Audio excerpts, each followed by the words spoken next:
What's up? What's up? How is everybody doing? Welcome to RossonARI TV. Guys, Milan News is back. We're going to be doing Milan News daily. Yes, daily. You heard it. We're going to be following the reports. We're going to be following what Milan is doing. The summer is a good time to be more active live and spend more time with the subscribers and talk about Milan. Regardless, guys, today the main subject is going to be mostly Fonseca and maybe some other things that are going to come up. And watch out for Twitter. Anything that comes out, we will cover today. We'll discuss and we will talk about. Antonio Light should be joining me also in a moment. RossonARI TV is back. And guys, by the way, our live yesterday, which was awesome. We had such a great live. It got blocked. They blocked our live, which sucks because it was a great live. Whatever. They blocked it. What are you gonna do? I thought we were gonna get copyrights, but I didn't. Whatever. It doesn't matter. Today we're gonna kind of talk about the same stuff anyway. So we're gonna cover what we said yesterday. Let me say hi to chat first. Put the link. Abdi, send me an email on RossonARI TV. Hey, let me say, hold on. AJ, thank you for becoming a member. Really appreciate it. Welcome to the army, AJ. Welcome to the army. We might be going into another banter era. Yes, it is very possible, guys. It is absolutely 100% possible. Lart, can you hear me? I cannot join. Oh, yeah. Hold on. There you are. So, yeah, I can hear you. Forza Milan. Forza Milan. So, yeah, go ahead. What's new? Fonseca is a done deal, it looks like. Well, listen, Fonseca is a done deal, but then I just saw a headline saying that he's joining in July. Like, that's a long time from now. So why? That kind of, I don't know, I haven't read it yet, but it's one of the headlines. Di Marzio, one of Di Marzio's headlines. Fonseca's Milan arrival delayed until July. The reason behind the wait, we'll look at the article. So that is definitely something that might change things because it's a long time. July is in a month. July is in 30 days. More than 30 days. To be fair, the team will come back at that time, you know? I mean, yeah, you have the Euros, I guess. Maybe that would be the reason, right? But I don't know. It's such a long time. The thing is, like, it's such a long time that it might open the doors for other options. That's what I'm thinking. But anyway, we'll look into it.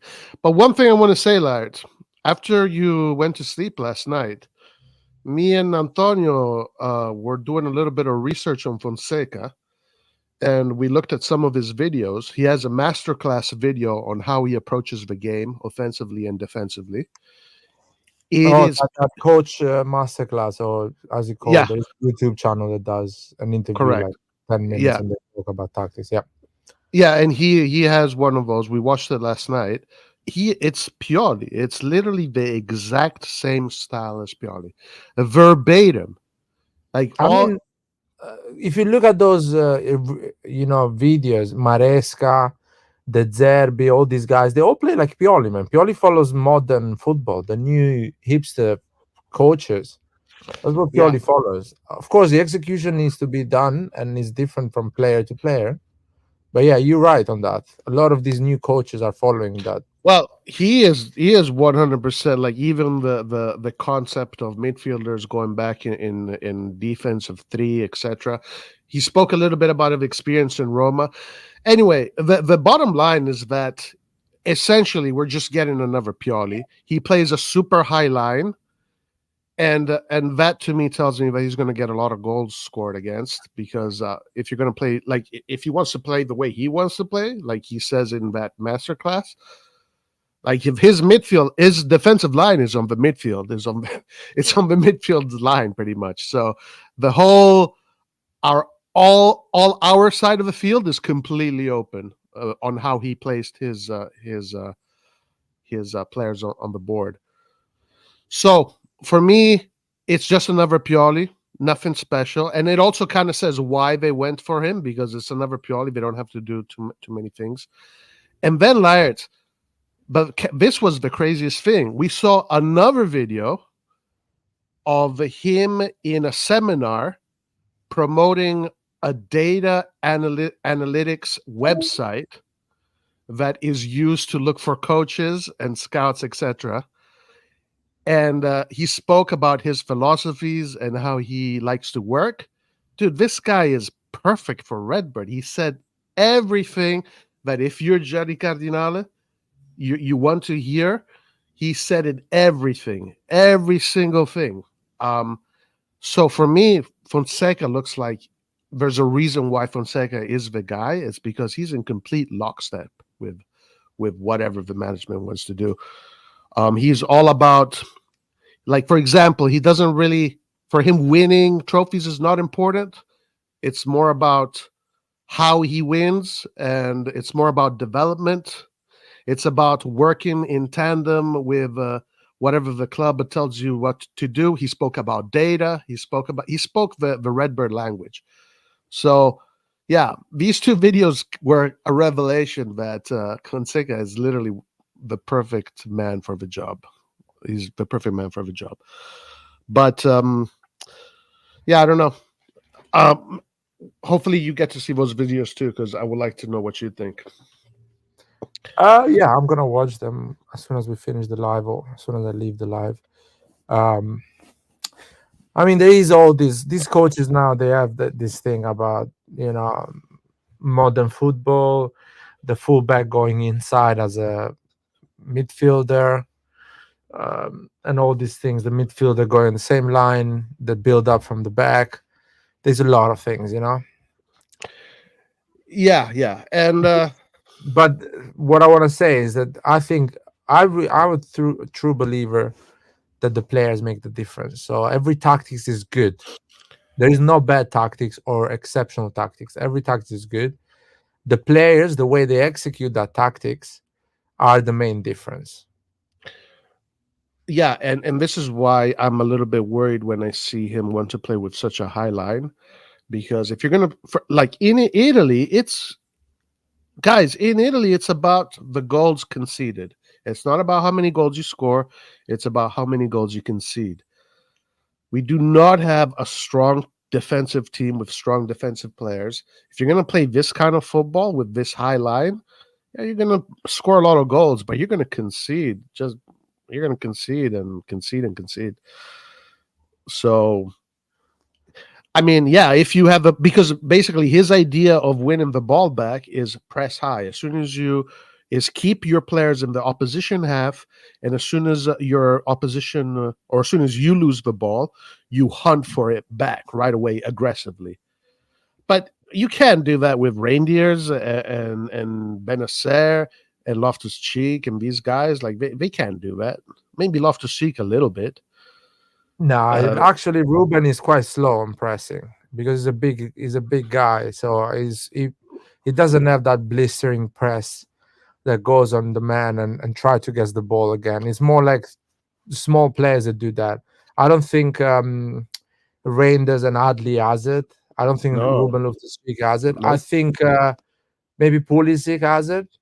Leao never was exceptional on that.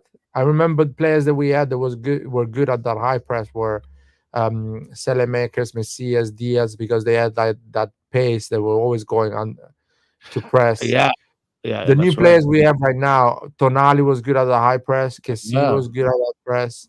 yep, Benacer is good, but is alone. If he's alone, his pressing is yep, not going to be effective. It's a combination of a group of players doing that pressing. right. So we don't have that group of players that do that pressing. No, not at all. Yeah. We don't have that group at all. So to me, but that's already, you can see a problem there. You can see a dissonance, a note that is out of tune. right there. Now, when he came to Italy, he started with this philosophy. When he explained what happened when he came to Italy, he started with this philosophy, which is pretty much how Pioli plays. Same exact formation, 4-2-3-1, same movements, exactly same concept. But after a while, it wasn't working anymore. So he had to go to a 3-4-3, and he had three defenders, and that gave him more cover. So obviously, it means he was conceding goals. But Yeah. then he got sacked. Not long after that. So that's his story in Italy, and that's why I find it hard. These other guys in these other Milan channels are talking so highly of him. Like he in Italy, he did not do well. There's nothing to make you think that if he comes to Milan, he can do well. Now you can hope and maybe place a bet, but from what we have seen, you can't say, "Oh my God, he's going to come and he's going to destroy it." You can't say that. Yeah, that's a good point. You can bet or you can hope that there is a shift on his career, but based on the data of his past years, based on the algorithm and all the Yeah, money ball, it should not be the right profile because he has not enough amount of points. He conceded a lot of goals and he doesn't win exceptionally well. So, what is this algorithm looking for? Is it looking for an average coach or is it looking for a good one? Because if they put it on the algorithm, find me an average coach, they found it is that guy, considering the data Fonseca had in the last 5 years. So even the algorithm bullshit they say, the money ball thing, I don't believe on that because they're not using the money ball. Because the money ball will not tell you Fonseca is the right coach for this team. well, like the question there is, what is their prompt? You know what I mean? Is their prompt to bring me a coach that is going to win me trophies, or is their prompt to find me a coach that is in this category of salary that can just produce this, and that is that? So it really depends on what the prompt is. If the prompt, listening to what Fonseca was saying in that seminar for this data analytics company, it sounds like that's why they got him, because he's going to be a yes man. He's going to be a corporatist. He's not going to do. He's not going to You, sway.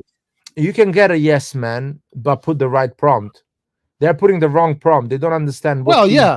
yeah. I mean, yes, for sure You, they are. you can get a yes man and that understands what type of players we have and will play a better football than these guys that want to play high press and bullshit like that. Do they know that we have like four fullbacks? We have five center backs. We have a goalkeeper that plays the build up and has good feet. We should play 3-5-2. That's what we should play. We have midfielders that don't cover a lot of pitch. They don't run a lot. So you need to have an overcrowded midfield with five, two fullbacks, one right and one left, and three midfielders. They are covered by these fullbacks on the wings, and they have two strikers. That is the team that can perform. Of course, few players they bought will go out of use, like Chukwueze or maybe Pulisic will not perform, but players like Okafor and Leao as a second striker will perform.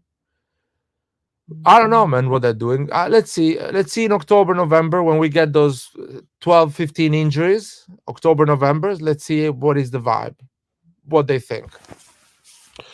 Yeah. We're gonna have to wait and see How what many people they need the censorship so things will go normal in that period of time. um yeah, for sure. Here also there is Rafiq. He says, I can overlook Fonseca deal if we get quality players to fill our gaps. Two quality DMs. Amrabat, Fofana. Amrabat, I think, is out of the picture now. Zirkse, keep Jovic and sub before Tell. Please don't sell our key players. Yeah, so these are the things that we got to find out, because right now there's heavy rumors of Tell going to Bayern. Like there's yesterday, one of these journalists, he said it's a done deal, so you already have journalists using this kind of language. I don't know if it's real or not. We will find out. So, for example, Theo could be the guy they sell for 100 million, and they're going to use that money to do the market. You know, from what I've seen, Fonseca is heavy on his fullbacks. So for Fonseca, it would be actually bad to sell Theo. But I don't think Fonseca has the ability to tell the management don't sell Theo, because if the management wants to sell Theo, then Fonseca has to be yes, we have to sell Theo, because that's what a yes man does. So they'll have to get fullbacks that play his kind of game. He likes fullbacks that go all the way up and attack. Yeah. In the midfield, we're going to see who we get. We'll see. But let's also be realistic here. Let's be realistic. If you're going to play that style of football that he wants to play, we don't have a team to do that. And we shouldn't even try and do that, honestly. We shouldn't even try to do that. Because if you want to win trophies like that, you need to have the top of the top. So for me, I don't see this going good, you know. I see us conceding a lot of goals. But maybe he is going to go 3 at the back, because that's what he did at Roma. And maybe he will be forced to play a little bit lower. Let's see what happens. Hopefully he goes 3 at the back. Let's see. Yeah. Even with quality players, Fonseca will struggle in key matches like this season. He is not seasoned in Serie A and UCL. If Jerry wants to keep the status quo, we need quality DMs and strikers. Yes, yeah. We're going to need really good DMs for sure. And striker, let's see what they get. What's the unrest for? 2 years ago, we won with head-to-head with Inter. This season, we lost head-to-tail with Inter. Somehow we're going downhill again and need reinforcement, specifically after losing quality leaders like Giroud, Kjaer, and even Pioli. Say experience. Pioli at least knows how to play in Cal. You know, that's a good point too. We lost a lot of veterans, right? We lost 2 veterans, and veterans are important players in any team. So I wonder if they are going to get any veterans, because we don't have any left, right, Laird? I think we don't have any veterans in the team anymore. No. Basically, Florenzi is our veteran, and that's it. I guess Mike Magnan, Theo, Calabria, these are the guys that have been longer at the club. Or they are the veterans. Yeah, basically, we were a team that we needed more. We got rid of the few we had. So, which I'm not against getting rid of those veterans. The problem was that we didn't add more. So there is always a cycle, you know. Plus, Pioli left. Pioli knows all the players. They know the strength and the weaknesses, even though we think he's an idiot and he doesn't make choices properly. He knows that, and we'll see how long it will take for Fonseca to get a grasp of that. I don't know. I think if they sell Theo and they buy another 6-7 players, we're not gonna do well. 100%, we're not gonna do well. So we need 4 players. That's it. 2 midfielders and 2 strikers. One thing that he spoke about in his tactical in the masterclass was that Spinazzola was the most important player for him in Roma, because he pretty much does what he likes. He's these fullbacks that attack. Maybe there is, like, if you want to, go a little bit into fantasy world, there is a possibility that Spinazzola looks like he's on his way out. And if they do sell Theo, Spinazzola can come in. He is also a little bit of a veteran. I think he just entered his 30s. And then they want to get this Thiago guy from that they're talking about on the right. So he could potentially get what he wants, even with selling Theo, if he can bring Spinazzola to Milan. He seems to have something for Spinazzola. I'm not against Spinazzola, but I would love to have Spinazzola and Theo. Oh yeah, forget about it. I would love to have Theo on the left and Spinazzola on the right. Oh my lord. Some things are too good to be true. Tomori, Gabbia, and Chow in defense. Spinazzola on the right, Teo on the left, three midfielders, and two strikers, Teo, Leao, and I don't know, Girassi or another guy. That will be a good team with few money, not stupid money. But there is not a half brain in that club that can get this concept. And me and you on YouTube are talking about. Yeah, yeah, yeah. Let me see why. Let's look at why DiMaggio is saying that we're gonna wait till July. Let me see this.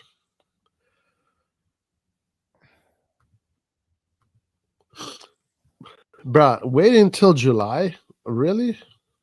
That's cruel, man. That's cruel. DiMaggio, Fonseca's Milan arrival delayed until July. The reason behind the wait. Must be a financial reason. Corporate America works like this. They hire a certain quarter. I think quarter one is January, February, March. Quarter two is April, May, June. So they will hire him a quarter three. That's how dumb is fucking corporate America, man. Works with quarters. That's what people are running this club, man. Oh yeah, yeah. So as the journal states, he will arrive in Italy after the 6th of July due to tax reasons. I knew it, man. I didn't even need to read that fucking article. But there are no qualms about this. Huh. Interesting. Interesting. Very interesting. That's a long wait. I guess we'll have to be focused on the Euros. Oh, the Euros will keep us busy, don't worry. It's a pretty good competition. Yeah, yeah. It does give me a little bit of wonder whether or not this is going to happen or not. But I really am curious to see if this is actually going to come to fruition. You can always end, like they can always find a deal with another coach, and Yeah, but or I doubt Fonseca it. can find Honestly. Fonseca can find another club that probably can offer him more, or or something better.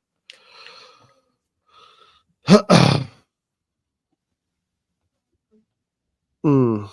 I don't know what to think of this. Like, I honestly don't know what to think of this, but it's In so terms strange. of, in term of training and preparing the squad for the next season, it doesn't matter because most of the squad, 90% of the squad, will come back after around end of July.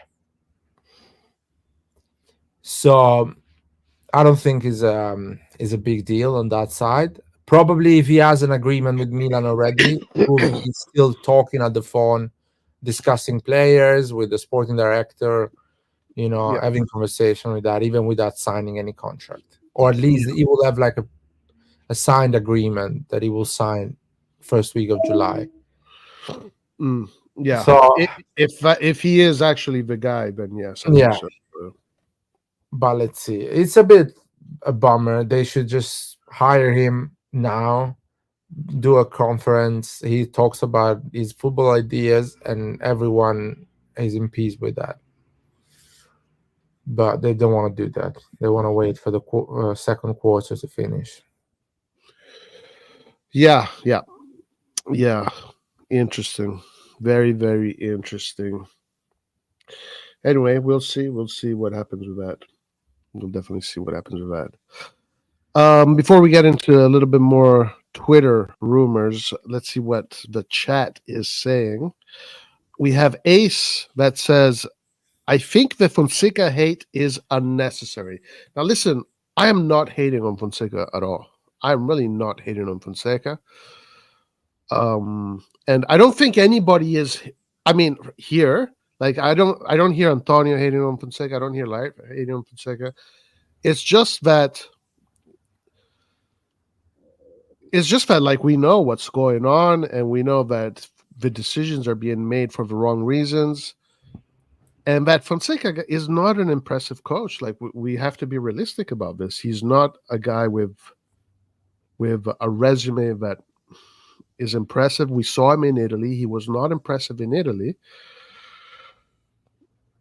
And I think it's a legitimate concern or a legitimate analysis. Not even a concern. It's not a concern. It's it's analysis. That's what it is. Oh, if he plays three at the back, he becomes my best friend. I don't even blame him for anything if he plays three at the back. So I'm not against Fonseca. I'm a bit. It's funny how people were hoping, waiting for Pioli to get fired so we will get a better coach, but obviously we're not getting a better coach. So there's no hate for Fonseca. It's just people that were delusional, thinking that we're gonna get that amazing coach that will solve all our problem. Yeah, yeah. And you know what? That also brought me to think about something. Longoni had a really interesting piece, opinion piece. He's saying you guys talk about growth, but Pioli, we're getting a coach that is getting paid half of what Pioli is getting paid. So where is the growth? Longoni very, very strong with his words, his criticism. Also, he is not happy with Fonseca. He thinks Fonseca is a downgrade from Pioli. That's what he's saying. And I think a lot of us believe that. Like, I mean, do you agree? Like, is Pioli, if you had Pioli and Fonseca today, not the Pioli pre-Milan, Pioli post-Milan, who the better coach is Pioli, right? Yeah, Pioli. I would be, for example, let's say Pioli has done what he did with Milan. He's done that with Napoli, for example, and he gets fired from Napoli and he's getting linked with Milan. I'll be excited. I'll be like, okay, that's a good coach. He's won the league. He's done big things in Europe with Napoli. So I would, be excited about it. With Fonseca, no, because clearly he failed most of the places, or at least had normal results, okay results, nothing exceptional. He's 50 years old. So I'm not going to get excited, honestly. And I'm not going to criticize him in a way that people criticize Pioli. Like, I don't give a shit. For me, Pioli is out because it's not good for Milan. I don't care about that. I'm gonna be quite objective with Fonseca. I'm gonna judge him game by game. If he does well in a game, I'll tell them. If he does bad, I will tell he's doing bad. Yeah, that's the same approach I'm gonna have. Exactly the same. I'm not gonna blame him for everything if everything goes wrong. Let's say we're not winning any game. I'm not blaming him for that. Yeah. I think any blame has to go. If shit really goes bad, it all goes always back to the management. Let's see. I have come to accept the fact that as long as Redbird owns Milan, we will only exist in top four and just lower my expectations of winning any trophy. So this has been brought up a lot, but you weren't here when it has been brought up. Is there a risk, in your opinion, for Milan to go into another Banter era coming this upcoming season forward? Sorry? Do you think that with the decisions that are being made and the way things are going, do you think that there's a possibility of another Banter era happening? Not this year. I think we still have a year on us to manage to finish top 5, or because I think we'll be top 5 next season. We still have a year. So have a year to salvage things. Yeah, because this year, when I say we still have a year, because I still think Leao, Theo, Mike Magnan, Tomori, and a lot of players we have, they are exceptionally good. They are title contenders type of player. They will start to Inter. You know what I mean? If they are at Inter, they will start. That's how good they are. They can play with a team that actually won the league. So these players, they can cover a lot of mistakes and win games by themselves. So we still have a year. But after that, if they fuck up, because I think this year was fucked up. 130 million invested, 20 points from Inter. It's a fucked up year, man. 71 goals conceded. 71 goals considered is a fucked up year. I don't care what people Crazy. think. That is numbers of a normal Serie A season. You finish fourth, fifth with those Yeah, numbers. yeah, So 100%. thank God everyone had a shit season. That's why Bologna is in Champions League, because everyone has a shit season. So for me, it's a fucked up year. Now, this summer they spend less, even less money. They put a coach that is new, and the team is even more new because new players will come. I think we're gonna risk it. After that, there is no comeback, no chance. We're gonna go down and down. Yeah, listen, I agree that if you look at it objectively speaking, on paper, we should be up there in the top five. But I also have seen Milans with much better rosters than we have now, and arguably a better coach than we'll have now, finish much lower than fifth. After doing really good, then Milan would the next season finish sixth, 11th, and then it'll take a few years to come back. So we've seen this before. The possibility is there, but most likely we should still be fighting for top five. Most likely. Yeah, and I'm hoping for another season of other teams to shit the bed. I'm still hoping for Roma and Lazio not to have an exceptional season. I'm hoping for Bologna not to replicate the season they had this year. So if you take out of the equation Roma, Lazio, and Bologna, I will see maybe Napoli coming back quite strong.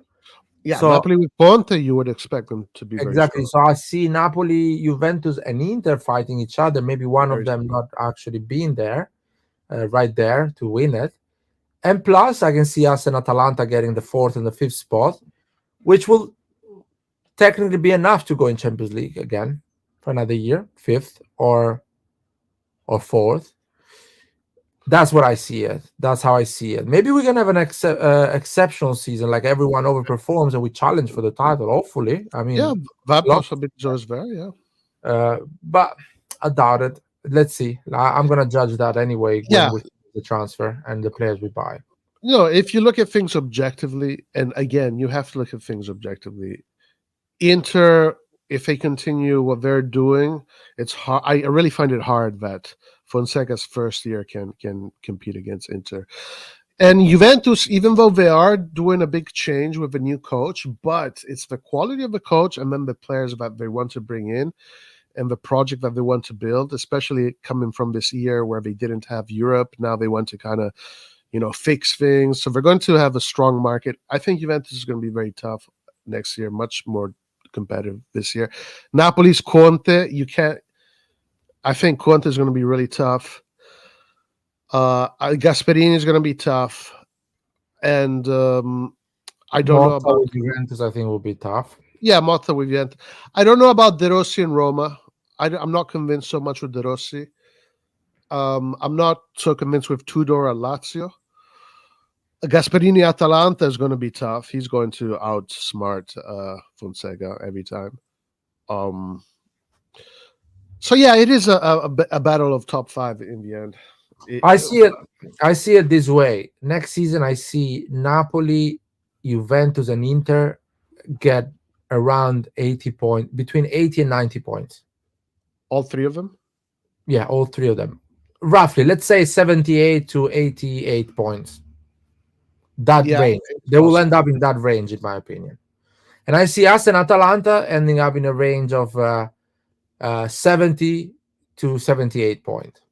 That is our range. How things stand now with the links we are, with the players we're linked and things like that. Now, let's see what striker we buy. Let's see what midfielders we buy. Yeah, of course, yeah. And we will judge that. How many players we keep and we don't sell. And I can tell you, okay, that is a team that can make 80 points, 83 points. But right now, I see a team that will make the same amount, 70, 75, 78 if it's a good season. That's it. I don't see more than that with the players we're linked. And that is a top 4, top 5 type of point. Damn, AJ with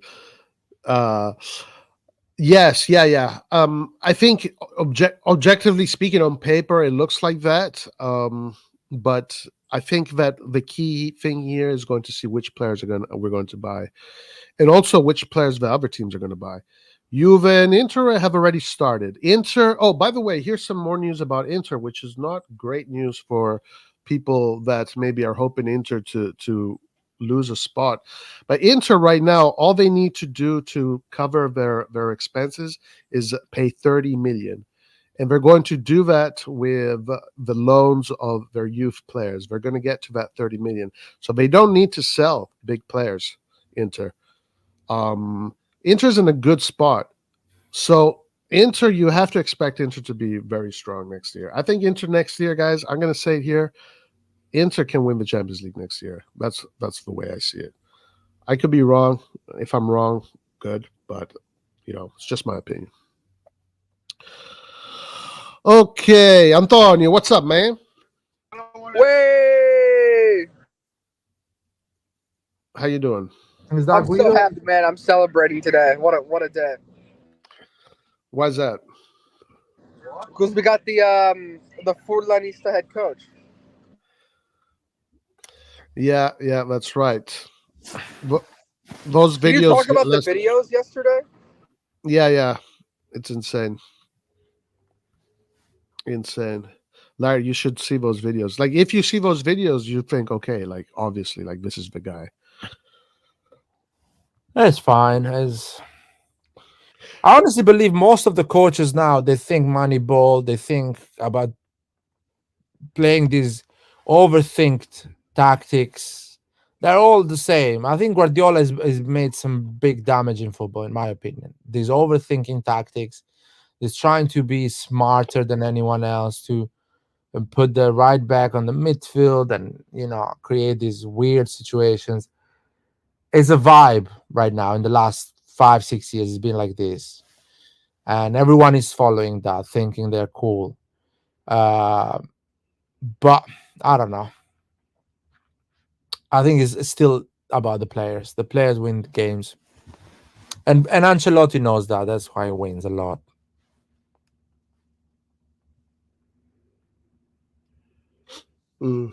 Yeah. So, anything else? I mean, I saw that Camarda looks like they're going to renew Camarda's contract.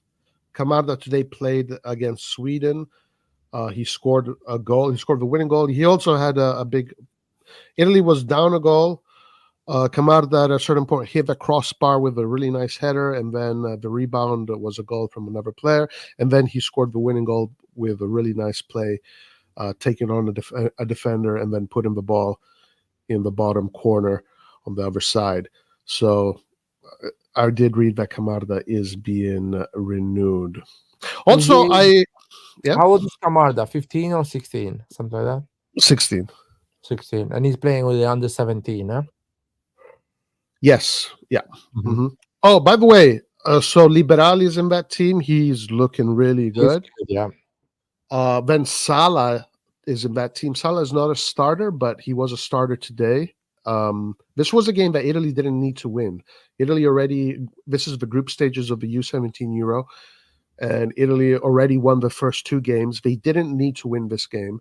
Sweden had to win this game. So that's another show of strength there.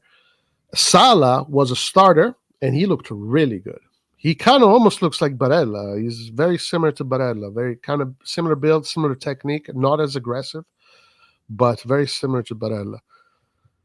And then the starting goalkeeper, Longoni, he's been absolutely excellent. So there's 4 Milan players there, Longoni, Salah, Liberali, Camarda, all really good players. That's good. Looking forward for Liberali and his development. I think he will go to the Primavera next season. Yeah, play for the Primavera, because he was not playing for the Primavera this season. He was playing for the league below. Yeah, no, he was in the Primavera. Yeah, not this season. Liberali was not in the Primavera this season. I think he was there. No. I think he was with the 15 years old, because he's 15 like Camarda. I mean, getting 16. He was still playing with the league below. Only Camarda was the 15 years old playing for the Primavera because usually Primavera is 17, 18, 19. These are the 3 years. Maybe I'm wrong, but I don't remember Liberali. I remember seeing him play in some of the Primavera games. I don't know if he was going up and down, but I do remember seeing play.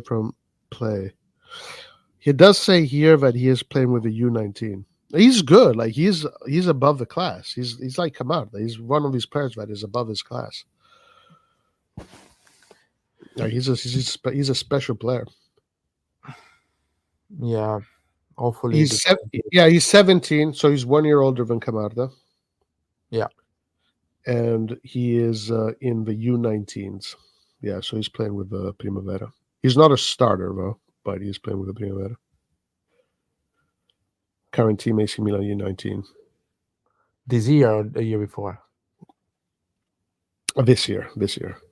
Okay, this year. This season, yeah. What's up, Edison? Guys, what? I love taking that 5 CL spot away from the fat overrated EPL.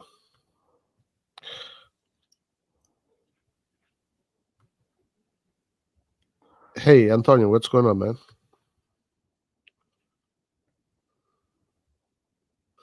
In today's football, it's all about creating overloads in the attacking third. So, Ace, I'm curious to know why you think Fonseca is better than Pioli. I'm curious to know why you would think that he's better than Pioli. What makes Fonseca better than Pioli?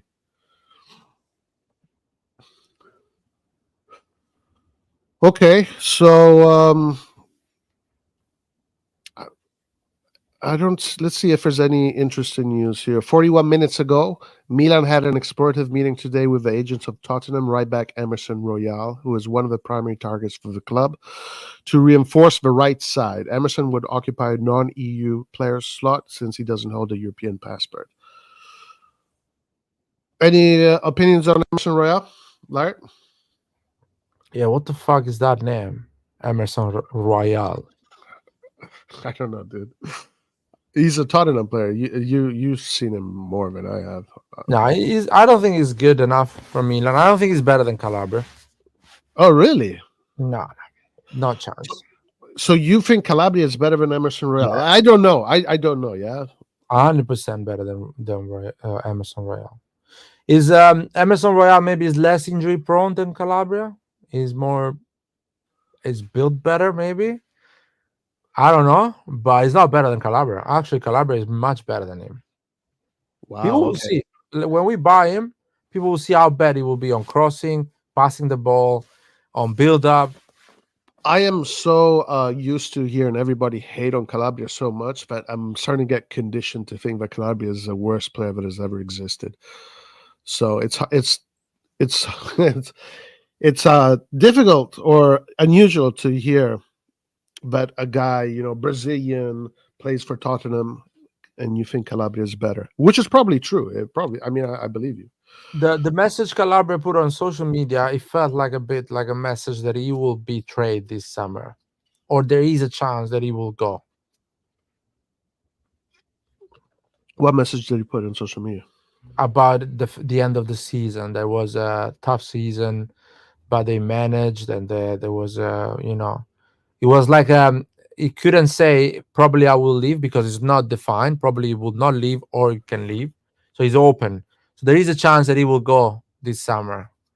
You can go on his Instagram. You can see the message. It's an unusual message that he usually don't put on other end of seasons, things like that. So okay, all right. He gave me that vibe that he can go. Yeah, I know that he has to renew his contract, and the negotiations were in a stall. That's the last thing I heard. Rash Issa says Emerson is no improvement on Calabria. If you think so, then you are delusional. Damn. I think it's downgrade. It's a massive downgrade. If we start next season with Emerson Royal instead of Calabria, it's a massive downgrade. Like super average. The guy is super average. So you're saying that it's a downgrade from Calabria? Yeah, Wow. The other right back that is being linked is a guy that plays in Lille, I think, and people are saying that he's this guy here, Thiago Santos. I don't know him. Yeah, I don't know how old is he, and This is the goal Camarda scored today. the one he scored a week ago, something like that, a few days ago. That was a big That's goal. crazy. When Yeah, he this one here. went shoulder to shoulder with the opponent, and Yeah. This was the goal he scored today. Really nice. Camarda needs to play still at the youth level because he's still developing a lot. At least his body is still developing. Yeah. So what I've heard regarding Camarda is that there is the intention to renew, and the next season he's going to be in the U23 team in Serie C. That's the last thing that was reported. I think it's early for him to play in Serie C. Well, yeah, I don't know because I don't know what that team looks like, and I don't know if that team, what the ambitions of that team is. They will break his legs, man. Yeah, Serie C is more in a way. I think I was someone. What's his name? Moscardelli. You remember Moscardelli? Yeah, big bowler. Yeah. He was talking about the difference of Serie C, Serie B, Serie A, and he was saying that Serie A, ironically, is the easiest league because there's more football. In Serie B, Serie C, it's a very physical, and there's more players that will make more mistakes, so it goes on the physicality. Well, in Serie A, the football is more fluid, and in a certain way, in a strange way, it is easier to play in Serie A than in Serie B, Serie C. So it's going to be difficult. It's a good experience for the players. If they think he's ready, maybe he's ready, but maybe you're right. Maybe he should stay still with the Primavera.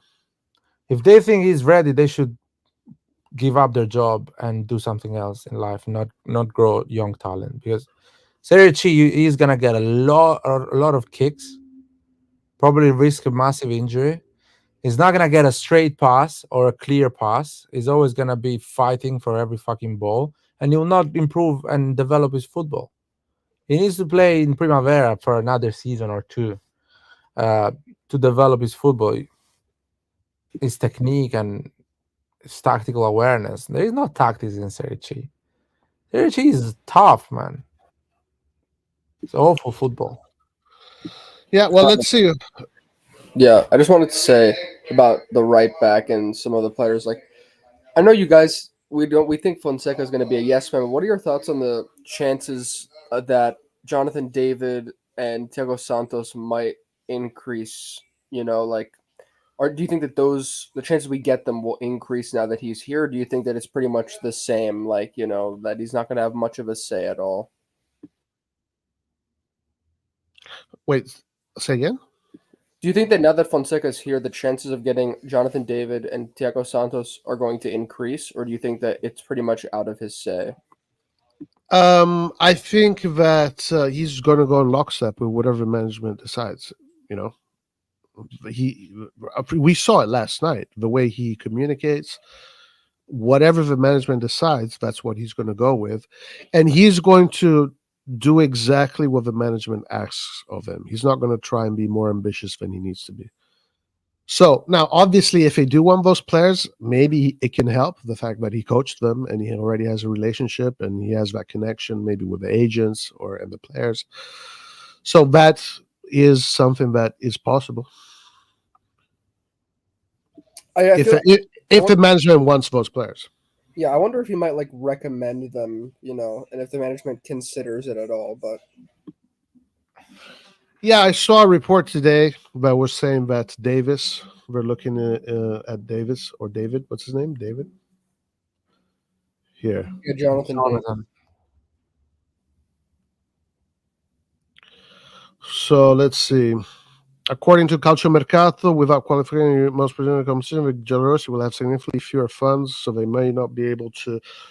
Okay, so this is about Roma and Milan going in for, but we've been linked to David for a long time.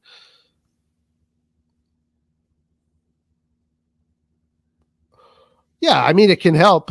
It can help, but regardless, he is going to do what the management tells him to do. He is not going to step on anybody's feet.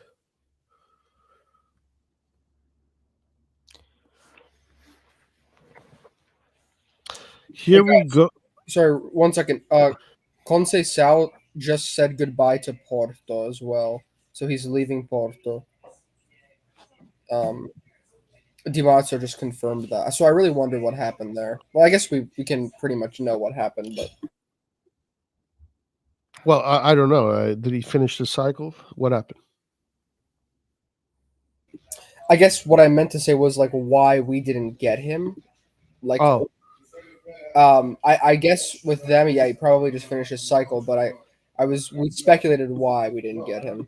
right. I think Fonseca Conceição is one of these coaches that doesn't fit the mold because he's a little bit of he's too ambitious for Milan. He's too ambitious for Milan. Coaches that are ambitious are not going to fit Milan's mold.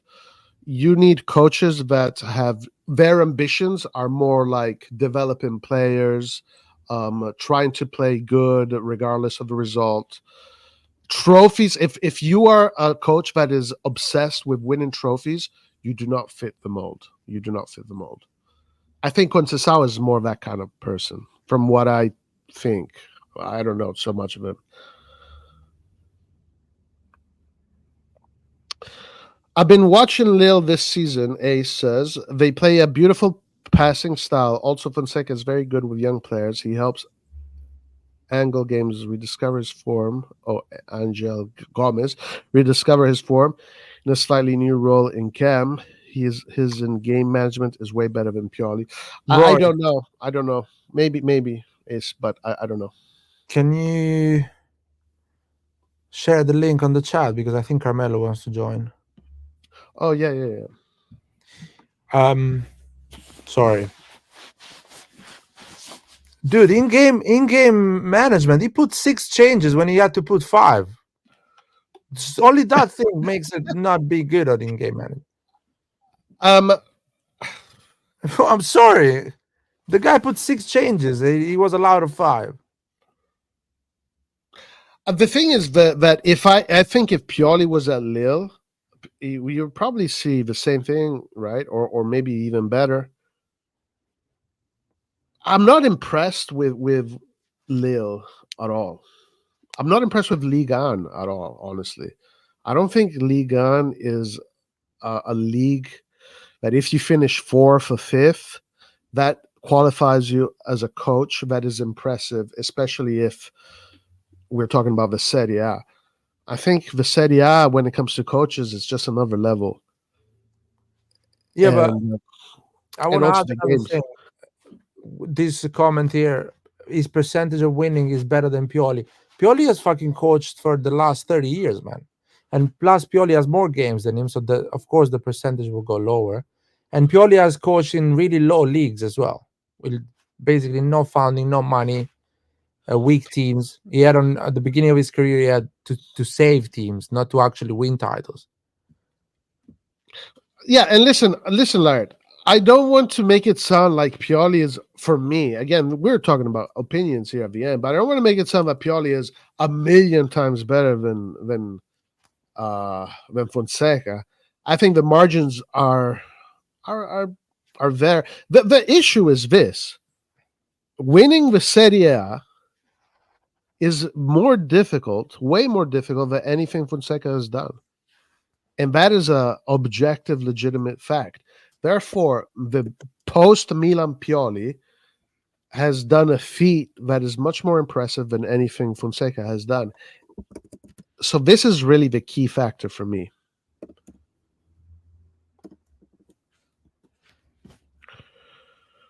I think that there's not much difference in the end, though. I don't think that if Fonseca comes, we're going to see a Milan that is going to dominate. So, what is the winning percentage of Fonseca on his career? Bonera has 100% win. I don't know. Yeah. I don't know. Thiago Santos is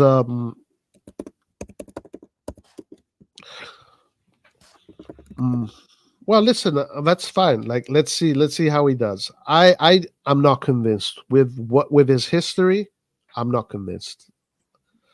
And also, if I look at the competition in Serie A and the coaches that he's going to go up against, I'm not convinced. I think there's many more coaches in Italy that you would choose over him. I think Pioli didn't do shit before that lucky Scudetto. Well, I think what Pioli did with Milan was very impressive. The way he brought Milan back to Europe slowly by little, one step at a time, then winning the Scudetto that way. I don't take that for granted. I do not take that for granted. Like, those are things that you don't take for granted. Carmelo, what's up? How you doing, guys? You all right? Yes, sir. Yes, sir. What's going on? All good, yeah. Besides Milan, all good. Yeah, yeah. That's the most important thing. What's that? The most important thing is things that you can control. They are good. Right. Oh yeah, that's where we have to focus and spend our energy into, because other things, if you can't change it, you only struggle yourself, even though you love something. But what can you do? Yeah.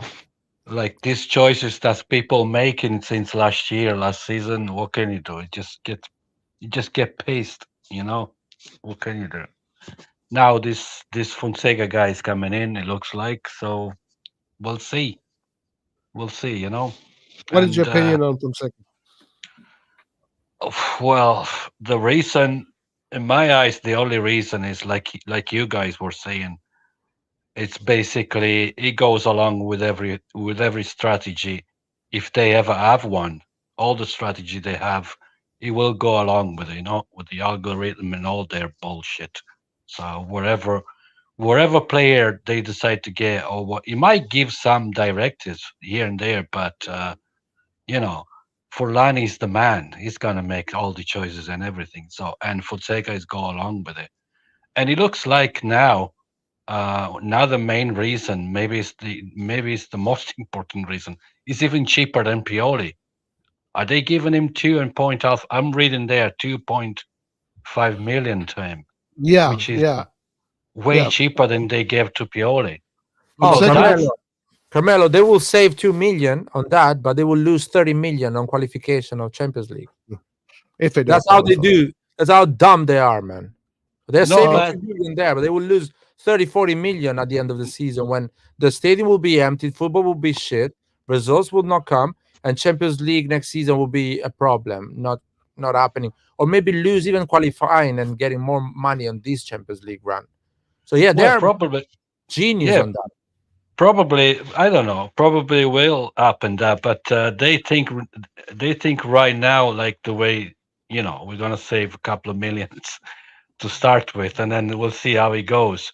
But anyway, going back to Fonseca, he's that kind of manager that these people want because, as we all know, they're not caring about the sporting side of the club. So they only want someone who keeps things going and qualifying for the Champions League spot, which is the most important thing. yeah, Now, and I haven't got a clue, to be honest, because even when he was a Roma, he was managing Roma. I didn't pay much attention at the game style or oh, we whatever killed kind them. of football is playing. I haven't got a really an idea about it because I Well, never paid attention. when we played against him, we fucking destroyed him every time. Oh yeah, I remember that. I remember that. But look now, especially now that Giroud and Kier are gone, which were they were the only two players with some personality and experience in the dressing room. But now with them gone, you need that kind of players as well because, as Laird was saying earlier on, after all, the players make all the difference. Way, way more than any manager can ever make. You know what I mean? So it all comes down to what kind of player they're gonna get in. But I don't have any expectation whatsoever. The only thing that approaching the new season, I have curiosity about it, but I'm not excited, not even a bit, because these fucking people in charge. So, with that said, that's why if they don't get experience in players with personality, that's why you needed a top manager, a top manager. Someone like Conte. And to be honest, as a Milan supporter, seeing Conte was available, and seeing Conte go to Napoli instead of Milan, I mean, come on, come on. It's not like he was under contract with another club. He was available there. You just have to spend the money. These people are Yeah, fucking that's the thing. These scroogey guys, as the thing yeah. there, but Conte costs a lot because he is going to bring you that mentality. Now, one thing about Fonseca that he said in his seminar, check this out, guys. He said that in Lille, his objective is not to win. His objective is to build players. And that really falls in line with why Jerry Cardinale got into football. He said he got into football because Billy Bean told him that football is moneyball, because in football you have a relegation system and you have these young players that you can buy low, sell high. And Exactly. Yeah. Fonseca is perfect for that He philosophy right matches there. he matches perfectly that kind of strategy they have. Yeah, yeah, yeah. But again, what in his career, this Fonseca guy, what kind of player he developed into a champion, like into a top player? No one. Do you remember any players that under him, No, like no top players, but he's had a few like good young players. Like there's a player right now on Lille, a defender who's wanted by Real Madrid. Like he gets a few of those. Yeah, I mean, he did like with Roma. Maybe you can say Zaniolo. Maybe you can say Zaniolo. Yeah, two major injuries in 2 years in a row. That's a great development.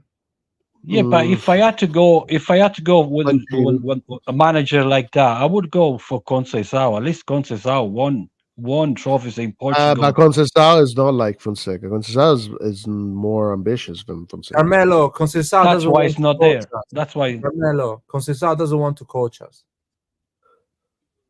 yeah, probably They so. tried, he Probably. said, no, I'm not coming.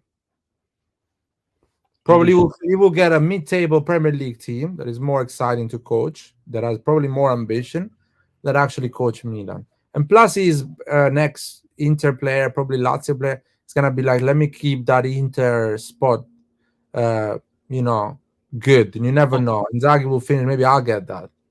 Oh, you think he's open for that as well, like in the near future or something? Yeah, So near it's future or in the next 2-3 years, you never know. So why should I join Milan and his a non-ambitious project as well? I know it It's could not be, it could be, but in my eyes, I would go for him instead of Fonseca. Come on, Fonseca doesn't excite me, not even a bit. Come on, it's this fucking guy. It's just like lower than average to You me. should read his coaching profile on the coaching app. It's very attractive. That's why Jerry likes him. He's able to convince me. How's he called? Fonseca. Yeah. Okay. I don't know. Look again. By the way, Again, joke. we will see what kind of players they will get, and we just have to wait and see. If they Yeah. feel if they guess the striker and the CDM is something good to start with, regardless the manager. If you fill those two spots in a proper way, and then we can start talking about it. You know what I mean? Because that's going to be, they cannot mistake those two roles. They cannot mistake that. Okay, I just want to clarify here. Pioli has a 53.85 winning percentage on his career. Fonseca has a 51.0 percentage winning. So he has even lower percentage than Pioli. I don't know who is spreading this fake news on the media. I'm a footy stats. Winning percentage of Fonseca is 51%. Pioli has a 53.8, which is 54%. Yeah, it can be that much higher than Pioli. I mean, or it has to be close, or He's because lower than Pioli. Also check because you have to have won much more. check in what order to- what Pioli's is under Milan, because I'm sure it's higher under Milan as well. Oh, under Milan, depends on the season, but Pioli had the first two seasons, Pioli had a 2.25. with Milan, the first 2 seasons. The other season went a bit lower. Actually, let me check. Sorry, 1 second. No, the first 2 seasons, Pioli was very high percentage of winning. You know, Yeah, the he had a wins. Yeah. 2 point per game in Yeah. the first 2 seasons. He The last lost. Look, season went a bit lower. Pioli lost the plot since January last year. He just lost the plot. He didn't know anymore. He just got confused a bit. You know, too much experimentation, too much thinking. You know, he just lost it. He just lost it. I And can for share. those, I can share with you the stats here. So this is Fonseca. Conceded goals, 1 goal a game. He concedes an average of 1 goal a game. 51% winning Oh percentage. shit! My bad. Sorry. What happened? Pull that back.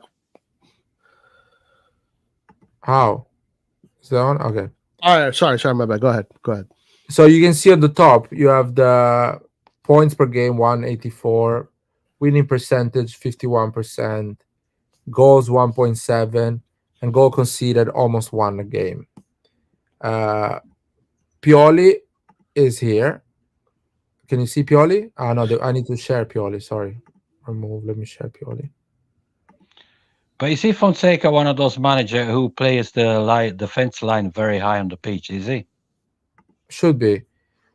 So Pioli has the same points per game, 1.3, 1.8, 53.8% winning, 1.9 goals a game. I think it's similar. Yeah, actually, it's higher because it was 1.7 Fonseca, and Pioli concedes more goal, concedes 1.3 instead of 0.9, which is an average still 1 goal a game. So as you say, Roy, is basically Pioli, the Portuguese version of Pioli, with less trophies and less Serie A experience. Right. And he will cost less. Oh yeah, it will cost less, but at the end of the season, will cost more. Hopefully not. Hopefully not. Yo, so we got Ace and we got Abdi. What's up, guys? How you doing? So Abdi has wanted to say something for a while, so let's get Abdi in first, and then let's go to Ace. Yeah. Well, first thing I would like to say is, right, Fonseca is a nobody. I don't even know who he is, right? All I know is that he coached Roma and was a mid-table manager. He is rubbish. He is not Milan standard. Now, if we want Milan standard, we should get a person like Conceição or De Zerbi. Either of those two, not even Conte, right?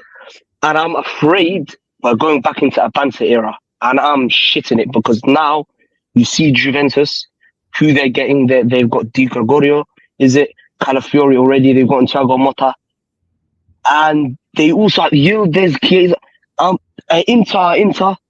You know, all of these teams, Atalanta, they're going to keep their core players, Lookman, I think, and De Catalan. I'm really afraid we might drop to 6th or even out the European spots next year. I'm honestly very, very scared. And Jerry Cardinale, all he wants is someone who is going to be a dog for him. Pause. He wants someone who's going to be put on a collar and listen to him, like Fonseca's going to do. A guy like Conceição and De Zerbi, they want their own, project. They want to create something themselves. But this Fonseca guy, he will follow everything they want. He will follow. He's a lapdog,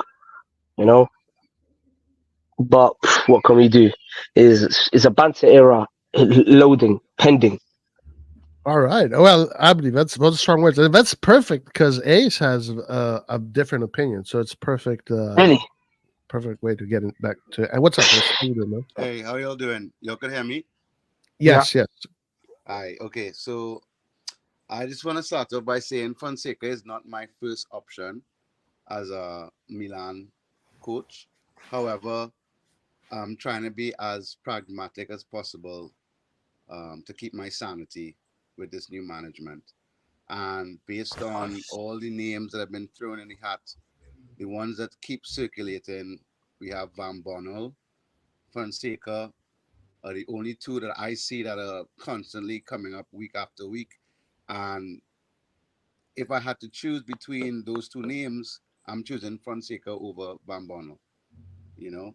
And last night you all had a really good chat, and Laretz was making a very good point that a lot of the big managers that you all want, you know, the Contes and the Gazerbis of this world, are not interested in working with the management that we have. And all things considered, you know, I would rather um, have a coach like Fonseca who can develop young players. So that means more likely our young Primavera players are going to get more of a chance to make it into the first team than, you know, the option that we have in terms of management, you know. So I'm just trying to be realistic. I wish we could go back to the times when, you know, the Ancelottis and the Capellos, big managers wanted to come and work with Milan, but we're not there. And based on that, I'm just going with what I think is the best option, you know, moving forward. That's just where I am Well, with the whole well, Fonseca. ironically enough, I mean, I do kind of agree with you because I think that this management can only work with someone like Fonseca. Like they can't work with anybody that is more ambitious than the issue here is this. I think it comes down to, okay, do you adjust your expectations then, or do you maintain guys, there's a lot of noise coming from someone. I think it's the new guys that joined. That now it's better. Yeah, Ace was Ace. So it comes down to what are the expectations? Is Milan going to be a team that is just there to do the minimum and to develop players, or does Milan maintain its lineage of elite history? And I think that's what Milan deserves. That's what Milan should be, and that's where my issue is with all of this. And yeah, Roy, could I just make a point again? yeah. Um, I just want to also say, like, I understand, you know, everybody wanted Thiago Motta, and Motta is a great coach now, but people forget what Motta did when he was at Genoa or Spezia. You know what I mean? Like, But he did good with those teams. like coaches need time to develop, and I'm not saying that Fonseca is going to be the next Thiago Motta or Xavi Alonso, but I think based on his track record, regardless if it's in Ukraine or in Portugal, the guy still has taken teams over the line and won stuff. So, you know what I mean? I think he deserves at least a little bit of patience and not all this hostility that he's getting Well, on Twitter, you know? I mean, they only gave him a 2-year contract, so Twitter is quite ruthless because they are shitting on Fonseca, but Fonseca is not getting the job. He's saying I'm getting the job. Somebody's giving the job to Fonseca. So Yeah, I think but that's also wrong. Yeah, that's also wrong. So I agree with you. No one should shit on Fonseca. People should be open and let him work and start judging him after 6 months, 3 months, whatever they feel judging him.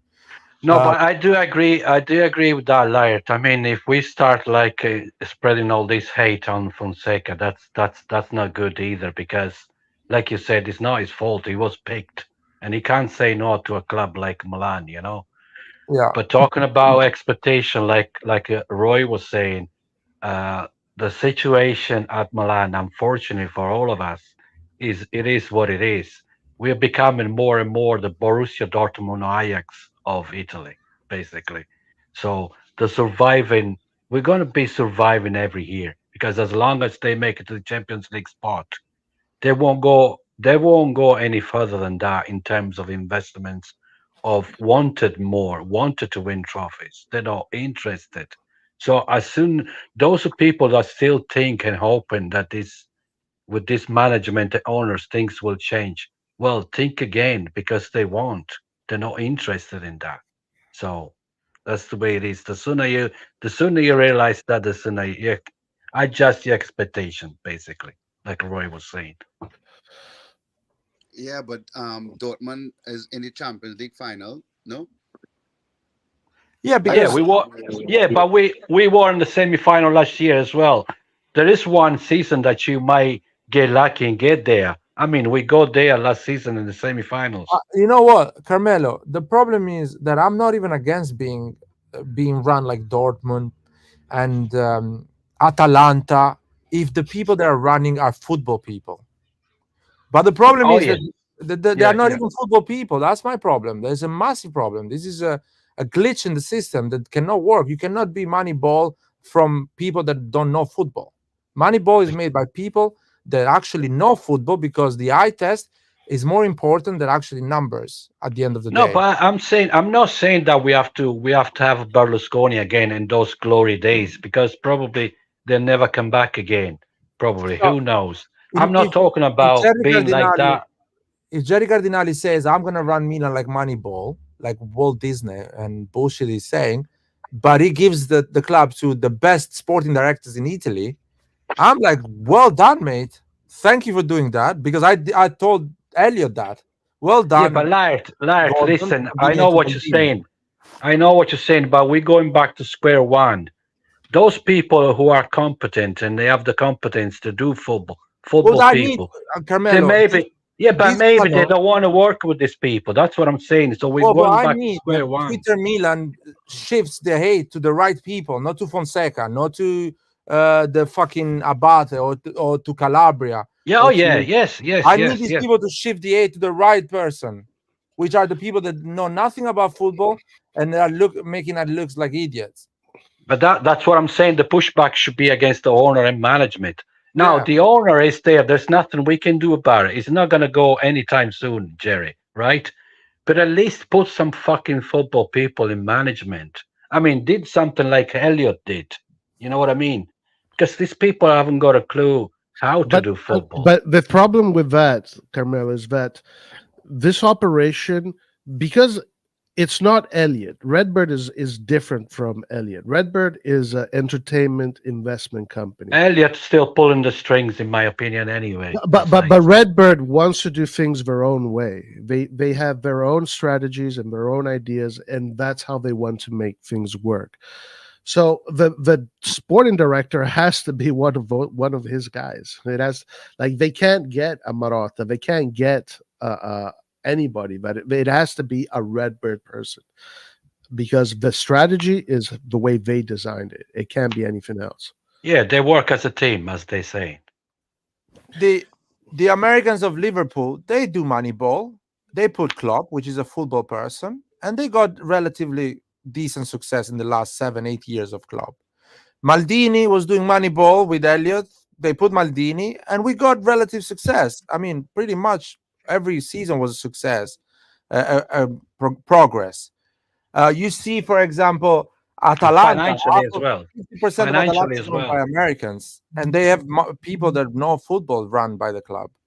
So every Americans that put someone that actually understands football to run their club, they succeed.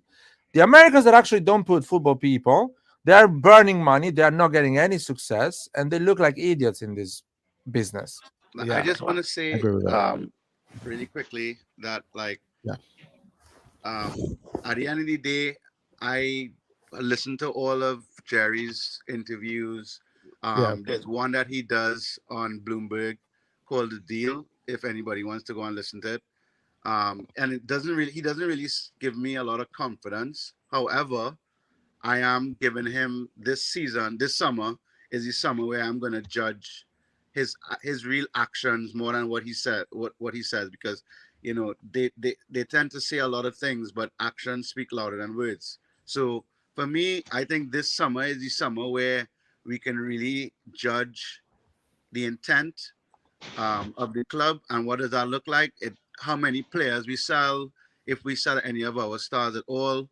Um, you know, those are the kind of indicators that I'm looking for to see where Jerry's head is really at with Milan, because at the end of the day, this is really their first summer.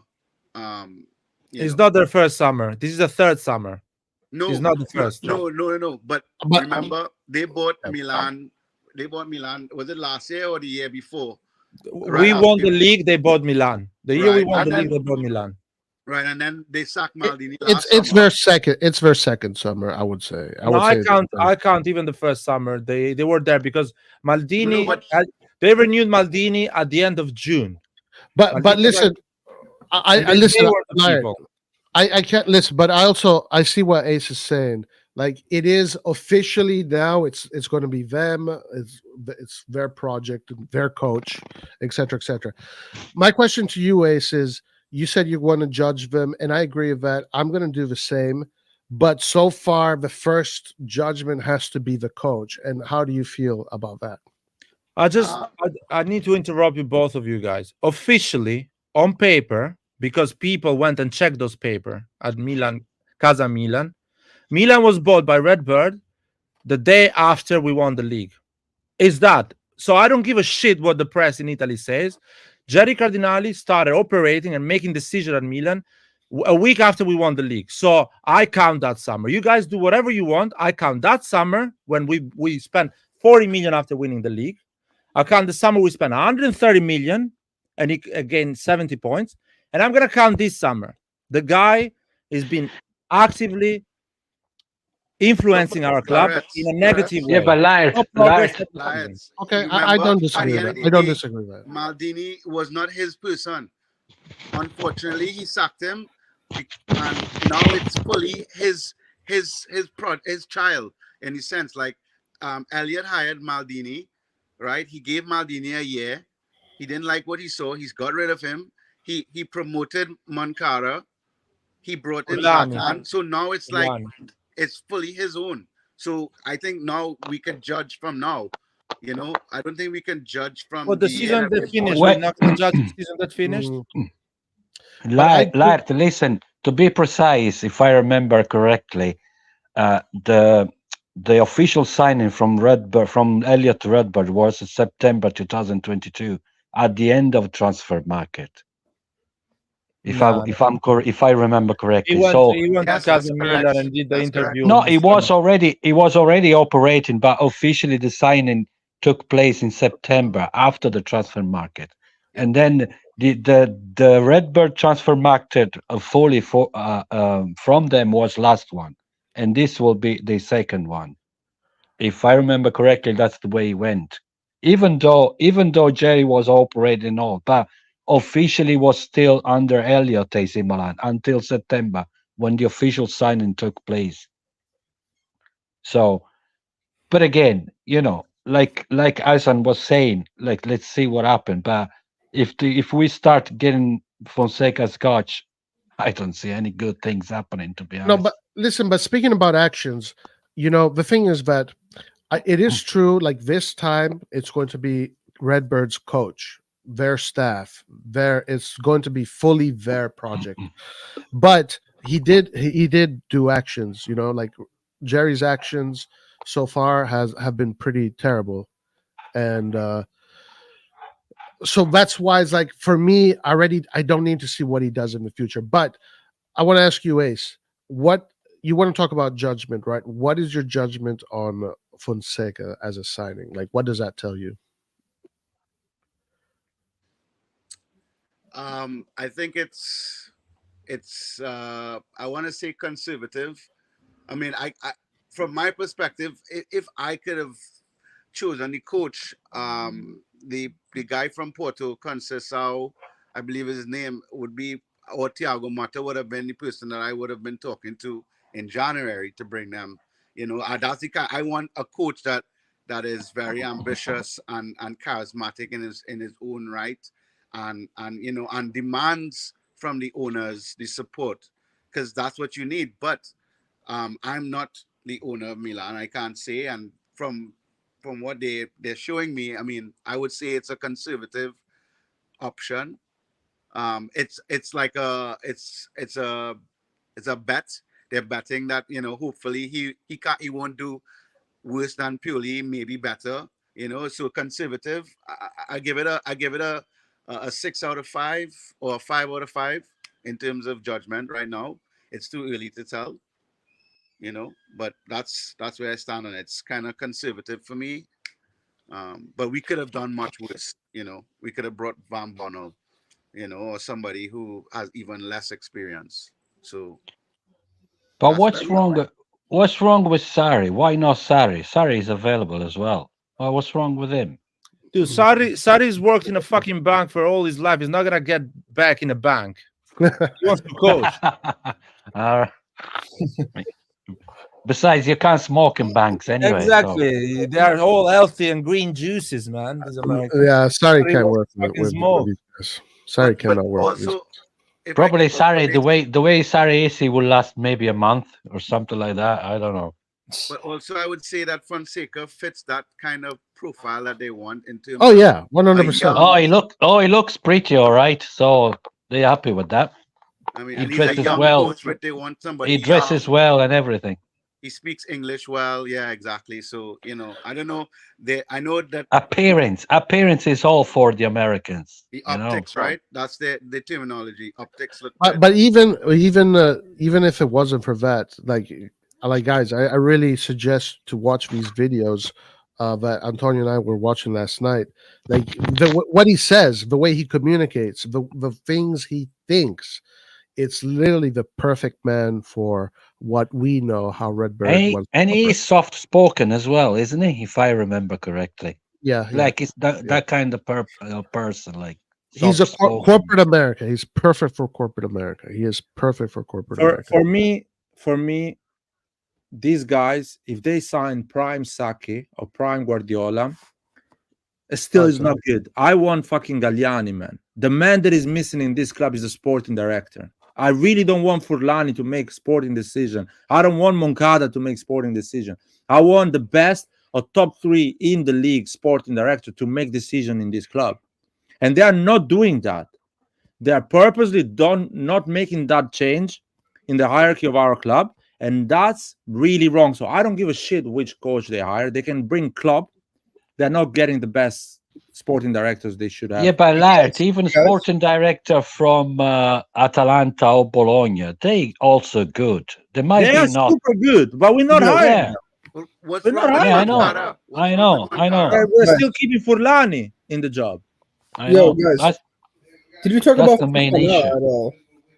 What's wrong with Mancada? Have you guys talked about Fofana?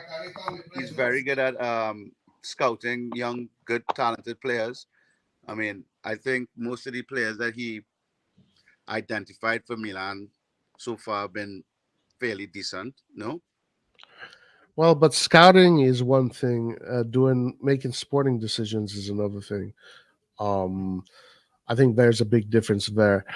I don't know. For me, Moncada should not have that position. Like, yeah, sure, if you want to scout, but Moncada. Yeah, it should be scouting only that. This role that was given to him, it's not for him. Come on. Moncada can be a sporting director on a lower team or in another lower league. Maybe in 10 years. Maybe in 10 years. Maybe he can be good for a sporting director for Milan, or 15 years. Not now, man. The guy is my age and he's been a scout forever. So yeah, but again, the problem, Laird, with these people, presumption is the main issue. They think they know it all. That's what the problem is. They want to do things their own way, and they need people that they can train. They need people they can train.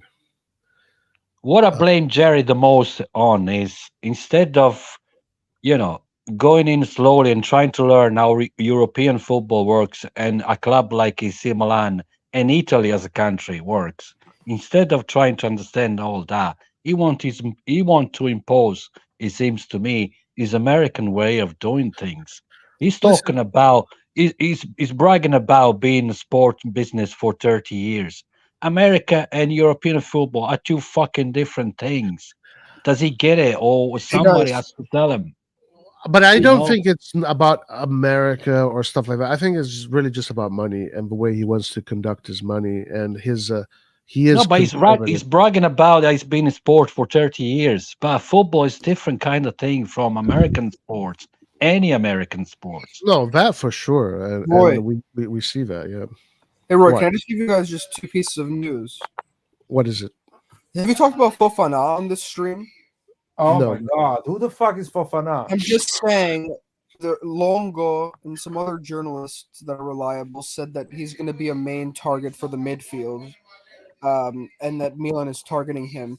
The other piece of news is actually about Napoli, and it looks like they're trying to get Lukaku to replace Osimhen. Oh, perfect. Dude, fucking Conte Fofana. loves Who is Lukaku. Fofana? He's a Fofana is a midfielder. French. He's a French midfielder. He plays for the national team, the French national team. I don't All think right, I adjust my expectation even lower now.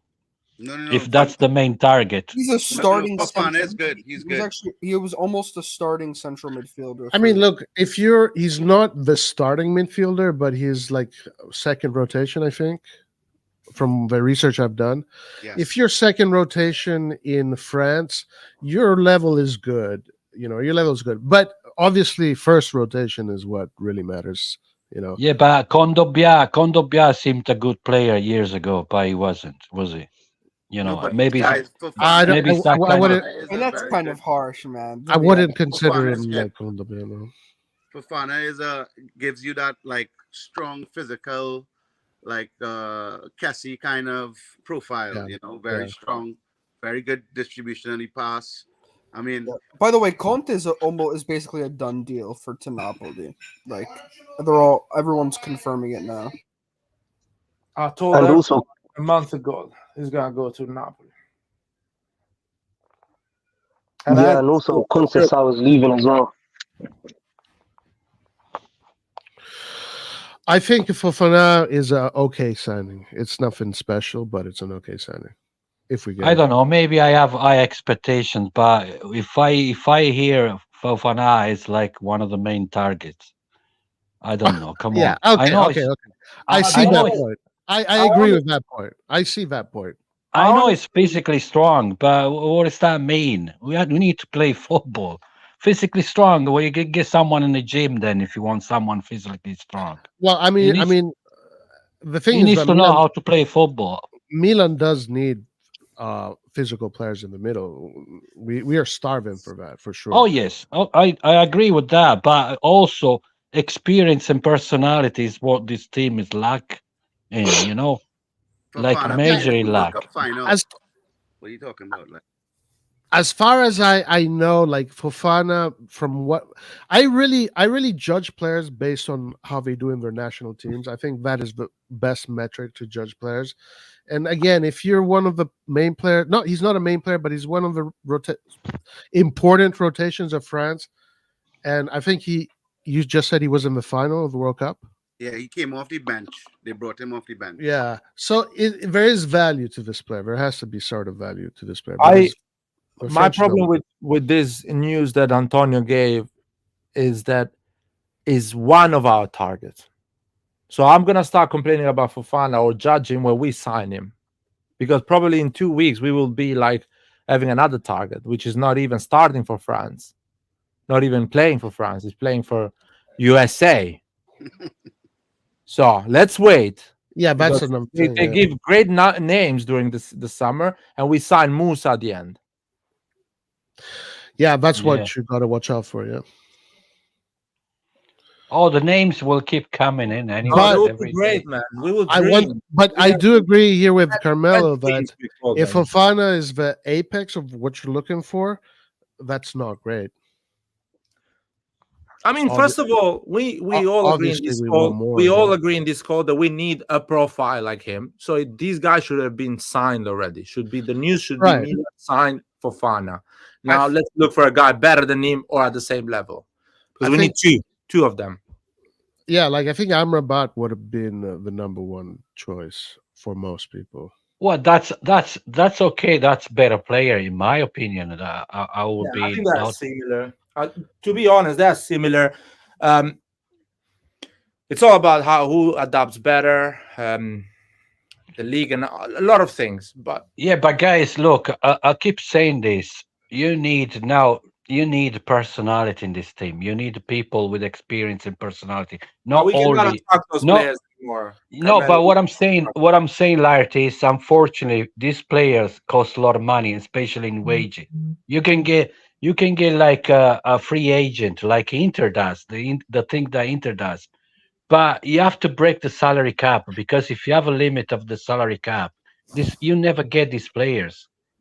Exciting. And We do need this kind of players. We need By players exciting like free agent, sorry, Carmelo, exciting free agent, they go and follow exciting coaches like Conte, or they follow football projects like Marotta is That's doing. a good So point.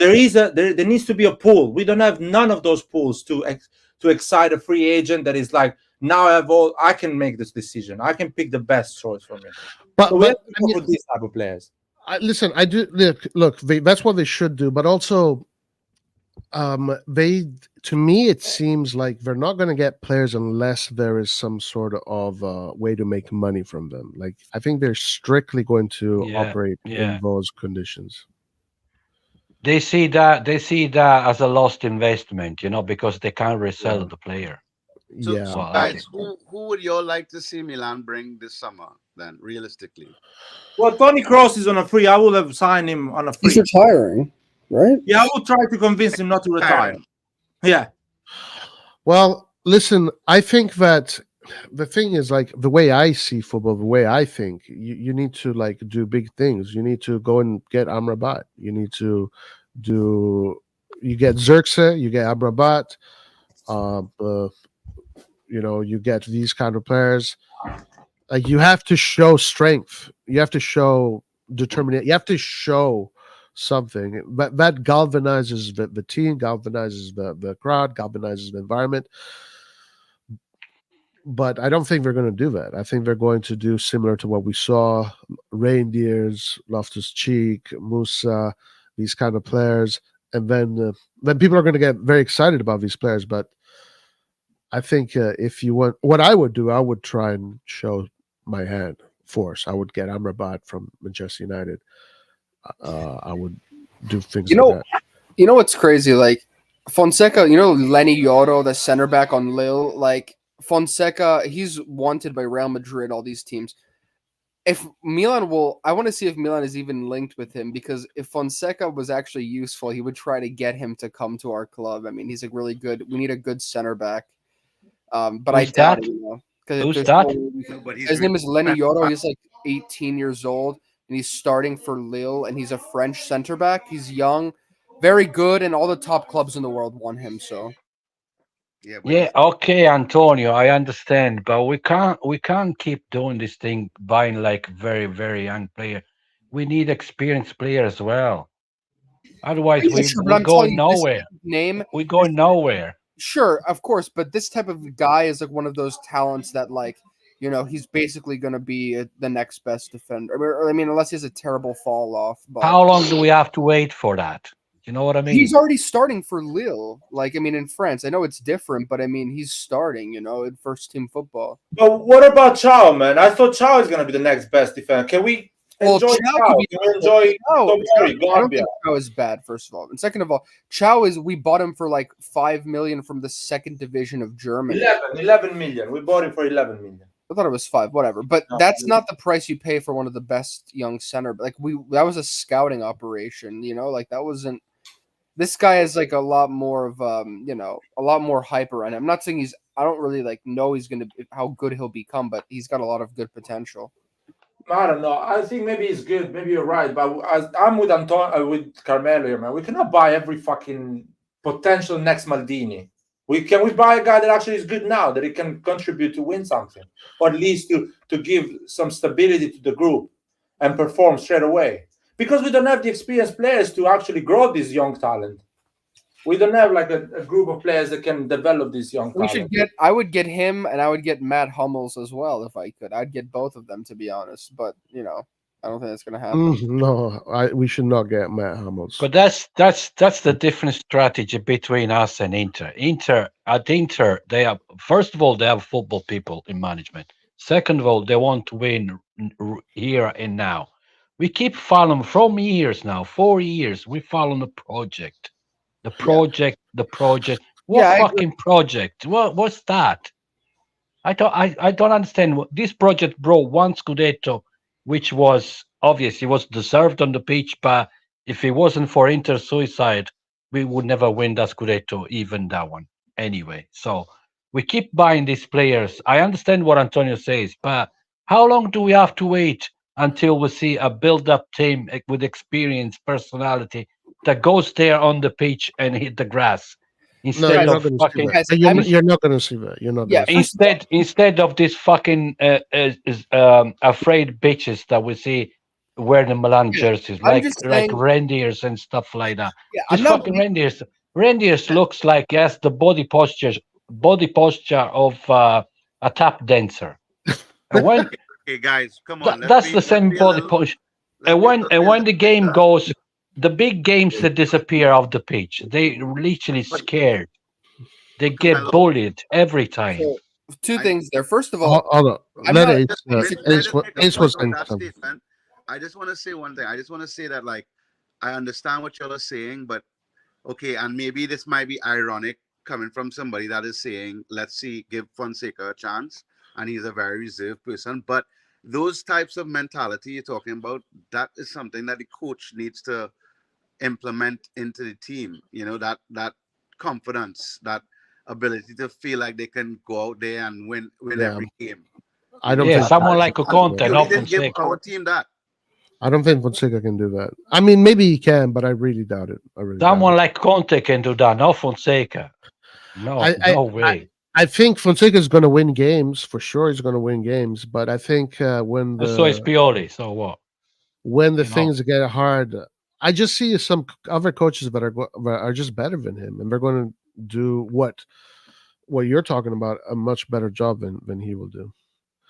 But let's see, man. I mean, hey, anything is possible. Maybe guys, Fonseca comes in, he gets a team, and Milan is the best team in Italy.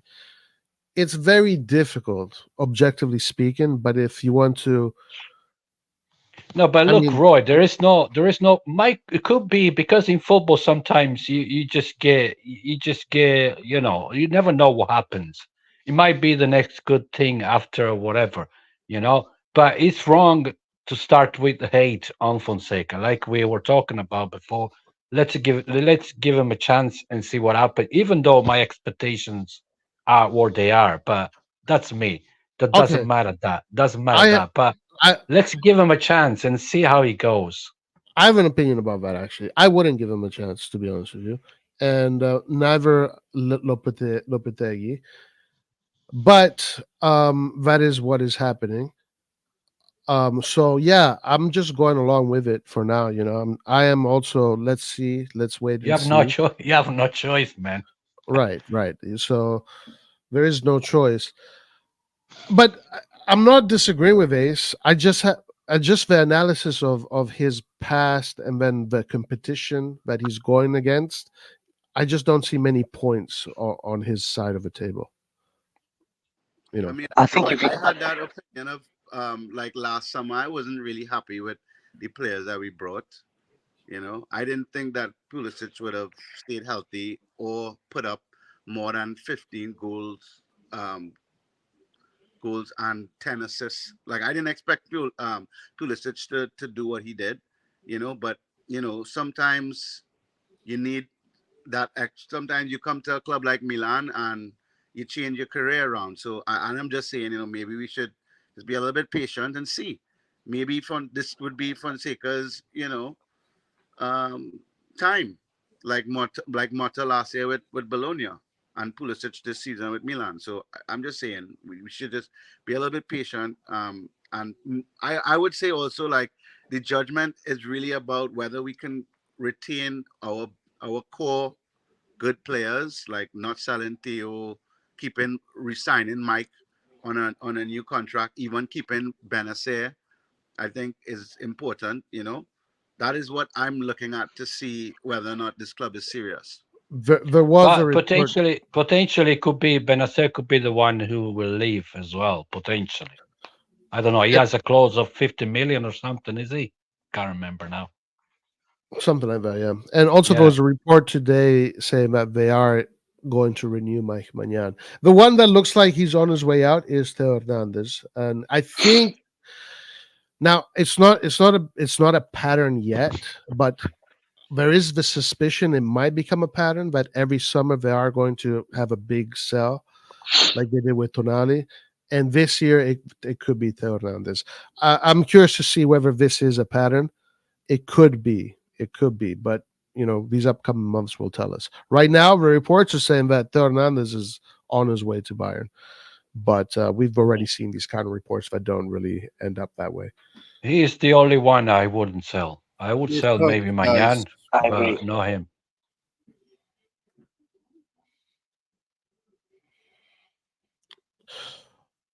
You wouldn't sell Theo?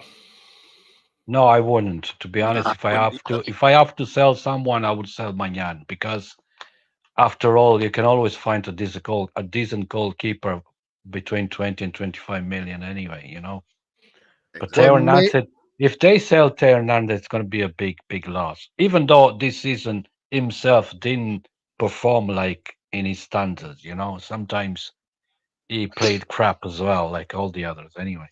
But still, in my opinion, he's still the best player we have in the squad, even better than Leao, in my opinion. I totally agree with that.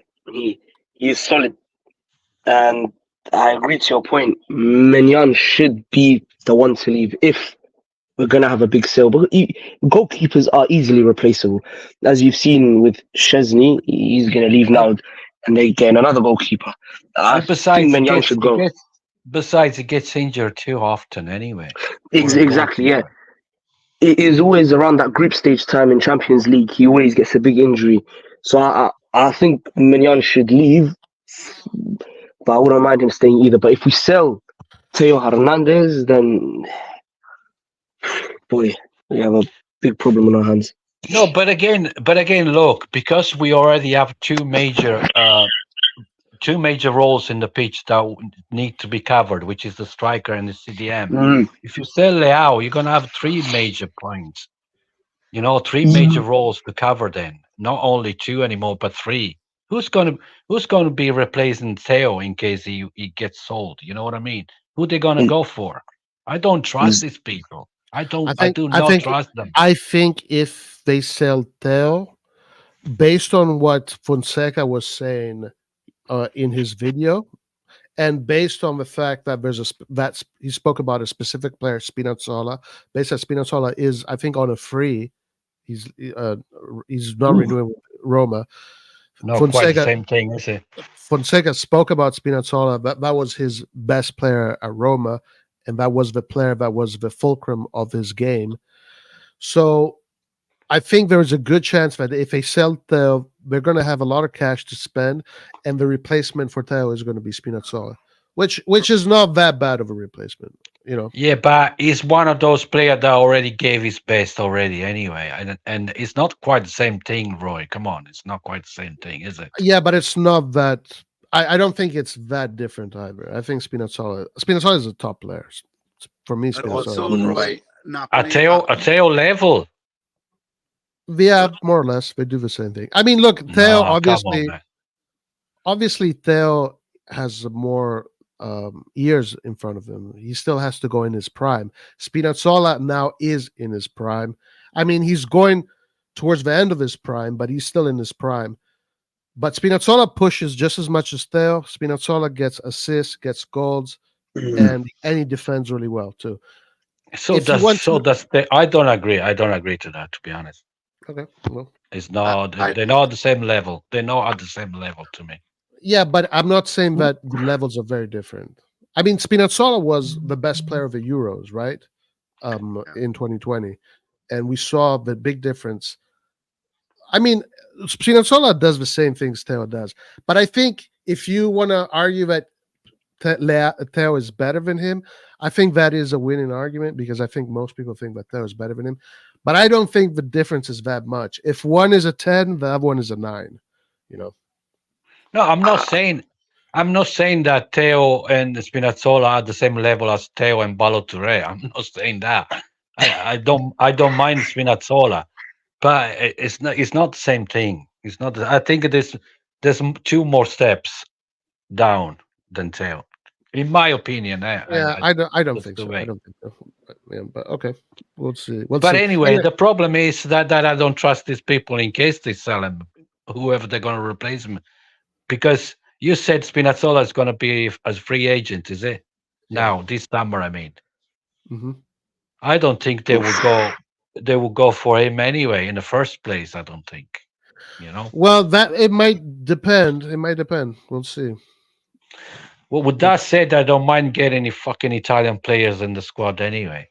But listen, That's true. Spinazzola, if you get Spinazzola, you're going to get a player that is going to be very technical and push up top. So it's not like you'll see, like it's not going to be that different from Theo. Theo is obviously, the best in the world, but tactically speaking. Now the thing is, like, I don't know. The only reason why I'm saying this is because Oh, he because learned that side of the game as well, Roy. Now he did what? What do you the mean? tactical side of the game. Who? I mean, you remember when Theo first came to Milan, he couldn't defend at all. He didn't know. He wasn't aware of where he was on the pitch at all. But now he learned that side as well. It's much more complete player than he was when he first came. No, but I'm not arguing that. Listen, guys, for me, Theo is the best fullback in the world on the left. Okay, like I'm not arguing that. For me, he's the number one. I'm just saying Spinazzola because I know he was linked to Milan a month ago. He is on a free, and there's a connection with Fonseca. And he's who- Italian.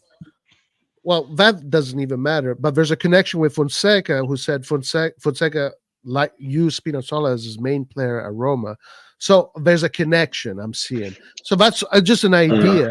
That's just an idea. Oh, speaking of that, did you hear Zaniolo what he said? I just want to close with the Spinazzola thing. If you sell Theo for 70 million, you get Spinazzola for free. What Roy is saying, you basically sort the Theo issue with Spinazzola, and you have 70 million to spend on a midfielder or on a striker, which will solve another issue. I think we should not sell any big player. We should buy other big players. I agree. What is all this noise, guys? Where's it coming from? I don't know. But what I wanted to say on that point is that I agree. I don't want to sell Theo.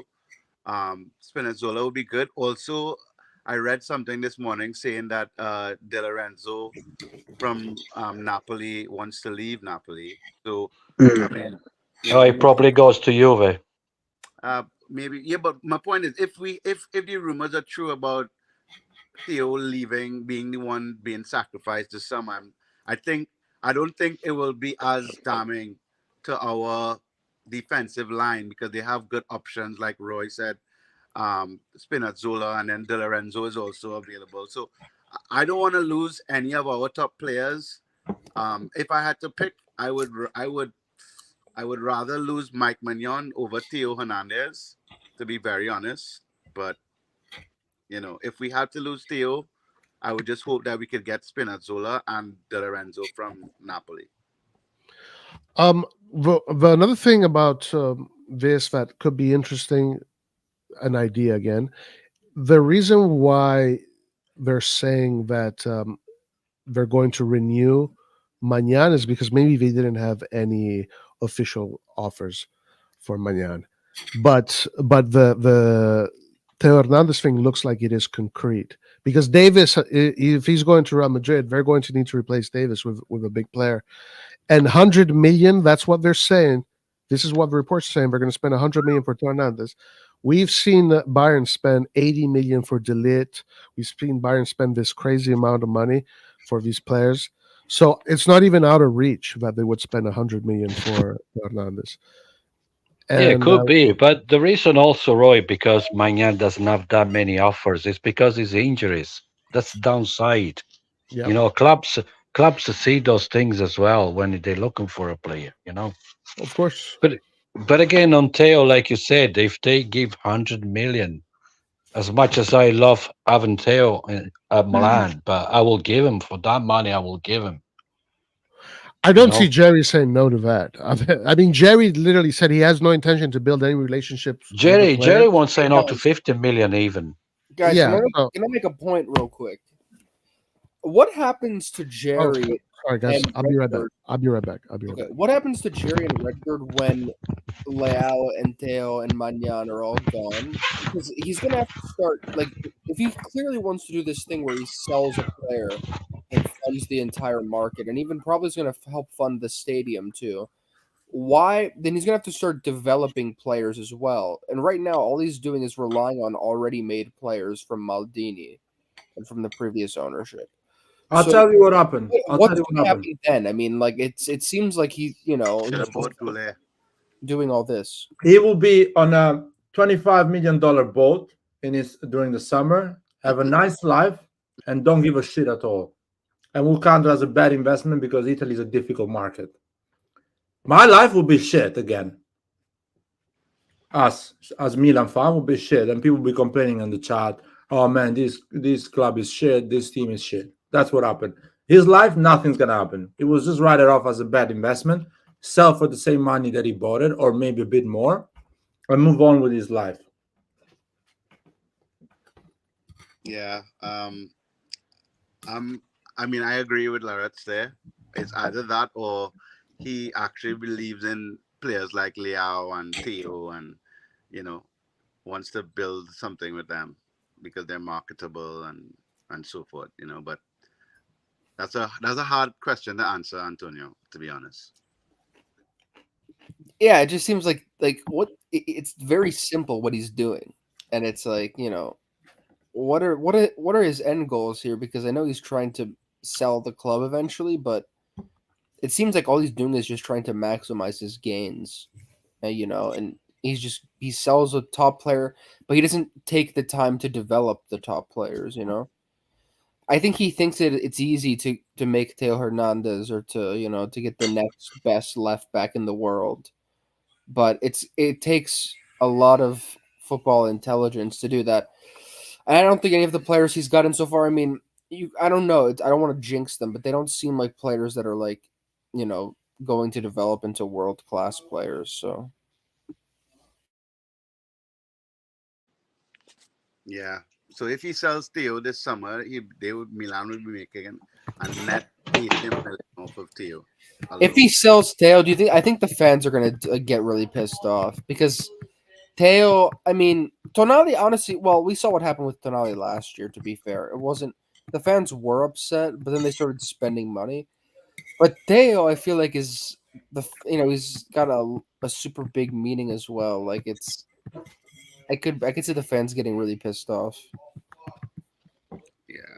And what gets me really annoyed with Jerry as well is like Theo and Mike, they don't want to leave. It's not to say our big players want to leave Milan, they want to stay. They just want to pay rise, So I really hope. Yeah, exactly. And the thing is this, like I agree. Like even Tonali, I mean, he didn't well they don't push to leave, but all they do is they say, "Okay, if you want me to leave, then I don't mind going and taking a lot more money." But the thing is, like, we don't like Hernandez has a family in Italy, like he likes it here. The fans love him. There's no need to sell him. We're not in financial turmoil. They're just doing this because they want this. They want to keep us at this level. They want to try to keep us constant instead of trying to Yeah, improve but us and so build. far, Antonio, so far, Theo hasn't been shown any signs that he wants to leave Milano as a That's what I city said. Yeah. and Milan as a club. Yeah, he hasn't shown any sign of that. But again, it could be happening. But I don't think, in my opinion, I don't think he will leave Milan because he's very well settled outside football. His life in general and all that. That's what I think. But I again, hope you're right, but I'm just saying, like, if the Redbirds, But again, if a big money Oh. comes in from Milan and himself, that could be a different story, Yeah, like I think Redbird's gonna be like, okay, we got 100 million bid, and they go to him and they say, we want to sell you. Like, go and accept. Like, we would like you to go to Bayern. I don't think he would say like, if he gets asked to leave. But when isn't he in his right to like say, "Oh, I don't want to leave no matter what," and they can't sell him? Well, yeah, because technically, what he could do is he would have to then deny. He could just deny the contract or personal terms with all the other clubs if he wanted to do that. But the problem is that I just don't see that happening. I don't think a player would be just rejecting all of these clubs. Yeah. And he's not going to stay in an environment that doesn't want him, because the moment he refuses to move, the club loses 100 million and he's an enemy of the club next season. Technically, people will look at him a bit in a skeptical way. Plus, he has his brother there at Bayern Munich, so he can win titles Isn't there. he He PSG? can play for a big Oh, team that actually is isn't he a ambitious. PSG? His brother is a PSG now. Okay, sorry about Yeah, he used to be there. Yeah. Right, listen, guys, I have to go for a while. If you're still on, I join back in again in a while. Okay. Talk to you later, guys. Yeah, I think the main concern for me is the fact that we don't give these players a chance to win trophies because we're building teams that are meh and not actually ambitious. And I think Theo, Mike, Leao, they deserve to play for a team that tries to win everything. It's not about the money. At one point, all of them, they achieved their financial goals. They earn enough money. Probably they will get the raise they want. But they want to be part of a team that wins trophies because there is one career for them. After that, it's finished. There will be TV pundit after that.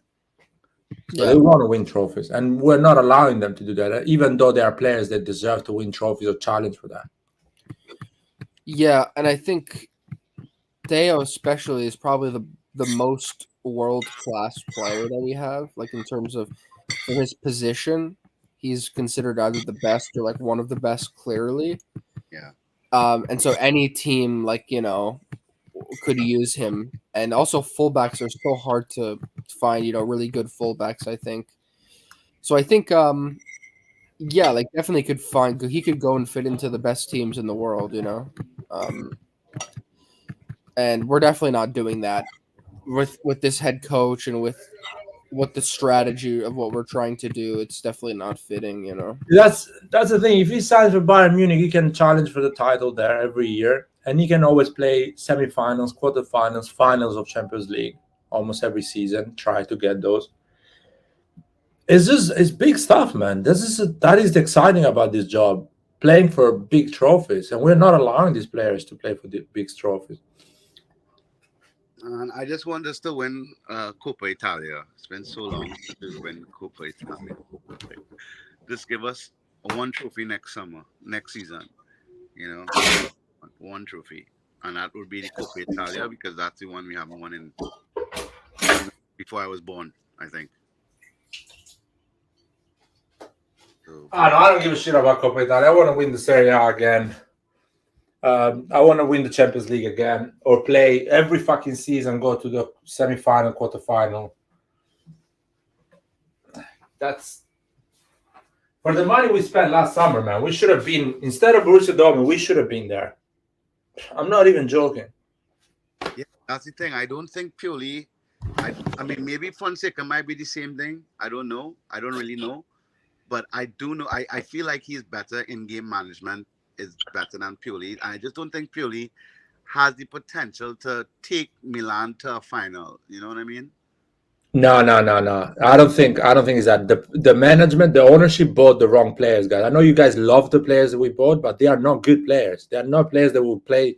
Well, here's the thing. Team to a semi-final.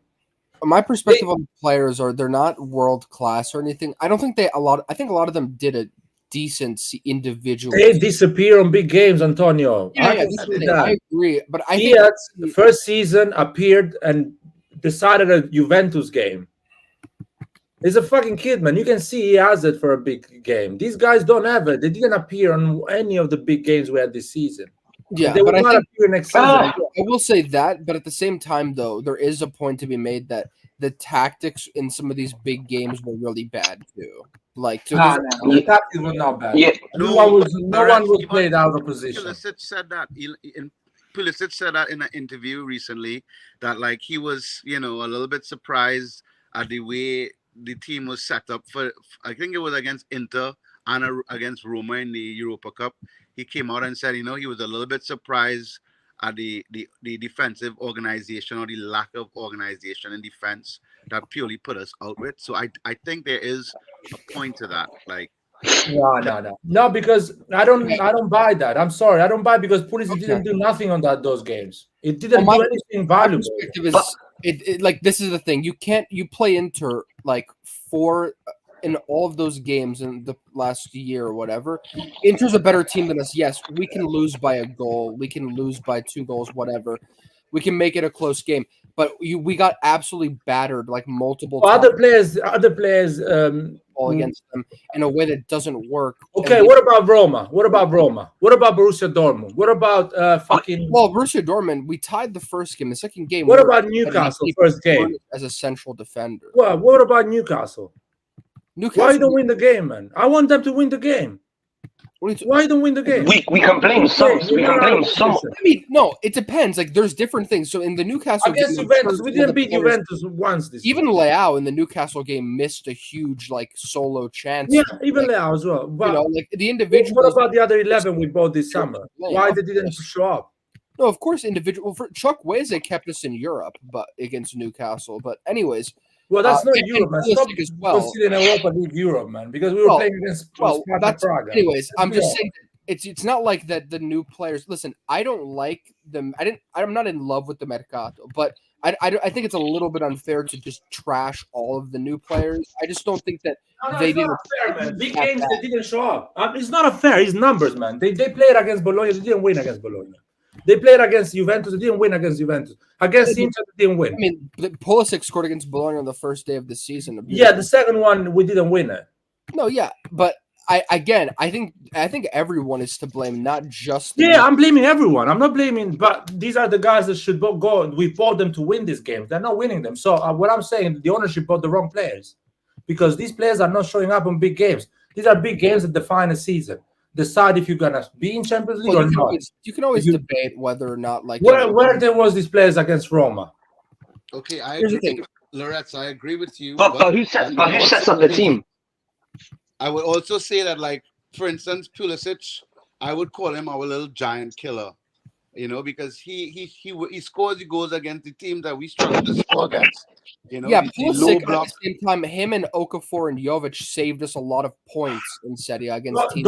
Don't move the goalpost, man, against big teams. No, I know, but what I'm saying is they did that's help the upgrade in terms of points. Well, that's the upgrade. We got the same point a year before, man. A year before we finished with 70 points. This season we finished with 75.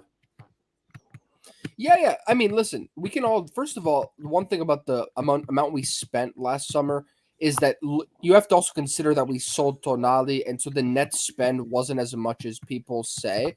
So that's one thing. You have to consider. Okay, but they spent 130 million. Yeah. Then with the money we spent, the thing is about these new players, we didn't buy one world-class player for the 100 million. We spread it out among all these players. So, and who was that decision? Who made that decision? Me, you, or the ownership? No, it's the. And that was a wrong decision. Okay. Yo, you can have that opinion. Like, I'm not. No, it's not an opinion. It's a fact. Okay.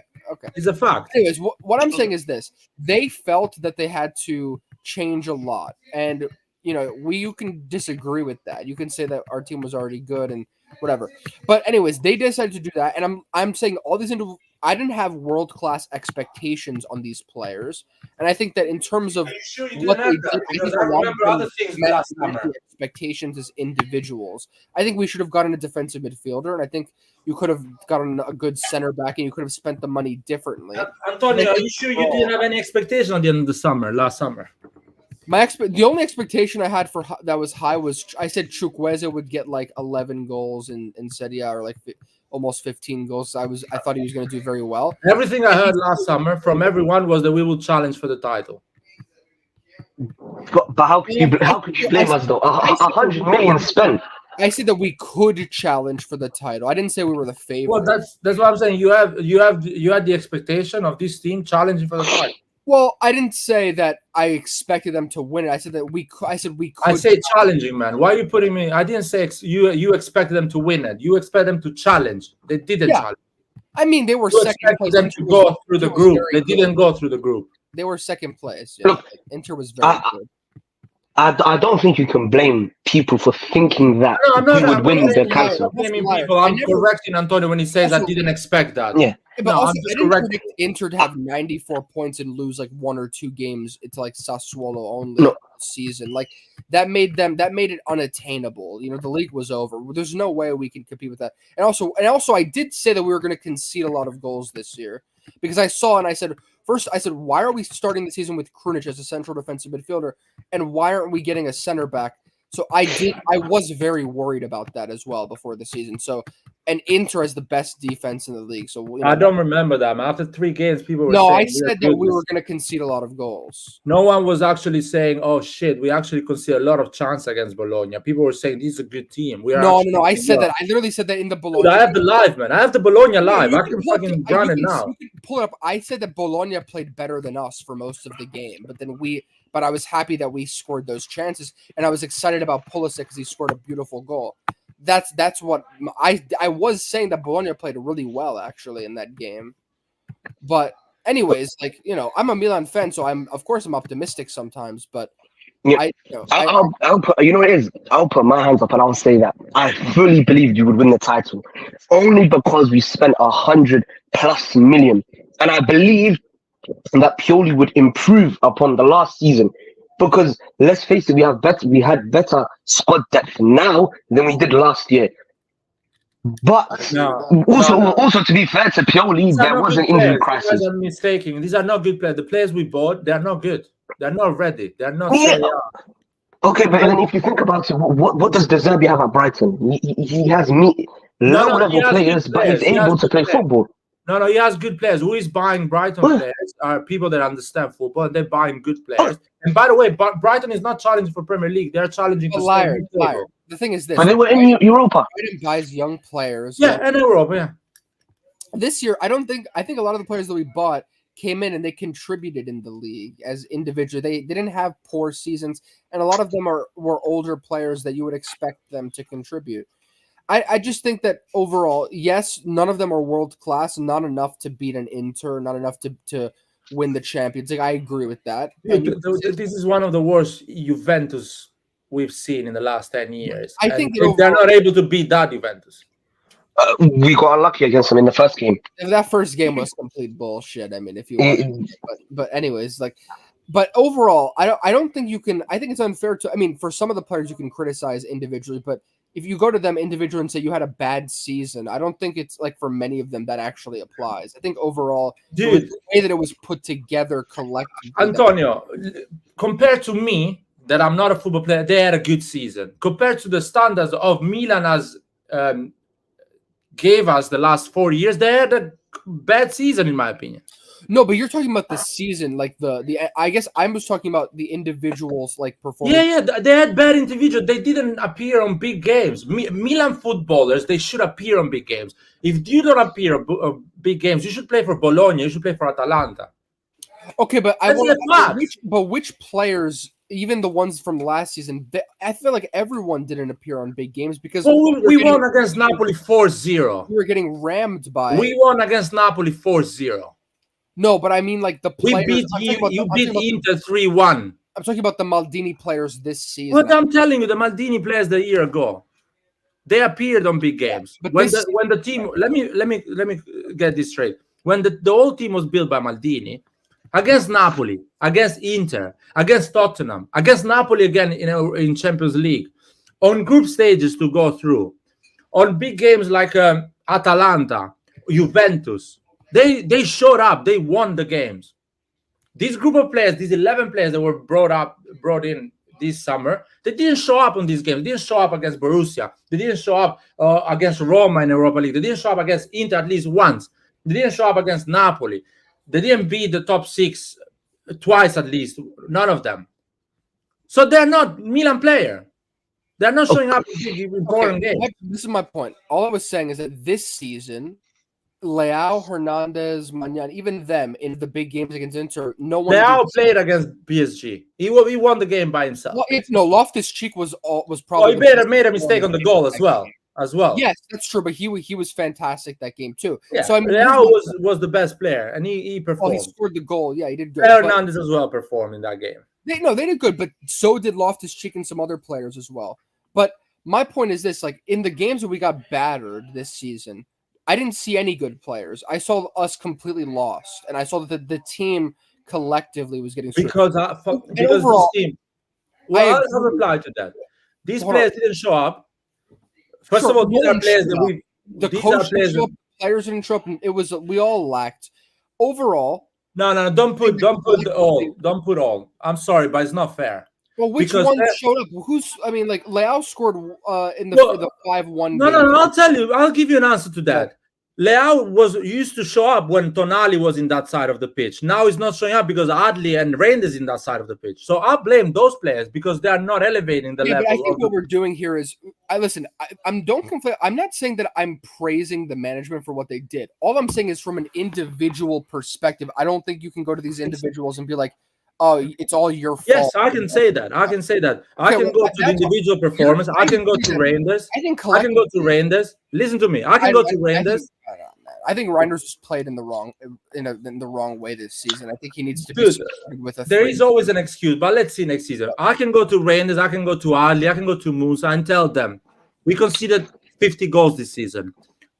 Leao didn't upgrade his game. You didn't help him on the output. What do you want to finish, man? I need to finish here. I can go to these 3 players and tell them you didn't upgrade the level of football on big games to Leao, Theo Hernandez. You didn't sustain the football that we used to play a year ago. You didn't show up on big games to change the game.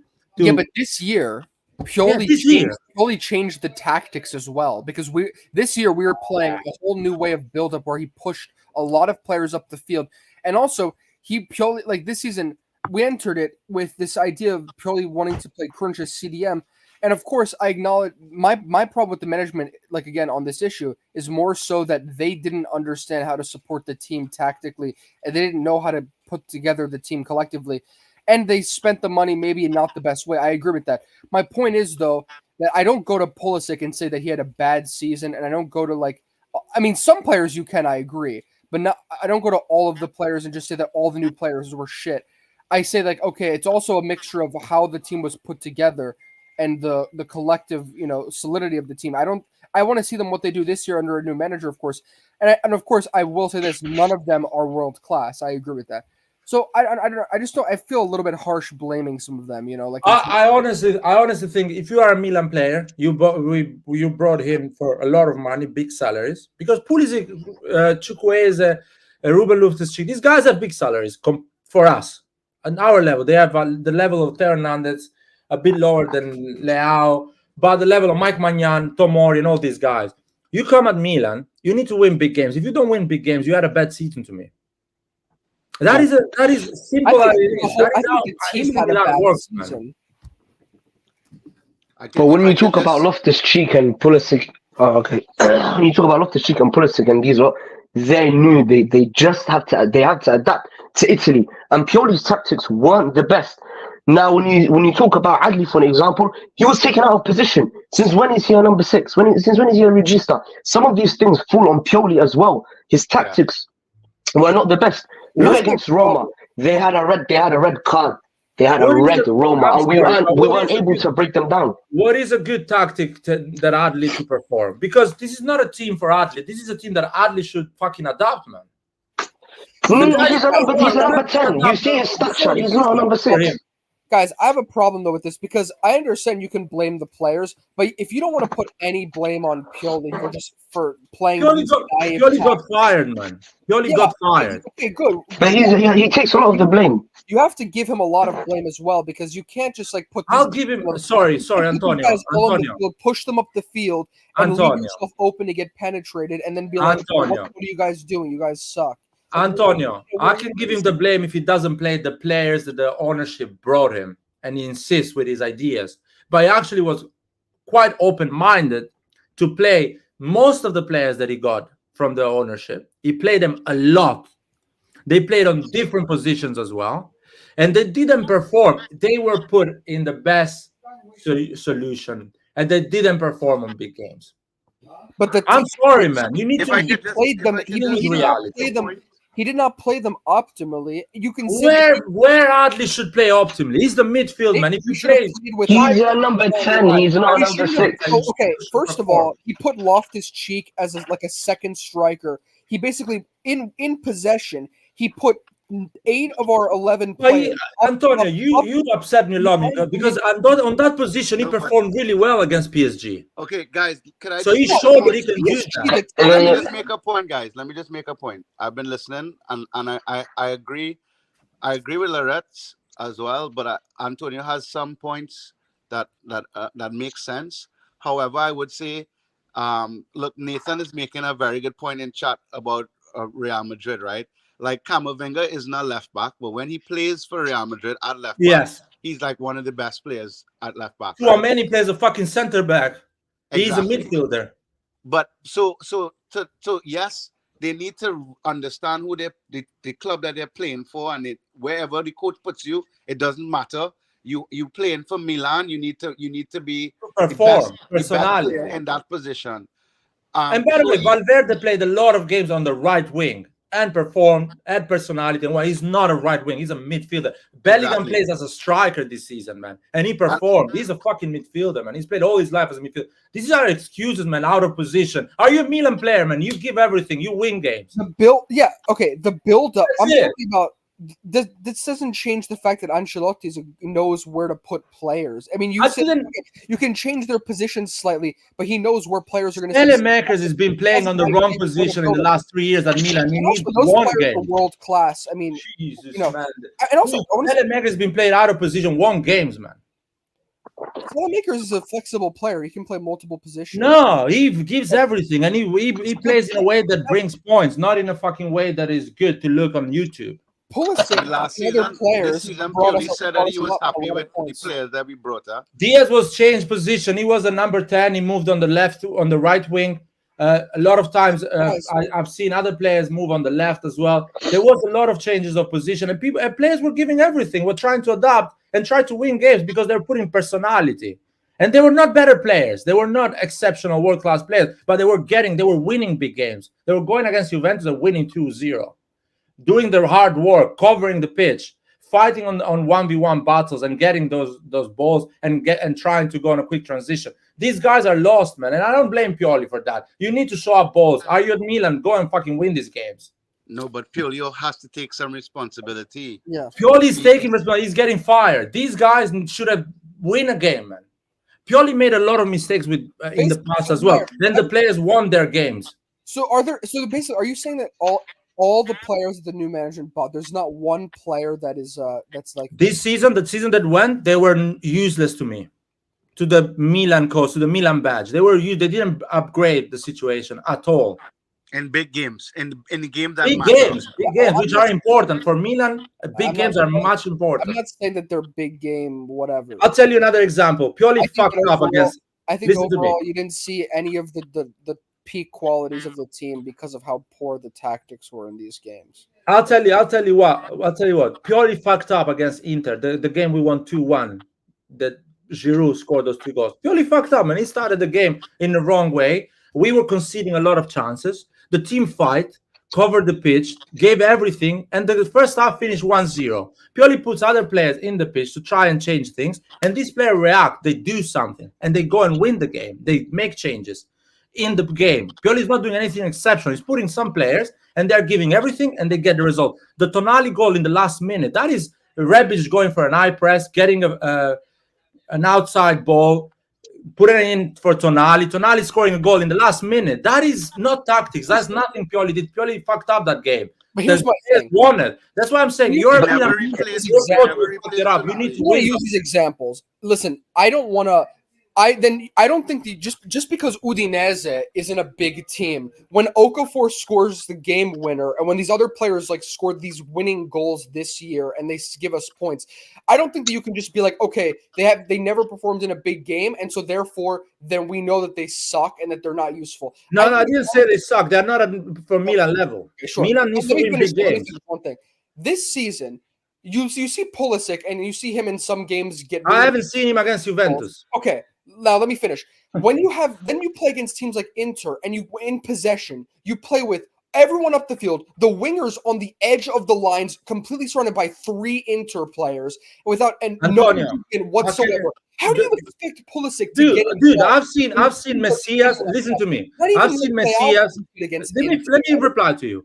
I've seen Messias playing against Inter. lose never 2-0 scored against Inter. He never assisted against Inter, man. Like, yeah, the semi-final of Champions League. I've he seen. missed an open goal against them. Yes, but he was in that position, for fuck's sake. He was there. He created that chance. team- The Milan First created of all, we those were already chances. losing the game like 2-0. Dude, but whatever. there was no chance created by Pulisic, losing 5-0 or 2-0 But also, or 3-0. Pioli this year, He completed.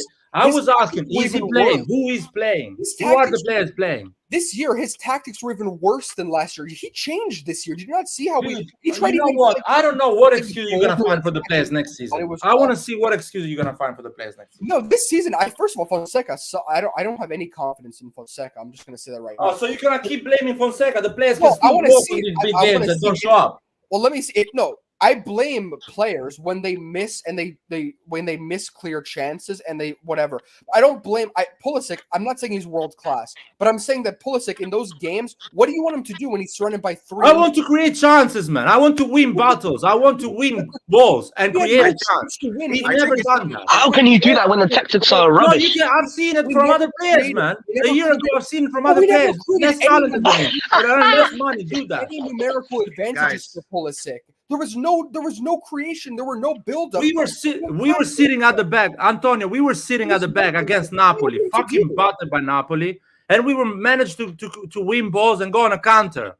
But that's because Pioli in that game he defended. This season, Pioli tried to play possessive football with everyone up the And field. we've done that, dude. I give you examples of Pioli. He got penetrated, man. Like I it's- give you examples of Pioli, dude. You're finding Guys, excuses. hear me out, I'll give hear you me out. examples of Pioli having bad tactics and players winning those games, man. Big games. Listen, it is you guys, both of y'all are right. It is a combination of players stepping up and the manager understanding the game awareness to change the tactics. You all are both right. You need to have both in order to be a winning team.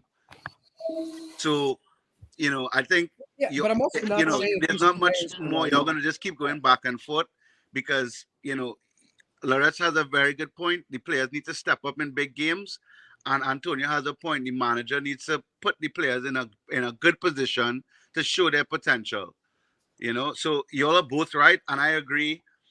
I don't think any of the players that we brought this summer, last summer for this season, were a world class. I had my doubts about Pulisic, but you know what? In the games against Benventuro,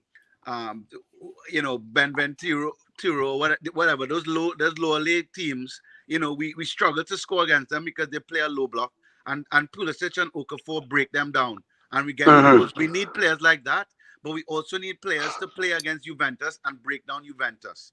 Yeah, but So Ace. it is a balance between the two that is needed, and I mean, I don't know if the ownership, that's the problem. Like last summer, And I'll even say this though: I don't think they're world class, but I'll go as far as to say that I think they have the ability to actually perform in some of these games.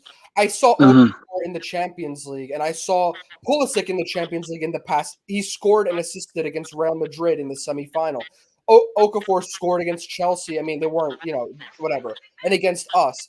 I think they have the potential to score in tough games against good teams, but I think that this year we just didn't get to see, of course, enough of that. Of yes, they are to blame as well. Of course, they are responsible, but I think that they can grow into that role as well. I think they have the ability, not to be world class players. Obviously. the thing that worried me last summer was that we had a lot of volume. We brought in a lot of players, but we never addressed the issue, which was Tonali, somebody that could replace a Tonali-like player.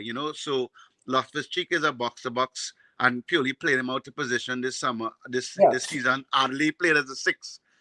But Pioli said after the summer window last summer that he was happy with the signings, and that I agree. I need to reply to this comment. I'm not blaming the players. I'm blaming the management that bought these type of players. Now, do you think is their first season? If we're gonna always think like this, is their first season? Fuck it, we're not Milan anymore. Just let's give 3 seasons to everyone. Let's fucking give 3 seasons to everyone. Fuck it, man. But there's CDK didn't get anything. Look at CDK this season. What? He's a perfect example. He's average, man. He got would rid have of him, done. He would have done and the now same look at thing. him. Score useless goal and don't show up on big games. It's not good, man. Let's fucking give a 3 season to everyone. Let me wait another 3 years, but let's go. But if you give 3 season, they run out of their contract and they walk out on a free. So that's why Milan should not give 3 season. Milan should be like, dude, do you have balls for big games? You don't have balls, move on. That's what type of player we should buy. No players that but we need Laurent, to give 3 if season. if we thought like if Real Madrid thought like that, then Vinny Jr. would be playing somebody. But when Vinny Jr. was growing, there was a team that was actually fucking challenging for everything. We have 4 starters that we need to wait 3 seasons for them to grow.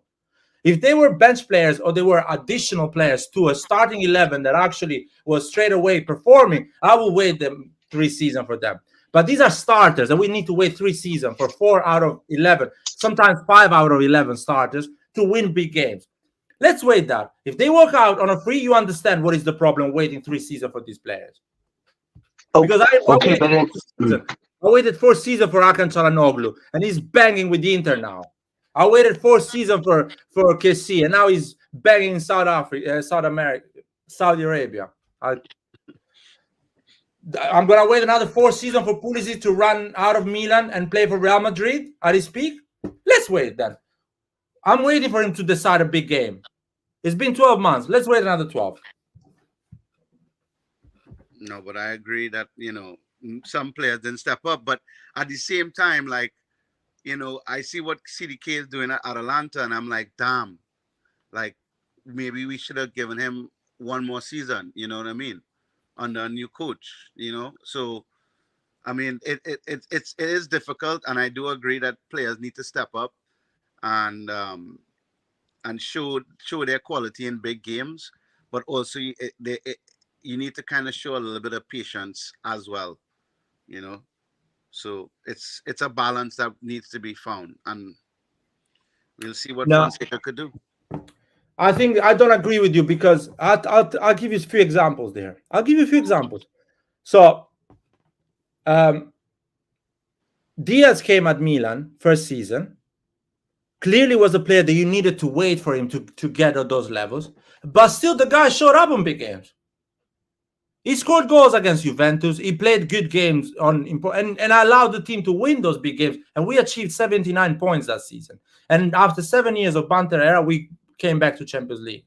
So you can still give a chance to these youngsters, but they need to show me something. If they don't show me anything, I can see it. Let's see next season what they're going to show me. If they don't show me anything next season, we're cooked. They bought 11 players. None of them show me anything in big games.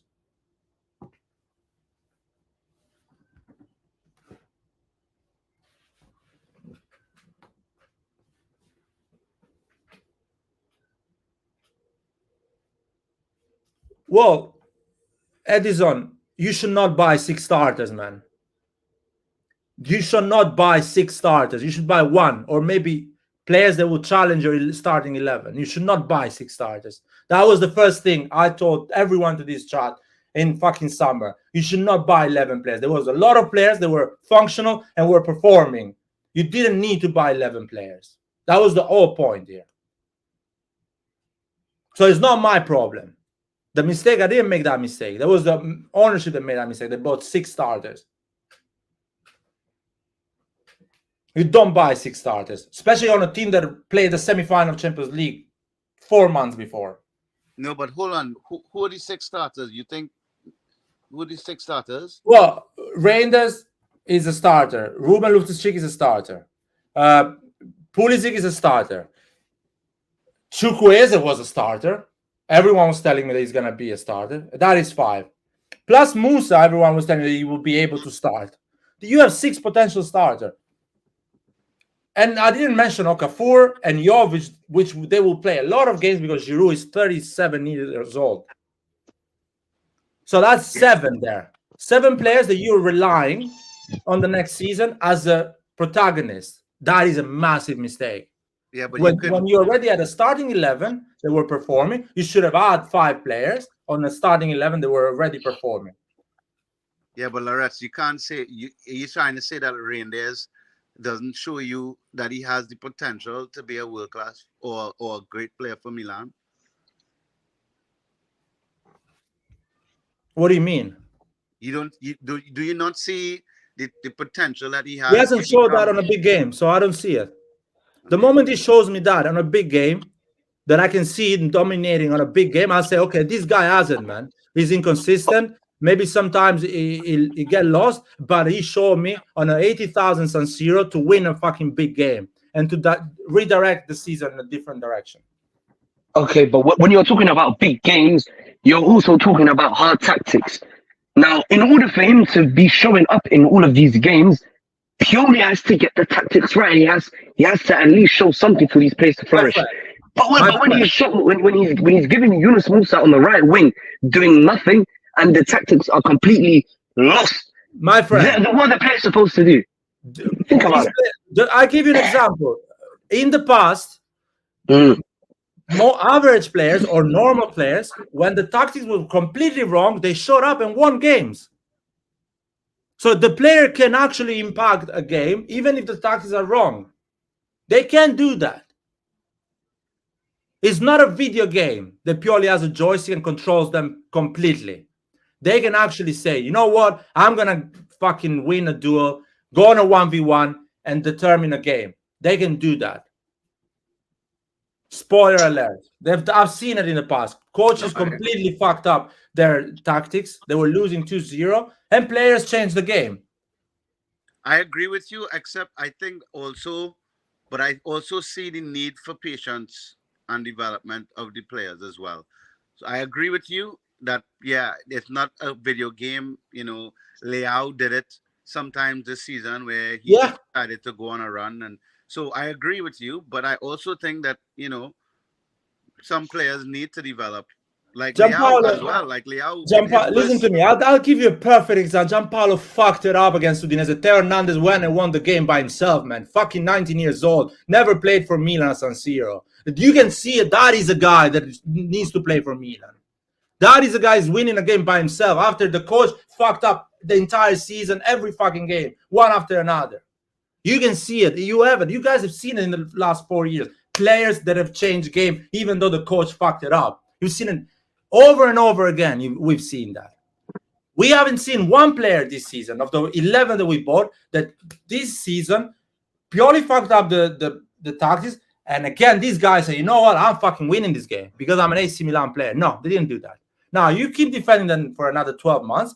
In 12 months, you're going to come back and tell me, Lard, you were right. That's my opinion. I mean, you know, I agree with but I see Chukwueze as somebody that wasn't given enough opportunity to show that he can, you know, put Milan on his back and where, I mean, he got one or two. You saw glimmers against Newcastle, and you know. So I think Chukwueze could be one of those players that can be a match winner. Can, you know, say fuck you to the tactics. I'm gonna win this game for the badge, you know. But he wasn't given the opportunity to. So I agree with you, but I also feel like, you know, the Pioli didn't help some of the players on the team show that potential. But regarding Chukwueze, I mean, obviously, if Chukwueze were to start, Pulisic would have been on the bench, or Pulisic would have played as a cam, and we did not have a team for Pulisic to play as a cam.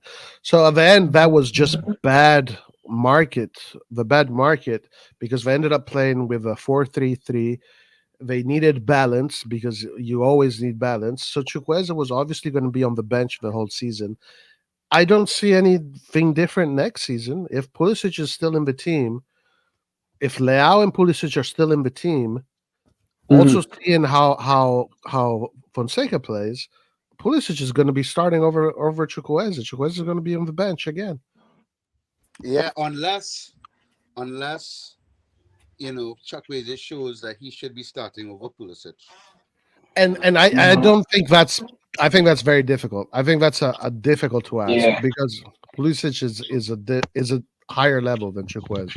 But I also feel like the owners want Pulisic to start as well. I don't know if You know. Well, they can coach the team. But Why he's they need to proving coach? himself. I- honestly, if you weigh 50 kilos, you should have the talent of Maradona or Robinho to play in Serie A. You cannot play in Serie A. But listen, Larry, I think that if you put Chukwueze in an Atalanta, that kind of football, I don't see him doing bad, honestly. Yeah, because the objective is to finish with 70 points or 65 points a season. I think that Pulisic is like, he is the captain of the USA. He is the best player of the USA. The level is just so different from Chukwueze. I don't know if what is going to happen with Chukwueze. But I believe Pioli lacked rotation because there were some games where Pulisic could have sat on the bench and let Chukwueze get those minutes. But you saw against Roma when he took on all of those plays and Giroud messed up a chance. There's a glimmer there. There's a player there, but he wasn't necessarily given the opportunity like Pulisic. But Pulisic did show up. Yeah, and that's the thing. Guys, it's all about handling the pressure at the end of the day, because as Roy was saying, Chukwueze maybe in a team like Atalanta would do good. It's all about handling the pressure, and the pressure at Milan is not the same as Atalanta And I or think any other team like that. that's And a good these point. players they're not able to handle the pressure. They're But not able to perform under pressure with high expectations and all that. So that's why what Light was saying is right. These players are not for Milan, or for Milan should be at least. You know what I mean? So it's all about it all comes down to that. They're but not able to. Yeah, go on. no, going with that line of thinking, even talking about pressure, you compare still in the vein of Pulisic and Chukwueze. Pulisic, the pressure being the captain of the USA, he can hold the pressure better than Chukwueze. Oh, he's a Chukwueze's level. He's a level above Chukwueze. That's for sure. Yeah, I so agree with that. Yeah. I don't know I think Chukwueze might even be sold. Maybe who knows? I don't know. A lot of things could be changed because when you change coach, when you change manager, ideas and strategies are changing as well. So maybe it doesn't need some sort of players. It need others. It depends, But obviously, like you said, Pulisic is one step ahead of Chukwueze because his career speaks for that, Right. But Yeah. again, Pulisic and Loftus-Cheek, which are the two players in the bunch we call last summer. They're supposed to be those two with the most experience and most personality of them all, because they're experienced in Chelsea and Champions League and all that. But Pulisic, guys, come on. Messias used to score against mid-table, lower table last season as well, because that's what Pulisic did. All his goals was goals against Lecce, Frosinone, this kind of teams.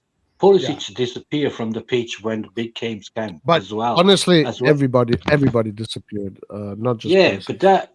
but that regardless of Pioli misleading the players, because that's what Pioli did. Besides the fact that Pioli, like I give you an example, we lost 6 derbies in a row, all of them in the same way. Pioli played all the fucking derbies in the same way.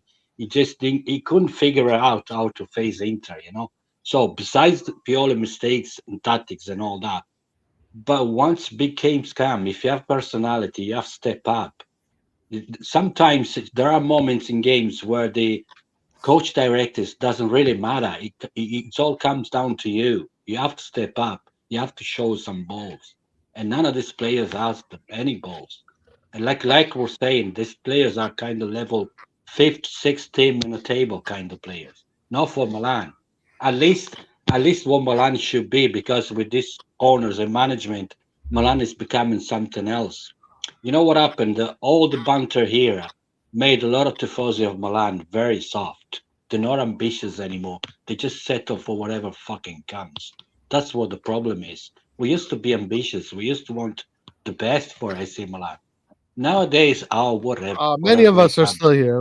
Many of us are still here. Yeah, I mean, we people talking about. Antonio was saying earlier on, we came second. Second what? 75 points gap between with Inter. Well, what's the point of that?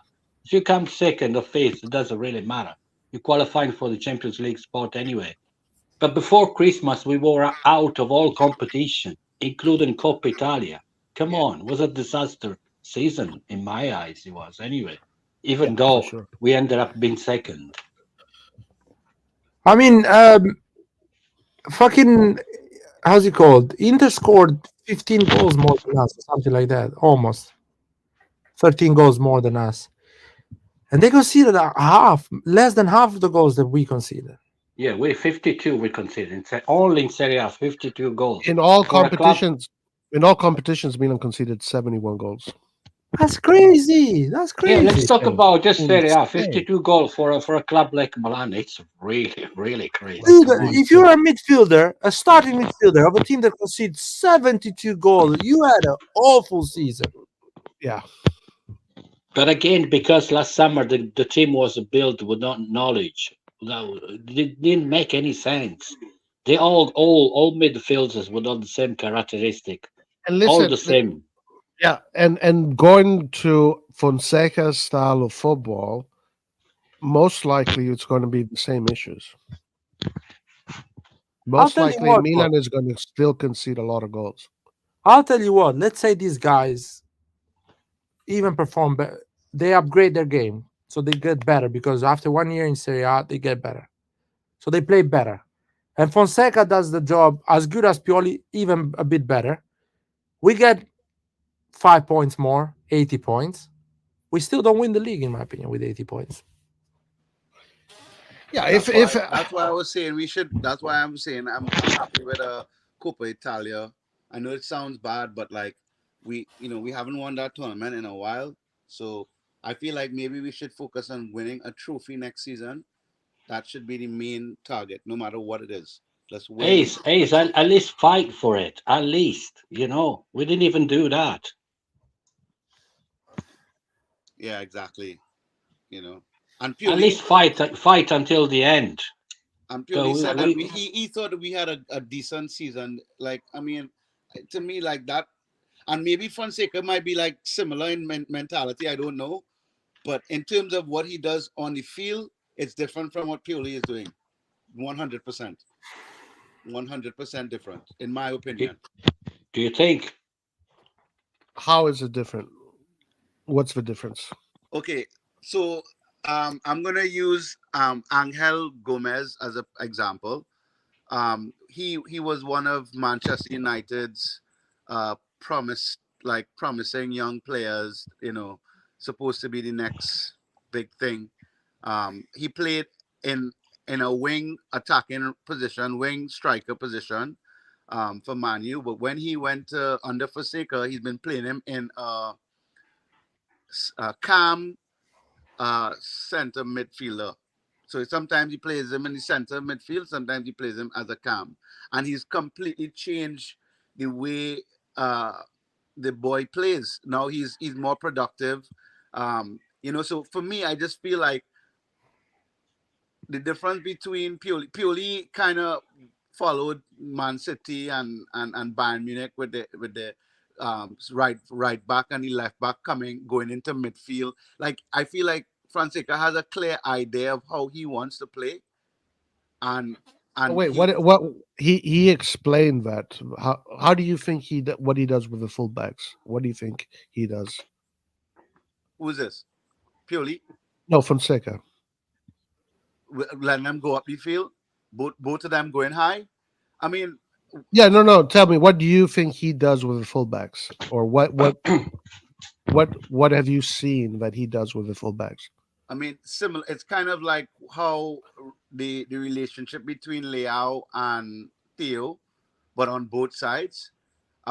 His philosophy is quite high, getting up the field, and creating the numerical overloads in the wide positions.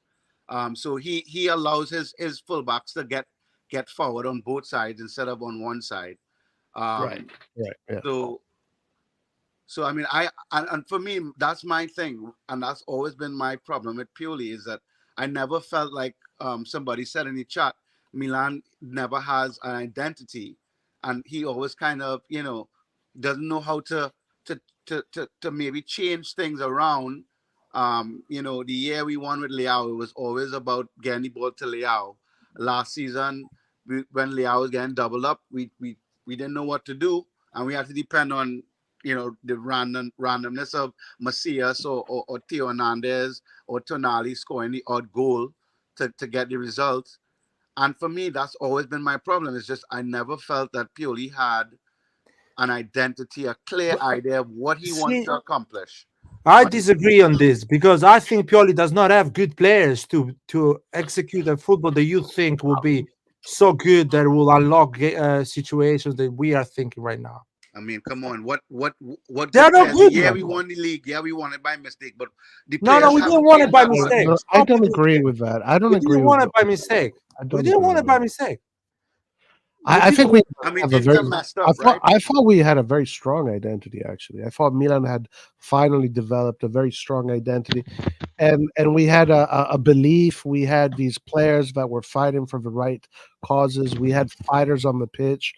I mean, that people say I hate it when people say that we won that season because of luck. No, like we won that season because we beat Inter, we beat Napoli, we beat those games, and then the last 10 games we didn't concede a single goal. That is why we won that season. It's because the team was together. The team was in it to win it. The great mentality, and they got the job done. So I don't agree that we didn't have a mentality. Roy, okay, what were the X factors in that season? We had Maldini, we had Zlatan actually playing games. So we had a passion. Well, not at the end of the season. Zlatan was injured. He didn't play at the end. No, the team there was perfectly built to win the Scudetto that year with the resources we had. Zlatan didn't play the second half of the season at all, I don't think. But anyway, it was important. It was important regardless. Anyway, in the first half, yeah. The X factor was simple. We had players. Yeah, but was the mental state of the team was there because the winning the derby 2-1, that was the turning point of the season. Carmelo, the goal Theo Hernandez scores against Atalanta, is that Pioli tactics? Did Pioli got the tactics right? Or fucking Theo Hernandez is a world-class player and won that and say, I'm going to fucking win against Atalanta because I want to win this trophy. Yeah, but that's what I mean when I say sometimes there are moments in games where the player has to step up and get take initiative and just do your own thing. You know what I mean? I was a kid and say, I'm going to beat Sassuolo. I'm going to You know what the problem, in my opinion, you know what the problem, Larry, is with these managers nowadays? They give too much instructions to the player. The player needs to be free-minded on the pitch and take his own initiative at times, you know? You have to have a plan, a game plan, obviously, to start with. But too much instructions, too much directives, it's not good for players, you know? You have to take initiative. There's a moment in games where you take the ball like Theo Hernandez did and just do your own thing, you know? That's what I think. Managers today is that they want to overdo it. They want to overstep their own whatever. I can't find the word now. I think the players we have, Fonseca, whoever is coming, is not going to do exceptional game pattern and tactics, unbelievable, unlocking games. No, they will do what Pioli did. They will rely a lot on players actually trying to find those situations. They will create a system, and the player has to create something. And again, a wise coach is who adapts to the kind of player he has. It's like when you go to a tailor, you know, it measure your body for the suit you need, and that's what he does. So if you want to play like Pioli tried to play high on the pitch and everything, we don't have that kind of players because playing high on the pitch and everything, it's very risky if you don't have the players to do that. And in midfield, go on. No, and that's why I really think that with Fonseca we're going to have the same issues that we saw this season. Yeah, from what I got, it plays the same way, kind of thing. Very high on the pitch, pressing and all that. Yeah, and the thing about he's more because Ace is right, because Fonseca said this. He wants both of his fullbacks to go all the way up and have the two attacking wingers play with the fullbacks, right? So that leaves even more space in the back. So I think he's he needs top players to do this kind of game. He can't. But have, again, different leagues, different story. Because the analogy that Ace was making before with this player Gomez with under Fonseca, right? But that's French league. French league is not Serie A in terms of anything, in terms of kind of playing, in terms of pressure, expectation, and all that. If now the Kylian Mbappe is going to Real Madrid, so he's going to leave the French league. If you put Pulisic there in the French league, it's going to be the player of the season. That kind of level the French league is to me, anyway. No, You no, know, I so agree. I agree with you. I'm not saying that the leagues are the same in terms of overall competition and quality. But what I was speaking to is the ability for him to identify a talented player and maybe readjust the way that player sees himself playing in the game. You know, so something that he could potentially do it, you know, a Pulisic to play in the 10 position, or Leao playing up top on top as a striker. Maybe I think he may have that ability to help those young players within our squad currently to maybe change their mindset. You know, like Leao says, he feels comfortable playing only on the left. Maybe Fonseca could no, but convince him to look, play as a striker. I no, don't but know. listen, like I was saying, like I was saying earlier on, I don't pretend to know Fonseca because, like I said, I didn't really follow him even when he was managing in Italy at Roma. I didn't really like pay attention, as I was saying before. So I don't really know what kind of football he plays exactly. You know, I only have to wait and see. But with that said, we have no choice. It looks like he's the one who's coming in. So we'll see how he goes. Can I reply to this one? That team was built in 2 years because Milan was broke, financially broke, and there was a pandemic in the middle. We are questioning that this ownership got a team that won the league, so you don't have to rebuild nothing. Yeah. So there was no excuses here to say we need to wait 2 years because that team we waited 2 years. No, man. Yeah, That but was a different situation. Laird, not only that, the financial situation was sorted as well. They found a very Yeah. good situation They, financially they as were well as that. they, Yeah. they got the team financially stable, 130 million to spend. Maldini did that. Maldini did that. Exactly. When we are talking about this team that was built in 2 years, we were loaning Florenzi, getting on loan Messias, and paying 44 million later on the year. We were building a team with zero money. We bought 11 players, which 30 million we spent on Tomori, and the other ones we loaned them or on a 5 million, 6 million player. Larry, It's a the different job that was done was phenomenal. It was phenomenal. I'm talking about a situation that we have 22 players that achieved the semi-final of Champions League. And what do? You get rid of 11 of them and buy 11 new ones, spending 130 million. That is madness. Yeah, but that semi-final brought about 80 million, maybe more than that. But forget about the money they brought. This is a team that reached the semi-final. They dismantle it completely. They say, no, it was just luck. They accidentally went there. So let's get rid of half of the team and buy 11 other players. They haven't played the semi-final of Champions League. Again, because Davis, Musa, Chukwueze, these guys. Let's buy brand new players. That is stupid to me. Look, presumption, and incompetence. That's the result for you. I mean, So you cannot what I'm compare it to getting that is- situation. It's different. what I'm getting from this is basically, you know, it doesn't really matter what coach we bring. It's all about what players we bring in. You Oh know? no! It's not that. Because if Conte comes in, even with these players, I guarantee you that this player will perform way better. Conte, when he first came to Juventus, he didn't have any top players or anything besides Pirlo. But then he had Steiner, Vucinic, Matri. I can't remember all the names now, but it was an average team. But Conte takes the best out of average player as well as top players. So that will make a difference. Average at that point as well. I mean, he didn't do that at Tottenham. I mean, the whole reason he left Tottenham was because he was frustrated with the ownership not giving him the support to bring in the right players. Well, nobody seems to do good at Tottenham anyway. Well, I mean, I'm just saying. My point is that I do think that players. It does matter what players you have available. You know, so I think that yeah, I mean yeah, Conte would definitely raise the level to a point, but you know, Well, Conte, he's gonna want quality players in his team. I'll give you an example of what Conte will do. Conte will play 3 center backs. We have 3 center backs. He will play Theo Hernandez and Calabria, one on the right, one on the left. He will get rid of Chukwueze and Pulisic. He will play Leao as a second striker. He will buy a striker, play and a second striker to have in the bench. And the 3 midfielders we have, he will ask for 2 better midfielders, and we'll use the other ones for rotation.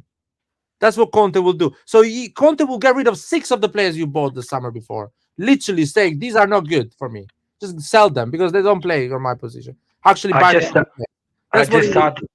just add one thing to that, Light. I think he would, if he was there, he would ask for because I don't think Calabria is able to do the 5th on the white side in a 3 at the back. Why not? It's easier for No, him. Doesn't have the stamina. Doesn't have the stamina. He has the stamina to do it with 4 at the back. He needs to cover more pitch 4 at the back. Yeah, but when you play the 5th in midfield wide in the 3 at the back, that's a different story altogether because you have to go up and down all game. No, you run less because the center backs covers you defensively. So you run less. You don't need to go down the line. You actually need to go less because your center backs will cover you at the last 30 meters. And your midfielder as well will cover you in the midfield. So you will run less. The midfielder goes back as well. Yeah, you covered the space. I know what you're saying. Yeah, but still, I don't think. Look, I love Calabria. Don't get me wrong. And he's Italian. No, Carmelo.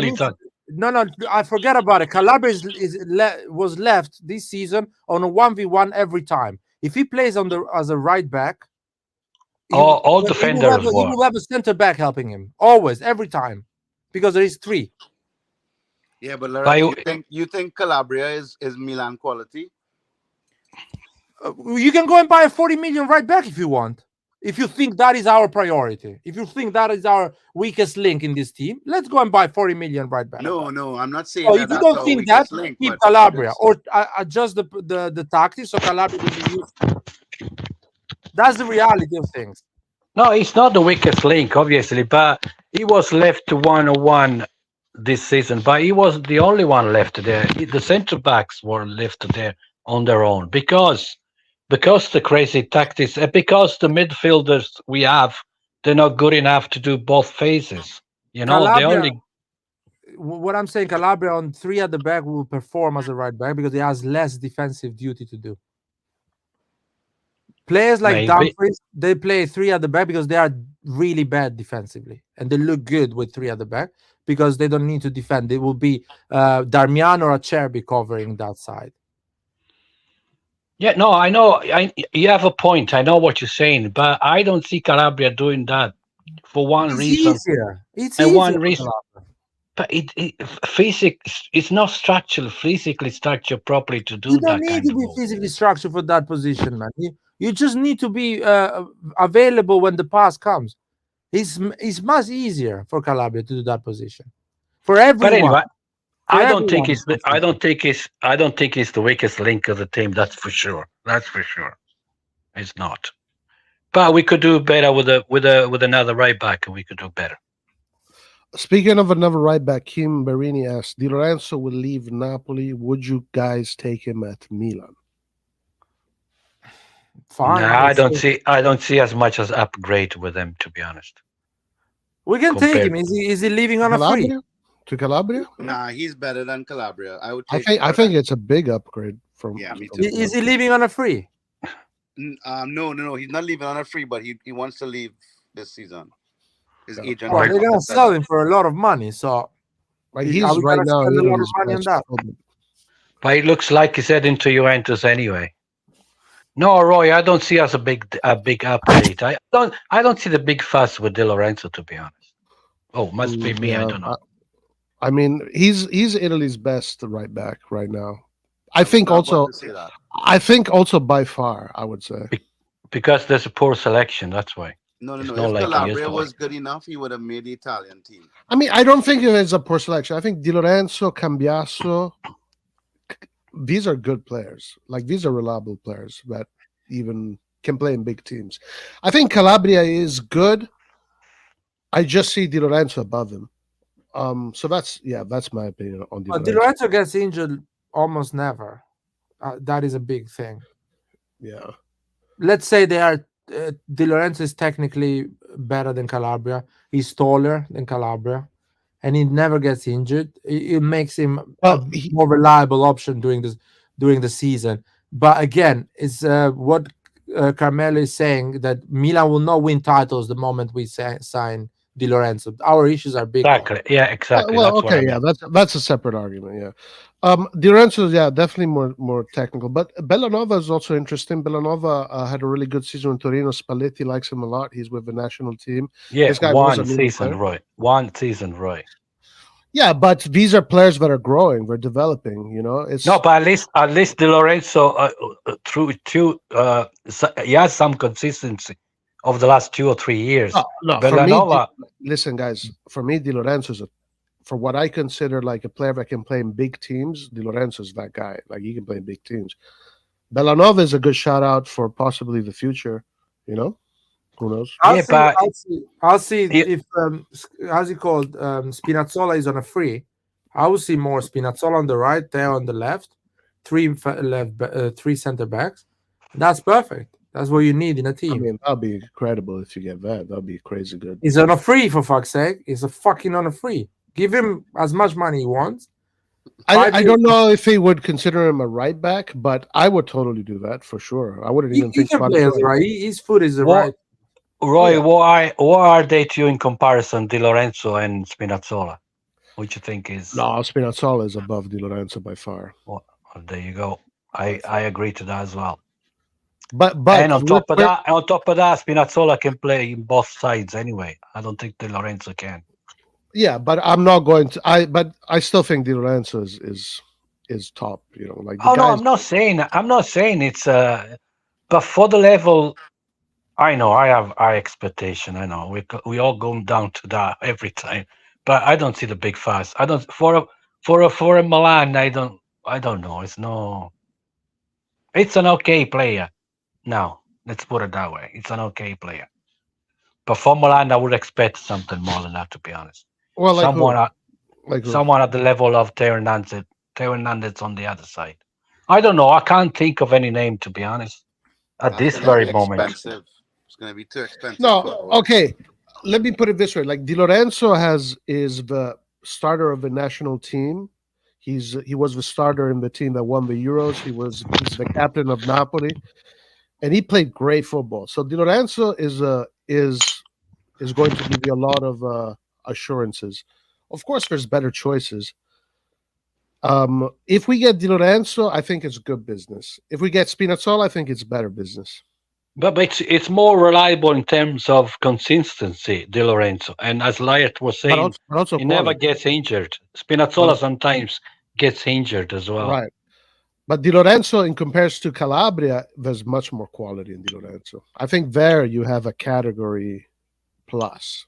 Like there's not as much as you might think. No, I don't agree with that. No, I think Di Lorenzo is miles ahead of Calabria. Anyway, we're not getting Di Lorenzo because he costs money. And he goes to Juventus anyway, he looks like. Yeah. He wants to leave Napoli. And for example, Giuntoli wants him there, so he looks like he's going there. But the one thing that really makes Di Lorenzo more valuable than Calabria as far as quality is his composure. He has much more composure than Calabria. Di Lorenzo can play in tight spaces, and he can operate in these small pockets and these movements. And on the ball, he's composed. He's not rushing. And physically, he's way better structured than Calabria is, and that's important. Yeah. That's important too. That too, yeah. But anyway, we love Calabria. It's okay. It's not the weakest link in Milan, that's for sure. I think Calabria will perform well on a 3 at the back as a right back, right wing. But with which coach? With which coach? Well, with the coach that plays that formation, or like a Conte or a guy that has win or get a lot of results with that type of formation. The 3 at the back formation is been adopted at the early stage in football for those reasons, because you didn't have a good left back or right back that he was good at defending or at attacking. So he was okay on both. So you needed to go a bit up in the pitch. You didn't have good center back, so you needed to add a third one. That's why that formation was invented by coaches. Zaccheroni was playing back in 1999 with three Yeah, at the back. because that With three team at the was back. not talented. We didn't have we had Ayala, Ba. Not the back, but up front was talented. But Not listen, the back though. Yeah, At the back, back. no. This team, Yeah, yeah, the yeah, three at yeah, the back yeah, is yeah. because he didn't have if I enough. play three at the back, I'd play Kalulu instead of Calabria. Bro. Well, but Kalulu's Exactly, been yeah, disappearing a lot of time. He's been injured as well. Or I would go and get a defender like Buongiorno or a Scalvini. Or I something will. like that. I will play. I will play Kalulu as well as a right wing back. But Kalulu can be valuable as a third in the center as well. Yeah, Look, that's what I'm saying. No, that's what I'm saying. I reckon if Pioli would insist on Kalulu playing right back, like consistently. Now, forget that Kalulu got injured seriously and all that. But right after the Scudetto, because they hear the Scudetto, he had a great season. But if Pioli would insist in playing right back all the time, I think he has the capability of being a good right back, in my opinion. You know what? I think like Kalulu, yeah, he showed good stuff. But honestly, guys, like we saw what worked. Kalulu, Tomori, central defenders, Calabria on the right, and Theo Hernandez on the left. And then what worked was that midfield structure that was in support of them. The Tonalis, the Kessis, the Benacers, the Salamakers, Diaz. Diaz was pressing like a maniac. Remember what Diaz Don't looked like? don't forget Kronic. Kronic did this big as well. Kronic, yeah. All of these players, that system worked. Honestly, I don't understand why we fucking lost that. That was working. The funny thing is that what do? You have that starting 11, more or less 13 players. You buy a same player, type of player, but a better player. And you don't get rid of the one that you already have. And you allow them to challenge each other, to fight for that position. So that's how your team improves. You don't buy a guy that is as good as Diaz or just okay. You buy one that is better and benches Diaz or benches Selemakers, benches. Do you know where I blame Pioli the most? Not because he's wrong tactics in most of the games, or because he kept playing the same way. He was insisting in some sort of tactics or whatever. What I blamed Pioli the most is when the build was when the team was built last summer. You as a coach, you should know when they were getting all those midfielders coming in. As a coach, you should know this is not what I need. I need a proper CDM. Can we get a proper CDM? That's what I blame him the most. He should say that I don't need all this. I don't need all these midfielders. You know what I mean? I need a different one with different characteristics. I need a CDM. Why did he not say that? You know what? That's a great point because like it's such a basic thing, but it's almost unbelievable. As a coach, you should be aware of that. You should know that. I mean, I think even if you're not a coach, you know that. If you just have a little bit of and knowledge, especially Roy, sorry, and especially on top of that, especially because you knew Tonali was gone and Benacer was seriously injured, so you had no one, literally no one, to cover that position. But you know, Pioli said he was happy with the signings that he was confident with the signings that we made. Yeah, but Ace, look, Fonseca will say that. I'm agreeing with you. No, Ace, listen. Let me say listen. why. Sorry. Fonseca will say the same thing, Ace. Whatever players they get, he will say the same things. But let me also say what Pioli said with that, because Pioli married the project. Pioli, in the beginning, before the season started, when he was presenting the team, this was just before Serie A, I think it was maybe the first press conference, he said that it was going to be a team that was going to defend with the ball. Like it's going to be a team that is going to possess and dominate and play high football and possess. He said that, what we saw last year, which was more defensive, we're not going to see that this year. So he married this project thinking that they bought these players that were going to just be the best in the world. And I don't know. I don't know if he did it because he to keep a job or if he really believed it. That's defending with the ball, Roy. What about when the ball is in the other when the others have the ball? That's the problem, you know. The thing is with Pioli, what I think is when Maldini was sacked, and then he was told, well, at least what the media apparently told us, that he had some sort of um, it was going to be like a manager, like in an English kind of way, if you know what I mean. Can't find the word in English now, but anyway, it was like more power to him for about the market, the team, and everything. And I think at some stage he got big headed, you know. No, because you listen to me. Pioli, until he is still not getting sacked, he's telling us that Milan is at the level of Man City and Real Madrid. The moment the moment the ownership tells him you're sacked, he goes to the conference and say this team is not good enough. You guys are giving me wrong expectations. Yeah, but I wouldn't. I would take whatever he says with a pinch of salt. Clearly was covering the ownership during these press conferences. He was saying, "Oh yeah, I love this midfield." Oh yeah. What he has to do? These are the players they got him for him to perform. He has to tell them that they are. And good. he also did plead with them, you know, kind of in a way where he was like, "Please, at least let me keep Krunic." You know? Yeah. He was pleading with him, like we saw that too. Yeah, but Pioli also is the one who said after being hammered 5-1 by Inter, he said we kept the ball the first 4 minutes. So yeah, because he has to cover his job. He has to keep his job. Yeah, but don't take the fucking piss though. You can't say something like that. Come on, I was fucking pissed when he said that. Are you thinking we're fucking stupid or something? What kind of thing is that to say? Seriously, what kind of thing is that to say? Just say it. I got it wrong. Inter was better than us, and he got it wrong every single derby. He got it wrong. He played the same way every fucking derby. The first half of that derby finished 1-1, if I'm not wrong. Leao scored the 1-1. No, but was the attitude, the game plan, the approach. Everything was fucking wrong. Everything was wrong.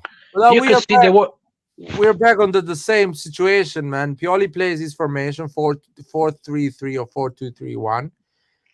Players are really average at the end of the day, and the derby is what it is. Pioli made a mistake, of course.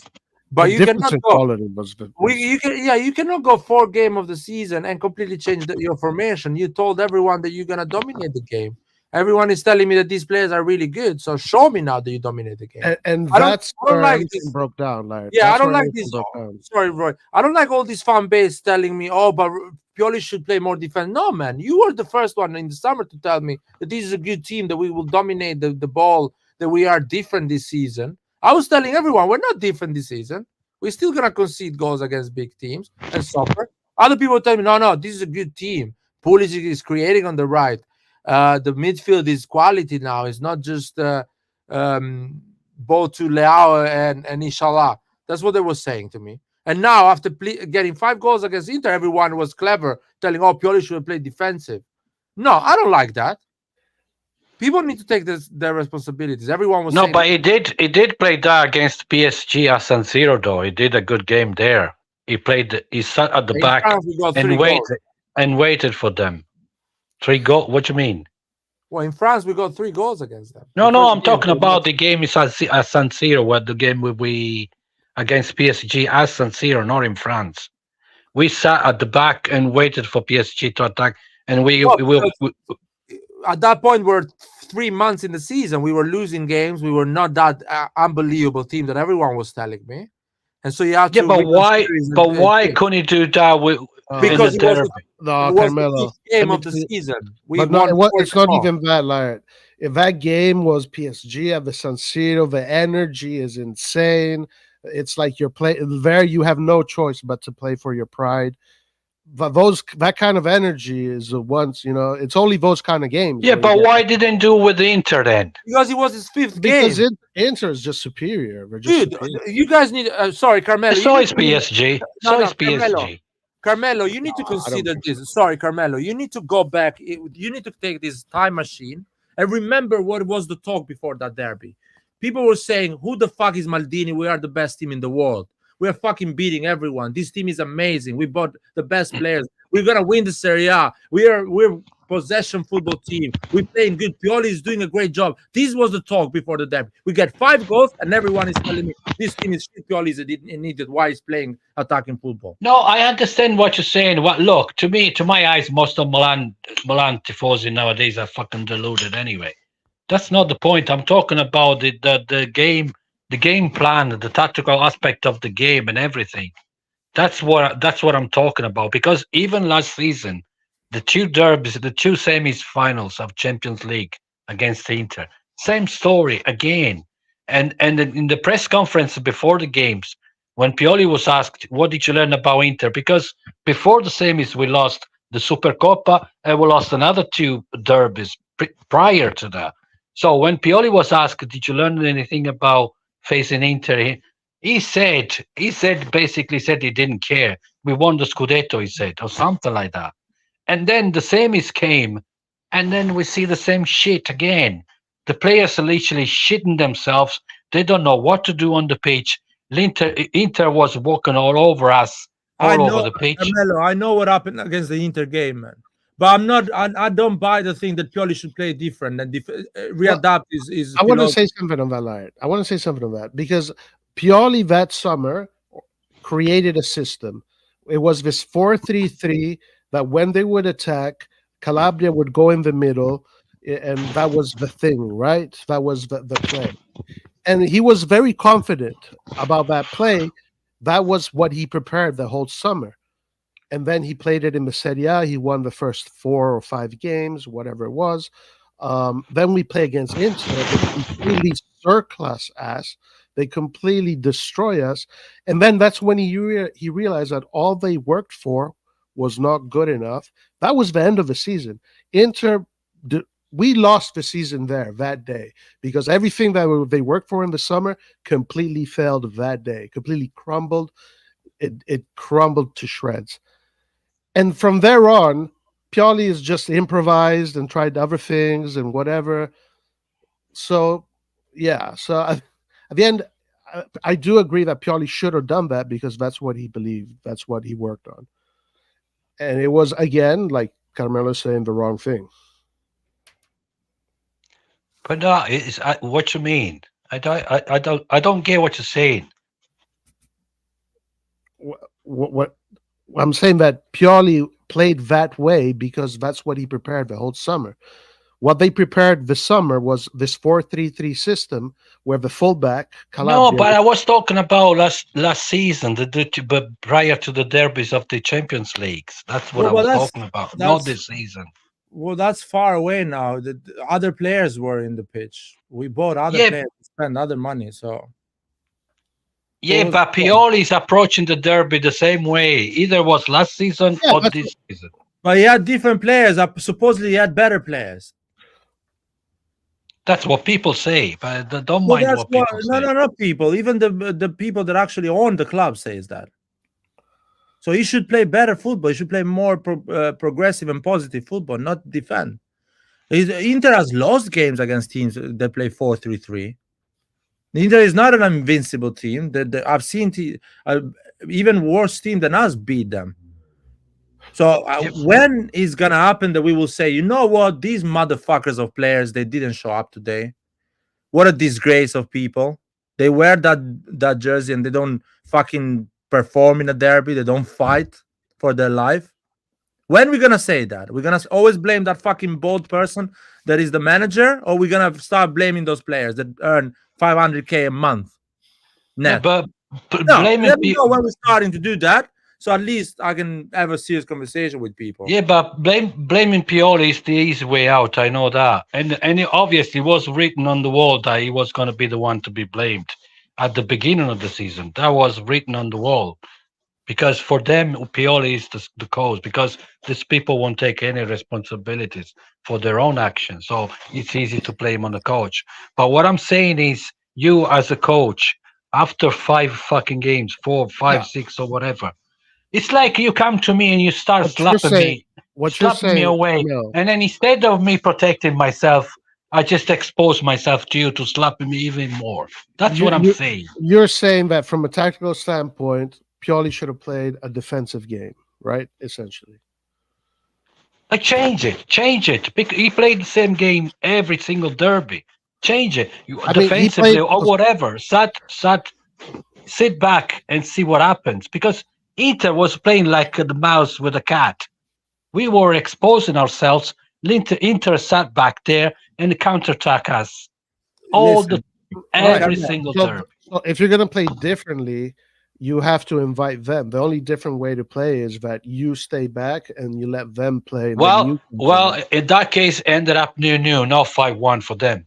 Oh, listen, Carme, we played like this, man, and we lost 1-0 the season before. And people, Saki, Red John, everyone say it was a disgrace. We are Milan. We should not sit at the back and wait for Inter and defend. We should. We are Milan. That's what everyone said. Red John, the guy that knows nothing about football, and Saki, the guy that invented football, was saying that. So whatever Pioli does, it's gonna be wrong because Inter will find the win because they have better players. Whatever you do. Yeah, it is true. We played like that when Milan had that crisis after the Roma game. Yeah. When Pioli went 3 at the back, and we lost that game, the Super Cup, and then he played a very conservative game, the next one, but we still ended up losing. But it was bad. But if you look at when we won the games against Inter was the better team, but we had a defensive spirit that was better than Inter. And then we had the strikers score the goal. Look, over the last 4 years. Look, I'm not saying Pioli is the only responsible. Is as a part of responsibility in this mess of season. But like you're saying, Roy, over the last 4 years, I believe, even the derbies that we won, Inter dominated us anyway. But we won those games because we had more desire. More. We wanted to win the game. And better defense also, better defenders. We were covered better in defense, better midfield, obviously.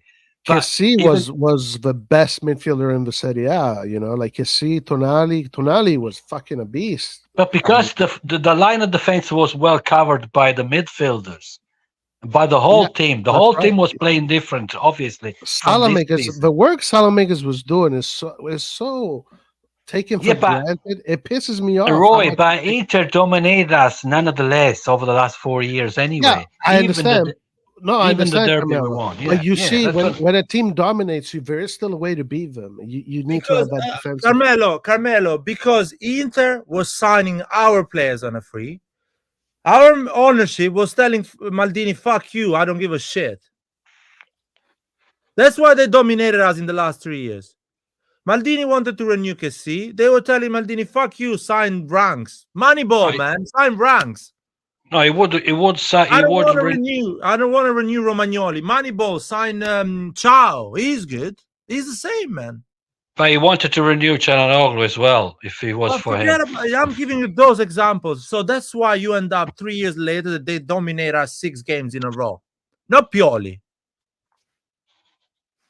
No one on fucking Twitter is saying that, or on fucking TV when Milan press or everyone talks. No one is saying that. They are saying, oh, Pioli is using the wrong tactics. No one is saying Maldini didn't renew Akan, Kessi, Romagnoli, all the senior team. That Zlatan was not replaced properly when he left. But wasn't his choice, though.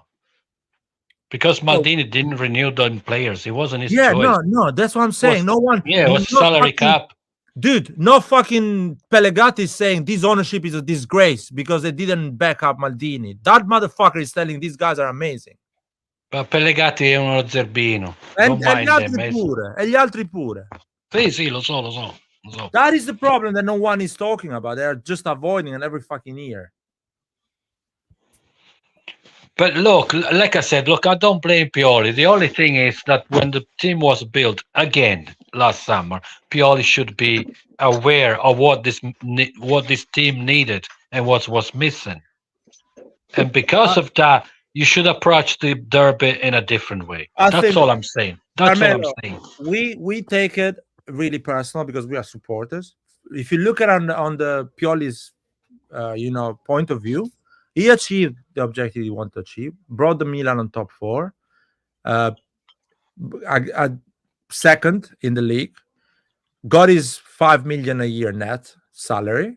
Are you talking about this season only, though? Yeah, Only all the season, even this season. Pioli but he did a great job overall. I'm not disputing that.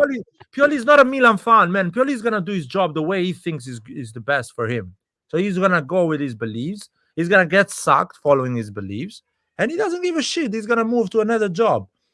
He's not a fan. He's not a, how can I say it? He's not me and you that he takes it emotionally. But no one is there. No one is there beside Maldini. Exactly. No, even Maldini is not there anymore. So Pioli, at the end of the day, he's gonna believe in his football ideas. He thinks he has a team that can dominate Inter, can keep possession and create chances, and he's gonna go and do that. And he knows that even if he wins derbies and does things, he knows he will get sacked at the end of the season.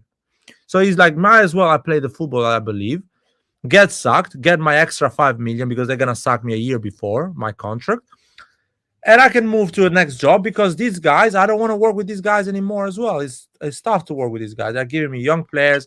It's getting every year harder and harder to make a team work. So it's better to get out of Milan and look for the next job because the fan base didn't like Pioli at the end of the day as well.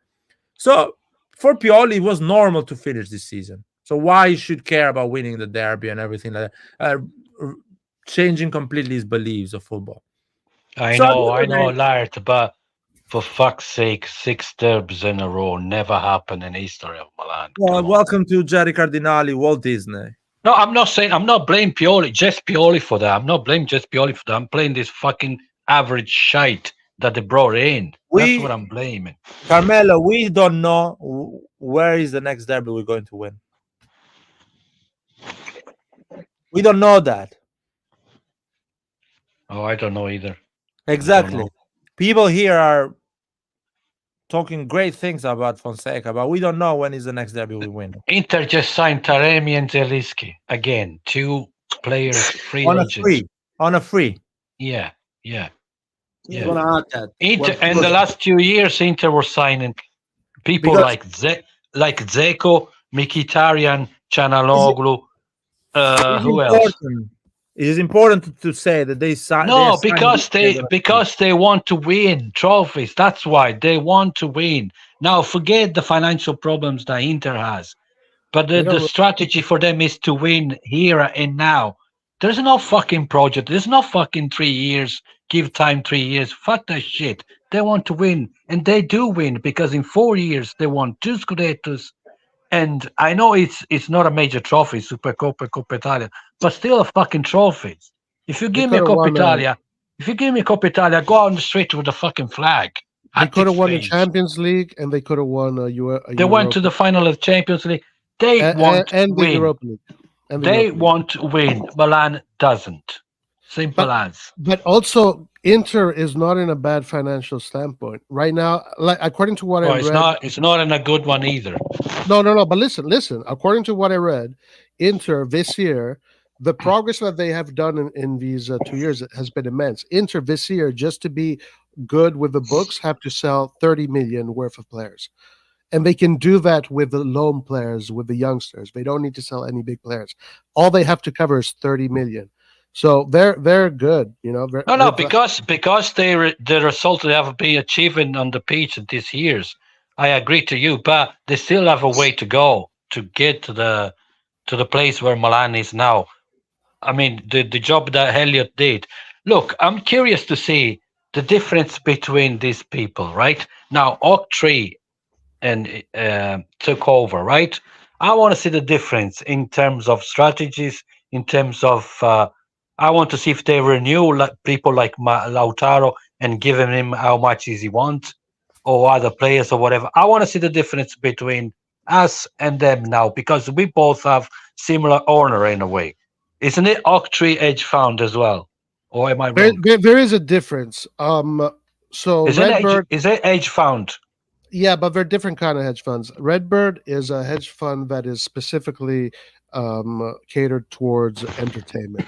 So sports, media, and they operate in this category. So Well, it's more similar to Elliot. Is that what you're saying? correct. Yeah. Oaktree is more similar to Elliot. Yeah. Right. Okay. But anyway, nonetheless, I want to see what these people are going to do.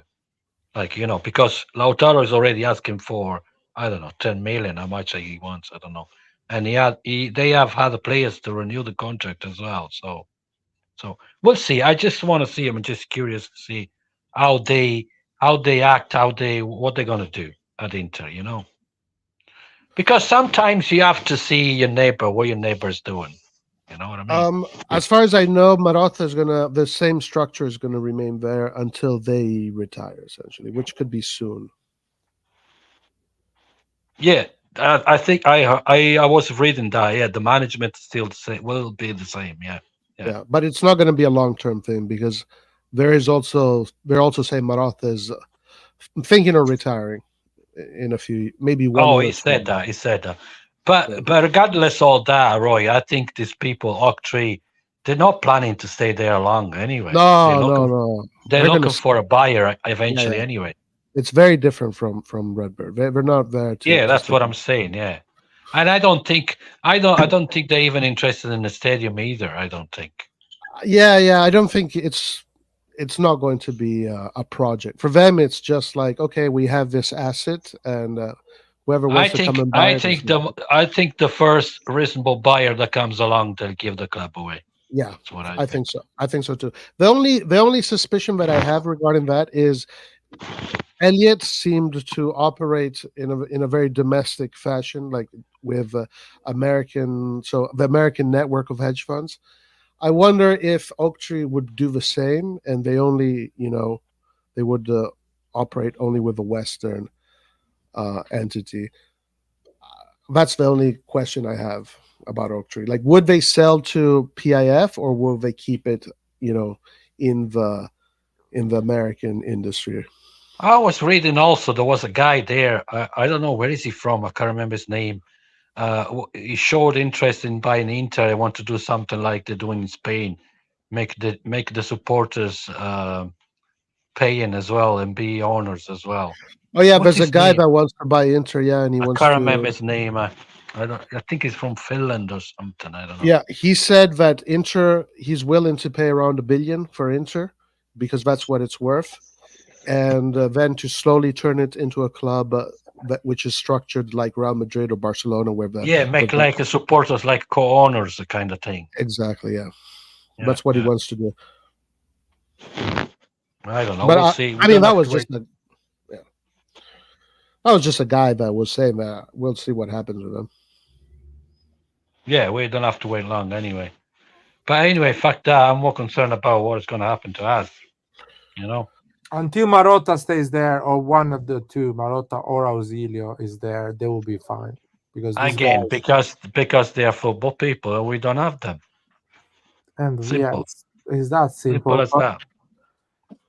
And I told everyone. You remember when Zion and all the other guys in the chat was here 12 months ago, last summer? They were telling us. That's the football people needs to be there. Look, I can close an eye and I can, just close an eye on the fact that Jerry's there, is going to stay, he's going to be there for a while. But at least, I'm not asking for much. At least put a proper sporting director, someone who's competent in football, someone who knows, especially within Italy, especially that, to buy Italian players and then just pick the right ones. Just put football people in management. And then if you want to stay there, stay fucking there. I don't care about you or what you're doing or what are you going to do with your money or whatever. But at least put football people there capable of building a proper, decent, a team that makes sense. That's what I'm asking for. Well, that's what I would like, but is it going to happen? I don't know. I mean, I guess, guys, we all want the same thing, but the reality is that we're not going to get it. Exactly. So, but what we need to do is kind of like maybe manage our expectations and try to be as realistic as possible. in terms of what could be best for us going forward as fans, because we as much as we would like things to change and for football people to come into the club and to get a big name manager to manage our players, we don't have a say in that. So it's just about managing our expectations going forward and hoping that we don't sell all our best players, because we're not going to be buying any big players, top players. So it's just about keeping the ones that we have already. Gazzetta also said today that Theo Hernandez is going to be the one we're going to sacrifice. So I don't know, guys. This is what they're writing. Whether it's true or not, that's to be. I mean, if they sell a big player and that big player is Theo Hernandez, for example, honestly, I don't want anyone to come and give me an excuse here. Honestly, man, I honestly don't want it. I'm gonna ban everyone. I'm gonna kick everyone. I'll do the live with one person looking at this. I don't give a shit. I don't want excuses anymore. Honestly, What? Why not? What's happening? What because happens? they're finding excuses every fucking summer about, oh, let's see, let's give it a time. If they sell the big player, because we are financially stable. If they do it, I don't care anymore what people say. I honestly want.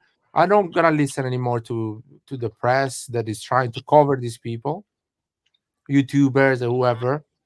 I don't care anymore. And by the way, if Borussia Dortmund wins the Champions League final, I'm not watching any AC Milan game next season Wait. Why? Why? because Why we would? should be there winning that final, not Borussia Dortmund. Maldini should have got 130 million to invest this summer, build a team, come back and go to that final. That's why. If Borussia Dortmund goes and wins that final, for me, is a big loss. We should have been there to win that final.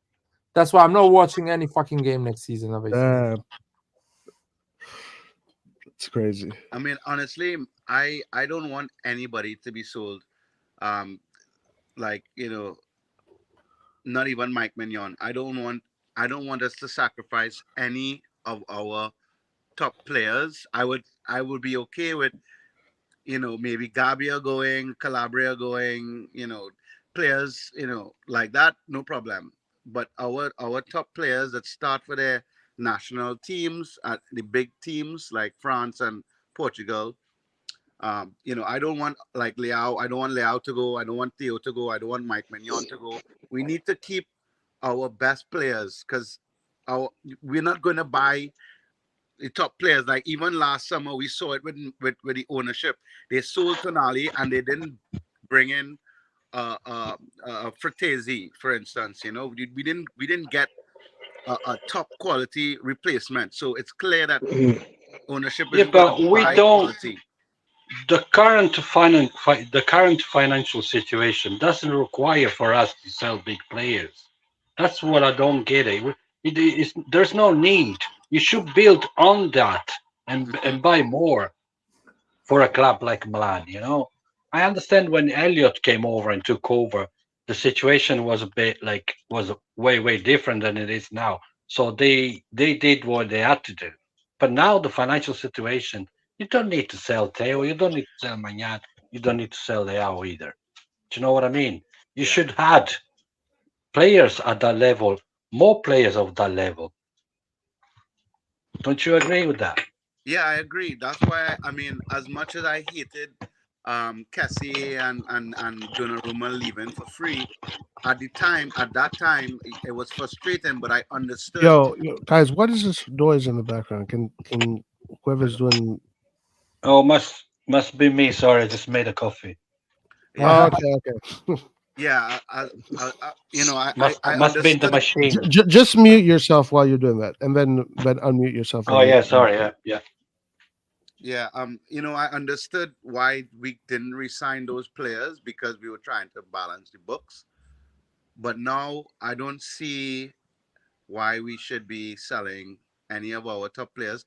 And I feel like it would be really nice for management to at least come out and show their face and talk to the fans. I think that also is driving why there's so much divide between fans their view of management. I just feel like there's no face that speaks to the fans, and I just want our management to be a little bit more transparent.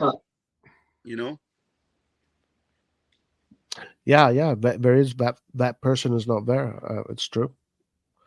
It's not even clear who it's supposed to be. Actually, it's so unclear. But is it supposed to be Ibra? I guess it's Furlani because he does most of the talking. But Furlani is someone that is not the right person because Furlani is not going to connect with the people. Whatever Furlani says, everybody's going to a lot of people are going to reject it.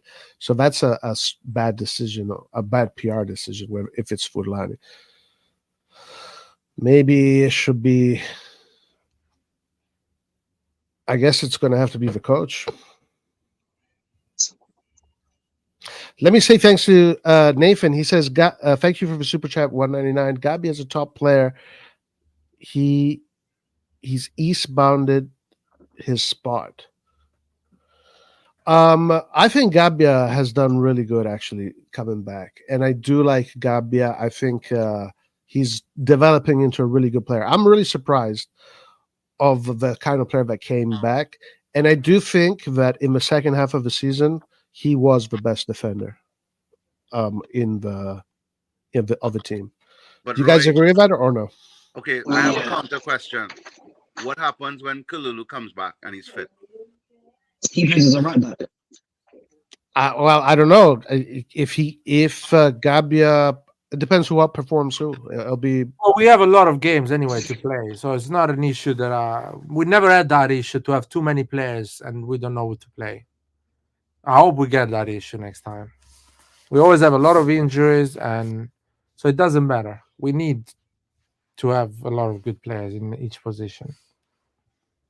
If Kalulu comes back and he is good as Gabbia, the coach will make a decision, and even if he makes a wrong decision, it's still gonna be a good decision because they're both good. That's why you need good players. So even if the coach fucks it up, he still picks a good player. Yeah, I think that whoever earns it will get it. But you need everybody anyway. Yeah. So. Yeah, but in some games you need a tall defender. Some games you need pace, like Kalulu has. I'm under the impression that Kalulu is a right back and not centre back. I don't think he has that stature, and also as well, Calabria isn't the best, so I think Kalulu should be a right back instead of a central defender. Okay, but yeah, it's a bit too short for being a central defender. Is that what you're saying? Because he's short. Yeah, and also he makes a lot of mistakes. So, from what I've seen from the Scudetto season, he is a better right back than Calabria, whereby his one-on-one defending, and being able to take on players. I think he's much better than Calabria in that sense. The Scudetto season, you mean? He was playing centre back then, wasn't he? Yeah, he was, but then there was games like against Juventus where he was a right back and he was doing pretty well. Oh yeah, I was saying that earlier on myself. He should insist in playing right back all the time. But again, look, Gabbia, I know Nathan loved Gabbia, I know that. But look, I don't mind having Gabbia in the squad. But would it be my centre back in the start 11 for a competitive Milan? No. It's not good enough either for that. I'm under the impression that we need a strong manager because Gabbia has potential. We've seen the way he defends. He's not bad whatsoever, but that comes from the manager and how he sets up the team. And that also refers back to, I don't think Fonseca has the ability, to make these players flourish because he's going to play a high line. And as we've seen, when Pioli plays the high line, that makes Tomori and all these players run back hard. And as you saw, we had an injury crisis in the back because of the amount of recovery pace that was needed in those games. So I think that's down to the manager. Hence why I don't think Fonseca is the guy. We need more compactness in the back. Yeah, but Fonseca has a better defensive record than Pioli. With a arguably lesser team than, because I don't think Lille is better than Milan player for player. And no, of course not. We will see. We will see. Fonseca, first of all, we need to sign him. We will see. Defense is about system. Is single players. Yeah, they need to be good, of course. But I've seen good players, good defenders. Ballon d'Or defenders looking really bad in a bad system. I remember when Cannavaro made the move to Real Madrid straight away after winning the Ballon d'Or and the World Cup. He looked like exactly, yeah. Because well, if you get exposed, yeah, you can be the best defender you want to be, but if you get exposed, like you're gonna struggle as well. Yeah, even Samuel and Cannavaro were top defender that time. They looked really bad because the system of Real Madrid was wide open, and they were struggling. So, but that's why I'm saying you have to know as manager what players you have available, and and find the right system for them players. Because if you want to play high on the pitch and everything, you want to play, the lines has to be you have to play in the 30 yards of the pitch, because once you lose possession, you have to be able to have all your teammates nearby you to gain the ball possession back. Otherwise you have to do like 30 yards, 40 yards running back, chasing the opponents, and that way that's not good. And as well as that, when you play high on the field, the midfielders has to have a really good technique and passing the ball. Why Barcelona was doing what he was doing? Because he had Xavi, Iniesta, obviously. Now I'm saying obviously that's the top, but you have to have that kind of players. If you play high, you have to be able to keep the ball for a long time by consistently passing in open spaces. We don't have them kind of players to play high on the pitch. That's what I'm saying. Okay, but for example, Brighton don't have the players to do that, but they have a manager in De Zerbi where he's very tactical, so he's able to. But he concedes a lot of balls. Yeah, but Brighton, where did they finish? They finished. Yeah, okay, but then at the same time they've had an injury crisis. If you think about it, they've had an injury crisis beyond belief. Well. No, but listen. Premier League is more competitive. Listen, Abdi, do you not agree with me? There's some facts when it comes to the Serie A that you cannot argue. These are just facts. They're mathematical facts. They're laws. These are laws of nature. In Italy, the thing that counts the most is how many goals you concede. That is the most important stat. And with Fonseca's system and the players we have, he can score many goals, but he's going to concede a lot of goals. And that is the main problem. It's well known in Italy wins the league the one who concedes less goals. Usually that's the way it is. 99% of the time, that's what it is. Yeah, exactly, yeah. But that hasn't counted for Inter. They have been scoring like mad. Well, they are the best defense, though. Inter conceded, we conceded 52 goals. Inter conceded 22 goals. They won because they were the best defense this season. Yeah, it doesn't really matter how much goal you score. Obviously, you have to score some numbers of goal, obviously, to win the league. But the defense, if you concede less goals, you mostly likely win the league. If they remember goals less, they still win the league. Do you remember back in the 90s with Capello? How many games Milan won? 1-0. They didn't score that many goals. Yeah. But they didn't concede. They conceded nothing, and that's why they won the league. Even Juventus in the past years, I was looking at the stats, and 1-0. Yeah, a lot of leagues they won, they didn't score many goals, but they just they didn't concede many. That was the key factor. But that's always the key factor. So my question is, how is Fonseca going to achieve that? Like, how is Fonseca going to achieve that? What is he going to do to prevent that from happening? Not playing out the pitch, it won't. I don't think. Well, he has Serie A experience, so we have to somewhat depend on that. He knows the league, and he'll be able to set up in a way, to counteract that. I think it's gonna boil down to the players that we bring in. We desperately need a pure. That's what worries me. physical six. You know, we really need a good pull in midfield. You know, because I actually think that we have, in terms of like Tomori and Tiao, we have those. They are very mobile. For the center back position, so they could get up and down our midfield third and our defensive third. So I'm not worried. I think it's more important who we bring in for, if it's Fonseca, in terms of our midfield, and obviously we need to replace Giroud, and that is also going to be important as well. I think those are the areas where I think we should, be focusing and spending the most money on the best quality players. Yeah, but Chao has a lot to learn in terms of defending, because most of the time he's making his timing is bad, and his judging is bad as well. Yeah, he has a lot to learn. And he struggle also. It's not that fast like Tomori is. If he has to run back chasing people, it's not that fast.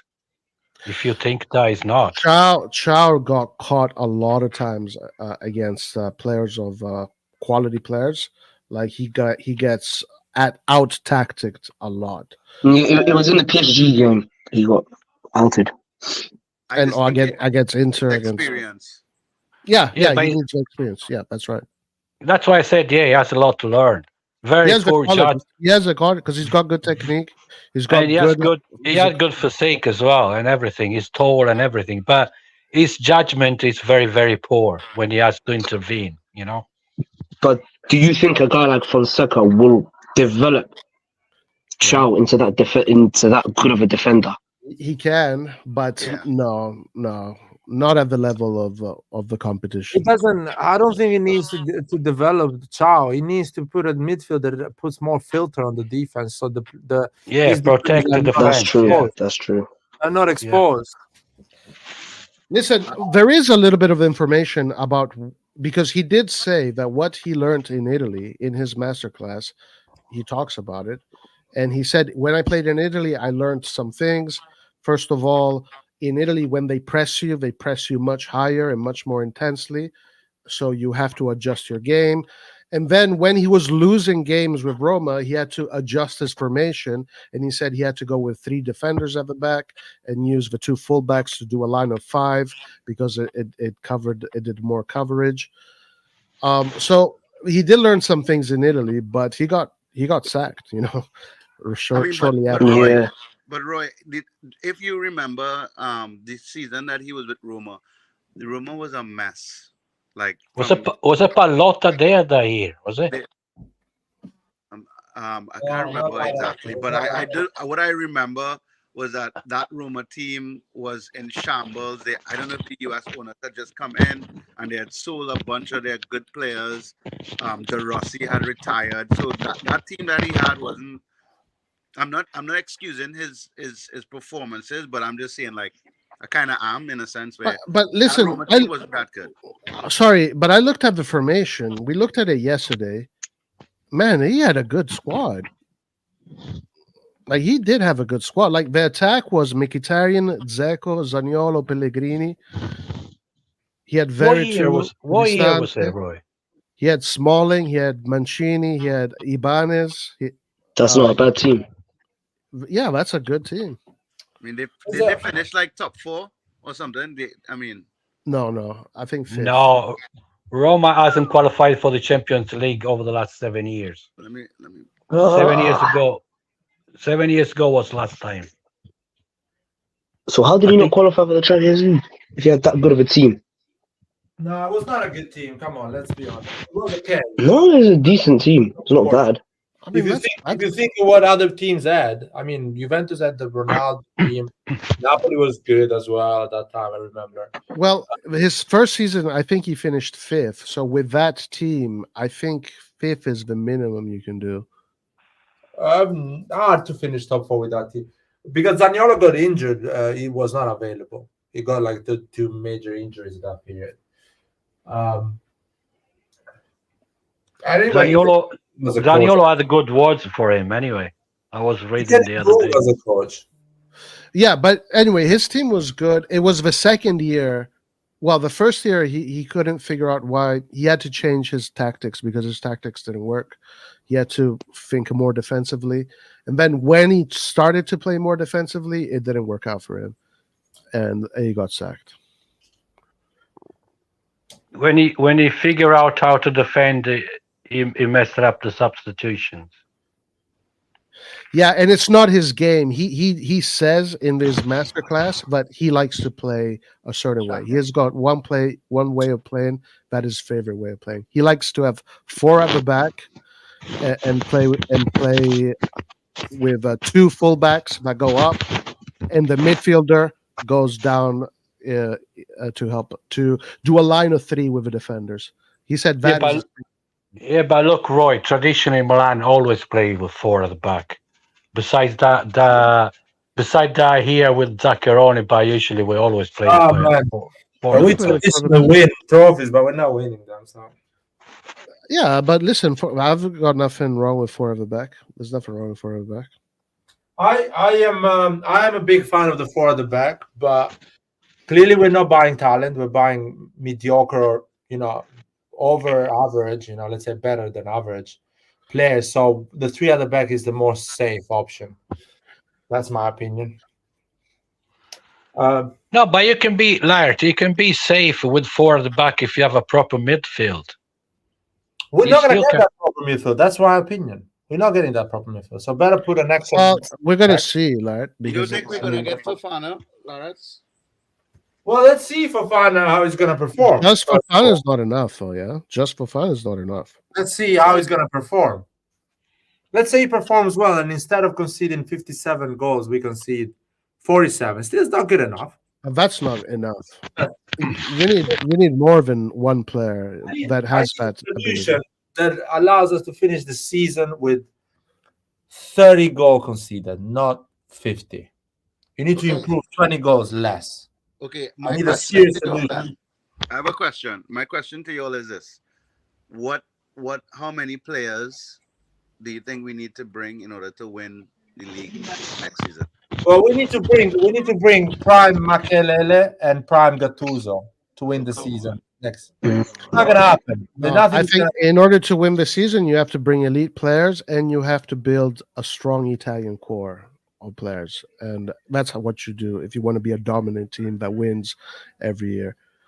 I don't see us winning anything the way we're doing. Listen, Roy, to build an Italian core is not going to happen in 1 year, unfortunately.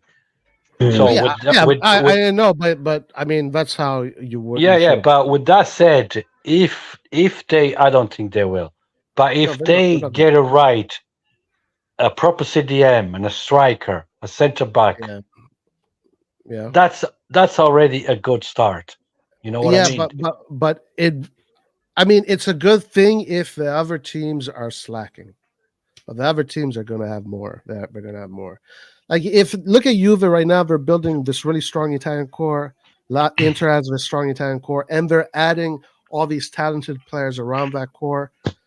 Like that's always been the formula in Italy, except the one time Inter did it. But Inter bought all the best players in the world. They had all the best players of the national teams, the captains of the national teams.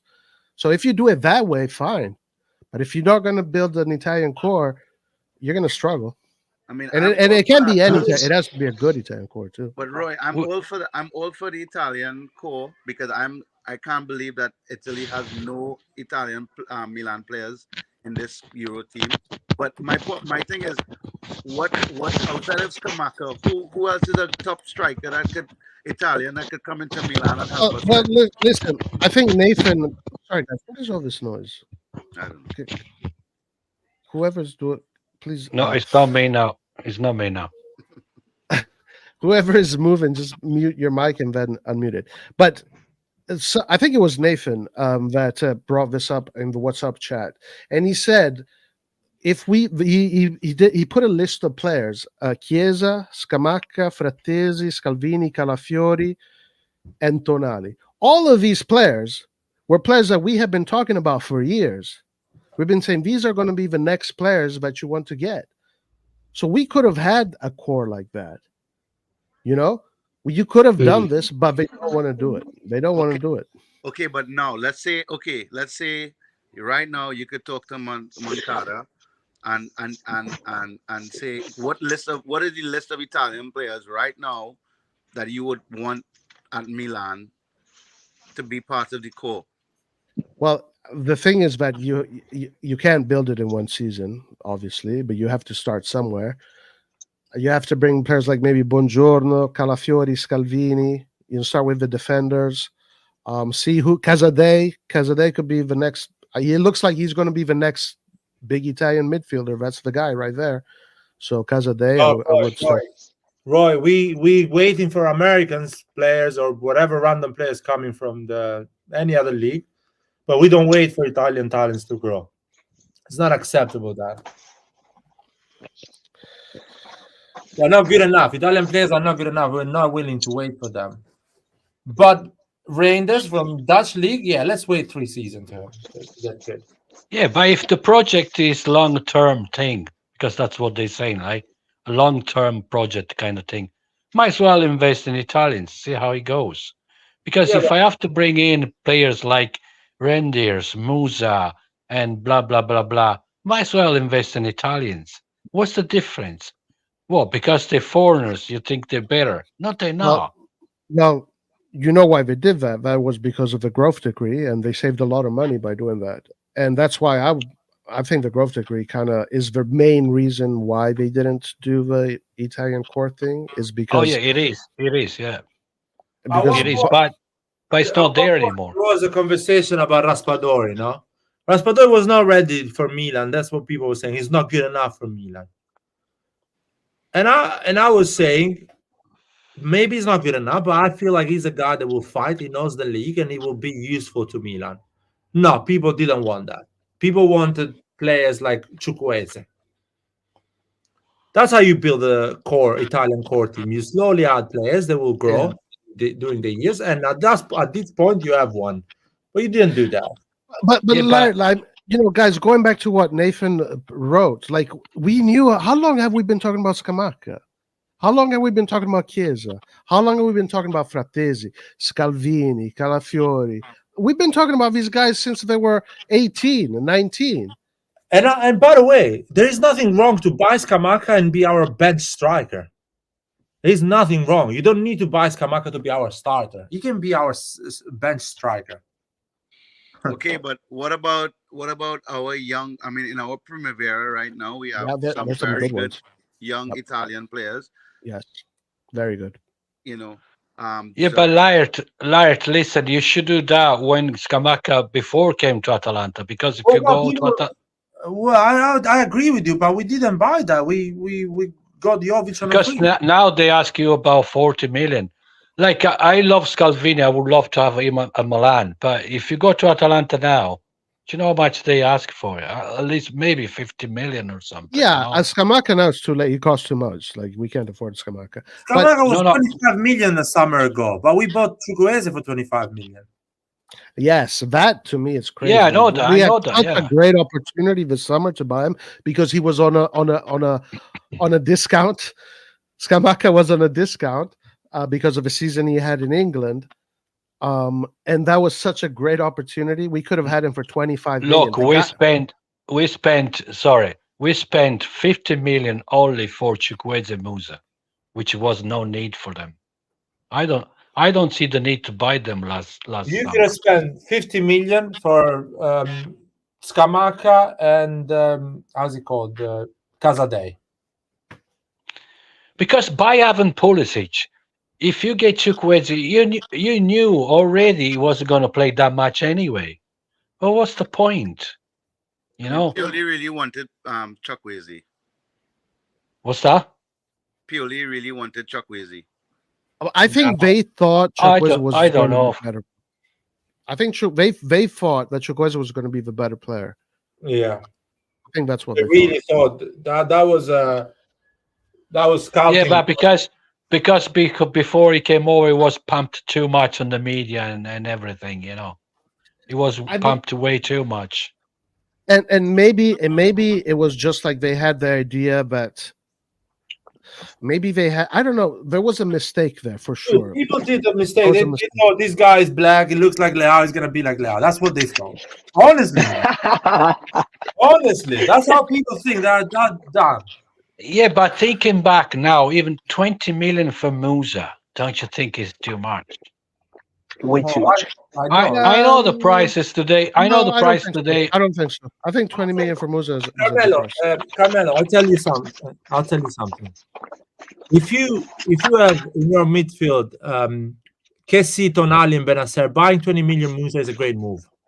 It's a great move. The guy will grow. It will be in the bench. Plays. Yeah, but you don't have them anymore. When you don't have none of them, you should not buy Musa. You should. Yeah, but what I'm saying is, Laird, I can't think of anyone at this moment in time. I can't think of any name. But wasn't there an Italian midfielder for 20 million to buy? So no, but even the Italian midfielder, you will be waiting a couple of years because 20 million, you're not gonna buy Barella or a guy like Fratese is ready-made to play. 20 million. I don't know. I can't think of any names now, but has to be someone out there. No, you're gonna buy a young promise that will take a bit of a while to perform. Which I'm not against that. That's what you buy with 20 million. That's why you need to keep Tonali or whatever. You need to build the team differently. That's why you should not invest that money on a young guy. You should invest it. Even with the striker, they messed it up last summer because at the end they go the very last minute they go Jovic. Because I don't know what happened with Taremi there or whatever happened.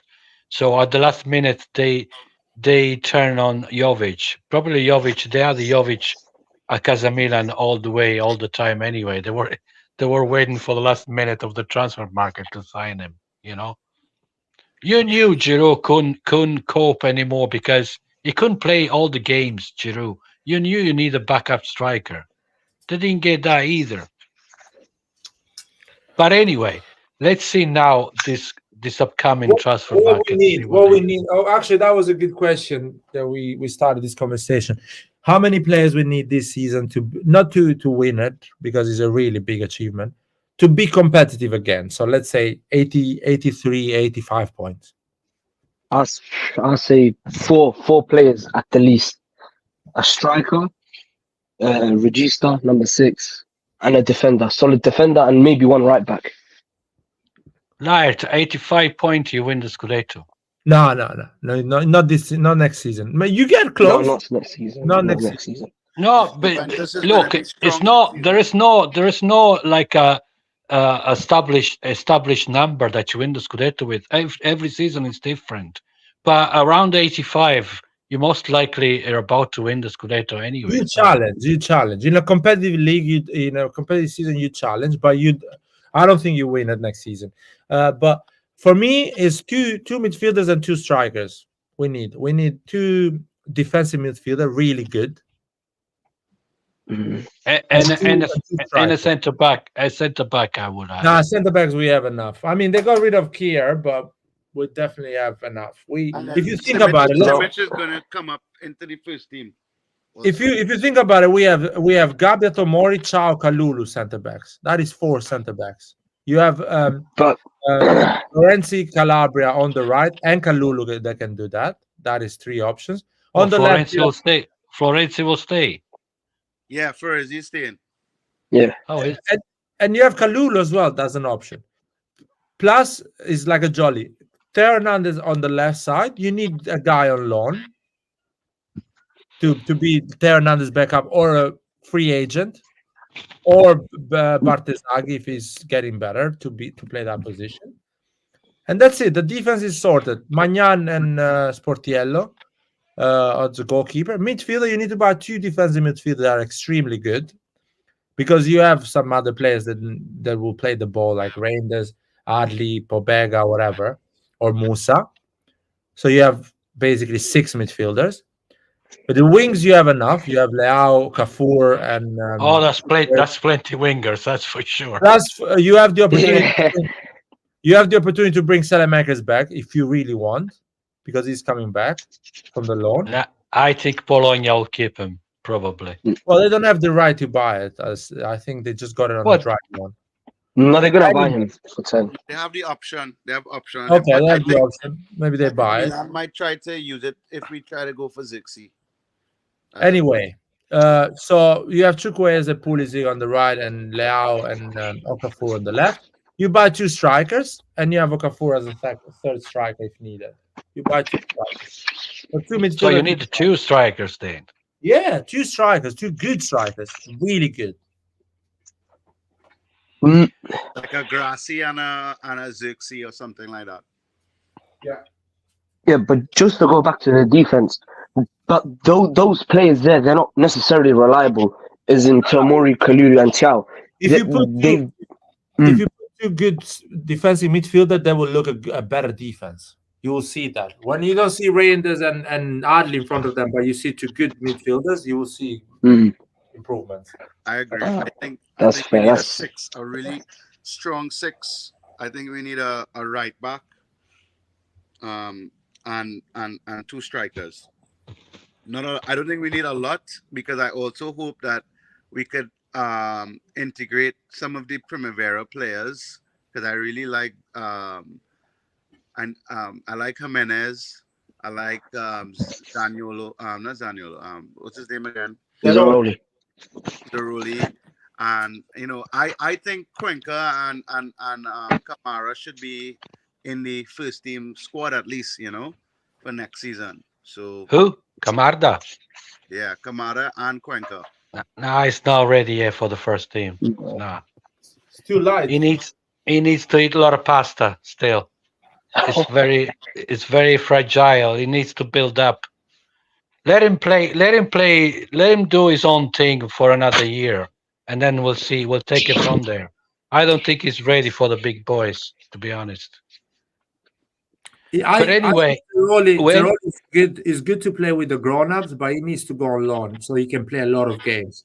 You saw Gabi how better he came back after playing 17 games with Villarreal. Yeah, they need playing time. They need playing time, because if you promote them to the first team, they will never play.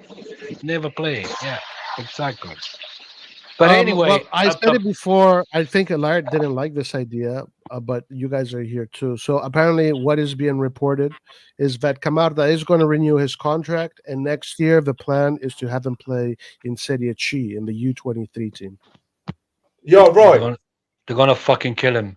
Yeah. I'll tell you this. I think this is all speculation. In my opinion, they will not send him in Serie C. He will play in Primavera next season. Okay. Let's see, of course. If they do that, I think it's a big mistake. I'll honestly think that. But let's see. Why? I think it's speculation. Look, if Camarda plays in Serie C, either make him or break him. One of them 2 things.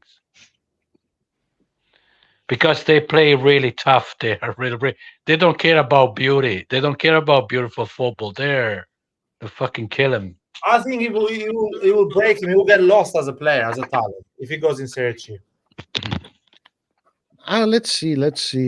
I don't want to. It could work the other way as well. I mean, he's got qualities. So, and I saw the way he played against some of these national teams, and he plays against really big guys. He plays against big defenders, and he usually wins every duel. I see him win every single duel. I mean, my approach to this is like kind of like Jude Bellingham. Like if they have, and Kamara shows that he has quality, you need to let him play to challenge himself and to develop more.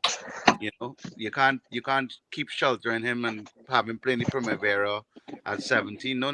Go and play with the big men and sharpen your skills.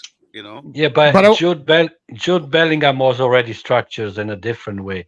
In today's football, the physique is very, very. The physical aspect of it is very important. Jude Bellingham, when he started playing, he was already built.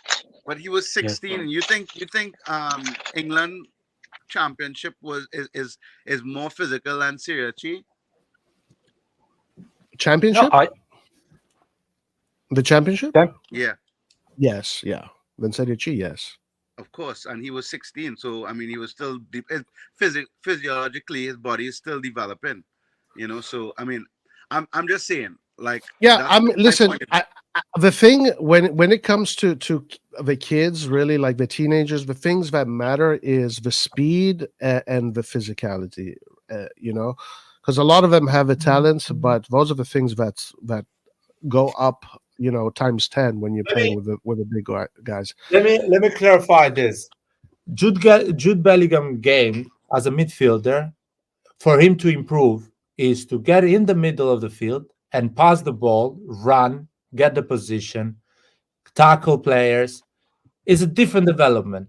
For Camarda to become a good striker, he needs to shoot the ball, go for headers, score goals.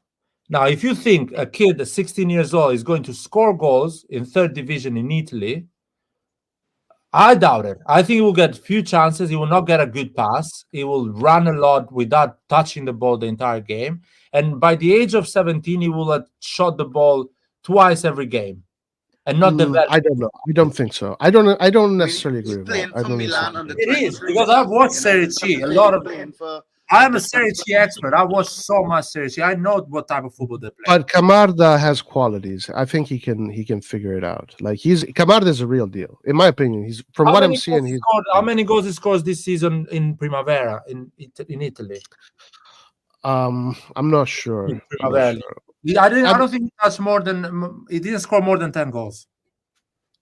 I don't know. I don't know. Honestly, we can check. It's not a huge amount, but So who tells me that he's gonna score more than that? That means he's gonna struggle even more next season. yeah, I don't know. We'll see because I think he's a a special talent. So maybe he can adapt to that level and score there too. But that's what So- I'm saying, Lart. If he plays in Serie C, make it or break it, either one way or the other. He's gonna break it. He's not gonna make it. But I don't know if well, I know as well as you do what Serie C is like. I know that, but you know it could turn the other way as well. I don't remember an Italian player that went at the age of 16, played in Serie C, and became a player. I don't remember that the last time that happened. No, usually players about 30 years or 31 years old, they're doing good in Serie C. Listen, guys, I want you to consider something because I think there's a big misunderstanding and a big mistake in evaluating young players. And I want to know if this changes some people's mind. When we talk about Magnan and when we talk about Theo Hernandez, when we talk about Leao, if we look at their history, when they were 17 and 18, they were debuting in the Youth Champions League. Okay? So Camarda is debuting in the Youth Champions League at 15. Even Chamonix, players like that, they were debuting in the Youth Champions League at 18, 17. Camarda is debuting there at 15. So there is something to be said about this player. Whether or not he's going to succeed in Serie C, I think he's going to be good no matter what in the future. But Roy, Theo Hernandez didn't play in third division, man. You guys are mistaking the thing. Every player in Serie C is 10 levels weaker than Camarda, but they will beat the shit out of him. They will. Hold on, but Loretz, let me just explain something. The reason why, maybe. But the reason why the Syria decided to let, or even Milan have a under 23 team in the Serie C is because they want to develop. They want to develop their players. They want to give them. Yeah, but not a Camarda, 16 years old. They want to develop Zeroli, 19. Yeah, but on top.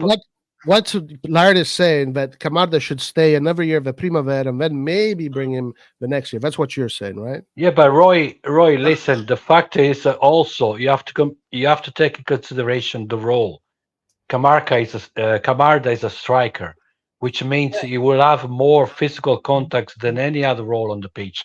Like you take that kid from Barcelona, what's his name? He plays wide. Yamal. Yamal, yeah. He also came to the first team very young.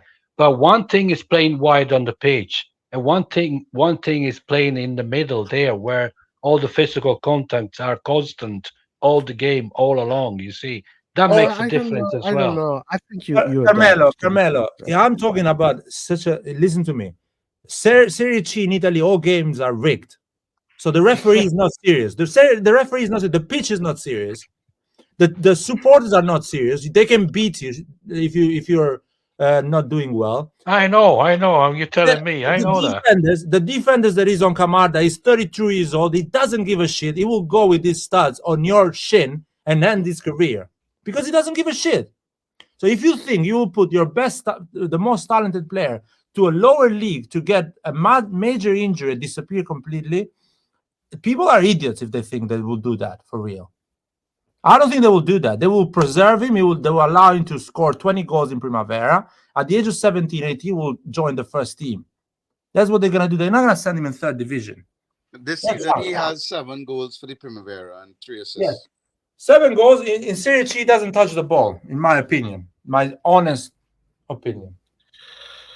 Yeah, but before all that, are they gonna have the under 23 team for sure? Is it official or is it just an idea? The only thing that is official. It is official. The only thing that is missing, that it might not happen this upcoming year, because in order for that to happen, one of the teams that is mustn't register for some reason or another. So if there's a team that doesn't register for Serie C, then Milan will take that spot. And is it Bonera going to be the coach as was reading? Yes, that's what they're saying. Yeah. They need to replace Abate in Primavera as well. So wait, Roy, can you explain that again? Wait, so what's the status for entering Serie C? So, I mean, they just can't enter Serie C, right? Because there's teams already there that occupy a number of spots. If there's a team that doesn't register for Serie C for one reason or the other, then Milan is first dibs for that spot, essentially. Yeah. Basically, what happens if it's full? Like, do we start from like a lower division? You just wait. You keep on waiting. Or I don't know. Listen, Roy, don't worry. In Italy, we figure out things one way or the other. So there you go. You see, where there's a will, there's a way. If they will play under the table a lower team. Tell them, I'll give you the money. And I mean, years ago, remember, was something going on with Catania Football Club, and they changed the whole league from 20 to 24 teams or something. Do you remember that, Laird? Yeah, I remember. Yeah, so there is a way to figure things out anyway, Dude, it's a really dodgy league, man. I wouldn't send a 16 years old to play in that league, to be honest. A talented 16 years old. Especially in the southern Italy, those teams there. Okay, now. It's a tough league, man. It's not for kids.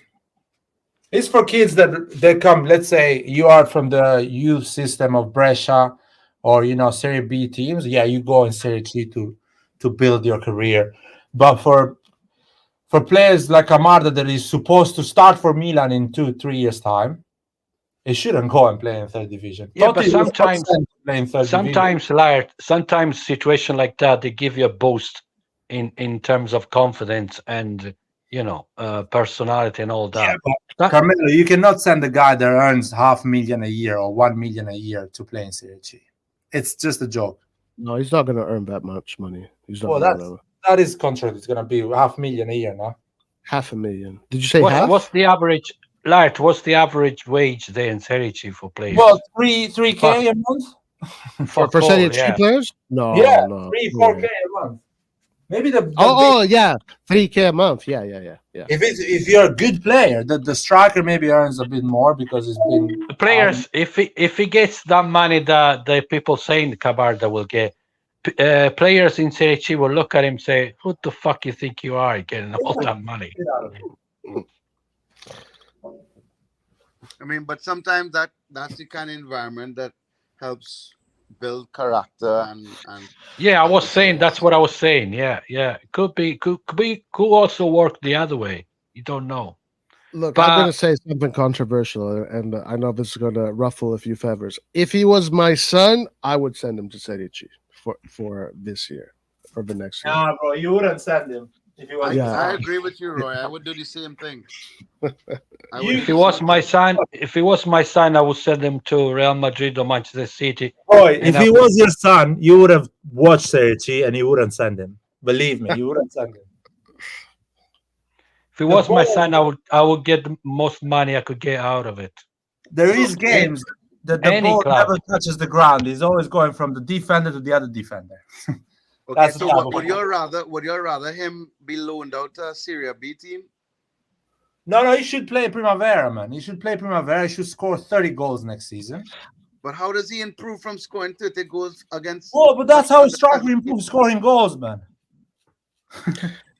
But here, this is the thing, Ace. That is the normal trajectory of most players. Like, they stay in the Primavera until they're 19, 20. That's when they leave out.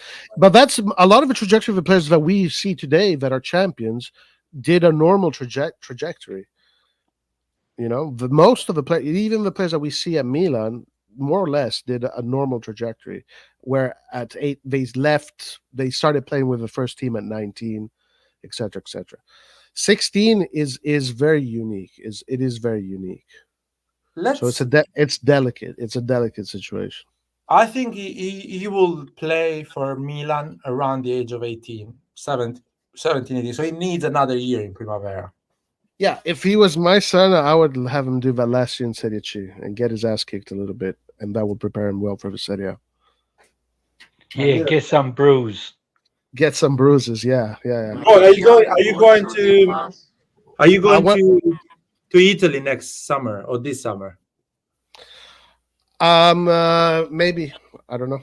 Maybe. If you go, just go and check some Serie C teams. No, I've seen not many, but I have an idea. I know it's rough. I know it's rougher than the Serie A. I mean, I heard what Moscardelli said about it. I believe Moscardelli because he's had the experience. I completely know what you're talking about. But for me, it's like I would send him there to make him, get a few bruises, maybe a cut on the eyebrow. Yeah, a few cries here or there. Yeah, a few scars is okay. That'll make him a man. Okay, but all right, let me just throw this question or statement out there for you all. Look at the Brazilian boy, Endrick. Is it his name? Is Endrick? Yes. Yeah. Is the Brazilian who just got signed from Real Madrid. Yeah. I mean, he started playing, okay, Brazil is a lower level than Serie A, but he started playing for the first team at 16, and now he's going to Real Madrid. So I'm just saying, like, I think when you have how many goals he scored? Sorry, how many goals he scored that season? I don't know. I don't know. I don't follow. Well, that's important because if Camarda is scoring 20 goals in Primavera, I want him next season to start for Milan. But Okay, listen. the There's a very visible difference between Endrick and Camarda. Like, Endrick looks like he's 27. I was gonna say that. Are we sure he's the age he says? No, I'm sure he's 16, but his body is the body of a 27. Yeah, he's built differently. That's what I'm saying. Let's say I haven't watched Endrick and I see his stats. He's played with Palmeiras and he scored 15 goals and 7 assists. Of course, fucking hell. At 15, he's doing those numbers. If Camarda is doing those numbers in Primavera, I'll be like, he should be our second striker next season. So it's not the same thing. I'm sorry, but it's not the same. Camarda, he needs to grow more, Camarda. Yeah. I'll give you a simple example. If Hendricks plays Primavera next season, he scores 30 goals easily, not even breaking a sweat. That's how good he is. They are not at the same level at the moment. At 25, we'll be at the same level, maybe. Yeah. I mean, Hendricks is not going to grow that much more. I mean, because there's no much more that he can grow. Like, he's already mature. Like, his body's already mature. Camarda seems a little. You can honestly say that Camarda is still far from that. I would say. Camarda, you can tell he's a kid. Physically, he's a kid. Hendricks is already an adult physically. No, I mean, you can tell. That makes no sense scientifically. He's 17 years old. He's still growing. Okay. Yeah, but how much more can you grow? Like, you've already he still has reached 3 years. Men hit their physical potential at 21. They stop growing into No. You're wrong. I'll stop you there. The body Messi had at the age of 17 was the same he had at the age of 21. I mean, not from his bone structure and stuff. There's a little bit of difference, but it's not much. It's not basically much. The height stayed the same. The muscle mass was the same. It didn't develop massively. Maybe his bone structure I'm not an expert on that. Yeah, but but when you yeah, see- they had to do some work with no, Messi because 17, guys, 17. It was done if the work. you have the body structure of, let's say, someone that is 20 and in your teen, like Guys. when you're in your 20s, what are you going to become, the Hulk? Like, you can't, get So too far. is Messi? If you see Messi running in the pitch in La Liga at the age of 17, and you see Messi at the age of 21, has the same body, same pace, same strength. So he has Same. already achieved the strength that he needed at 21 at 17. Yeah, same thing with Camarda. Mbappe. Mbappe has been always the same. 18, 25, it's Exactly. literally I'll same tell you player. what, you see Camarda at the age of 16 and you see Camarda at the age of 21, you will be impressed the I think amount there'll be of a huge muscle difference. body think will it'll be- build in those years. And he was not that's gonna what I'm be the saying. same player. That's what I'm saying. You look at him, still a kid. And you see a picture of Hendrik 16, and you see a picture of Hendrik in the next years at the age of 21, he will have the same body, same pace, same power, same strength, because his body developed earlier at his puberty. Yeah, that happens with some people. Yeah. Right, guy, Thank- listen, I have to later- go. I'll catch you next later time. Yeah. Later. Buona continuazione. Ciao. Ciao, ciao, ciao, ciao. And you can see I other know, examples in history as well. Maradona at the age of 16 had the same body when he was 23. my point is simply that, and I think it's something that is very prominent in Italy, especially with young players getting pushed through to the senior team, and it's something that you see more frequently maybe in Brazil, in Spain, in England, where you have a player that you identify as a potential generational talent, and they're pushed up into the senior team or up into higher ranked competition to play against adults, because they need to they see the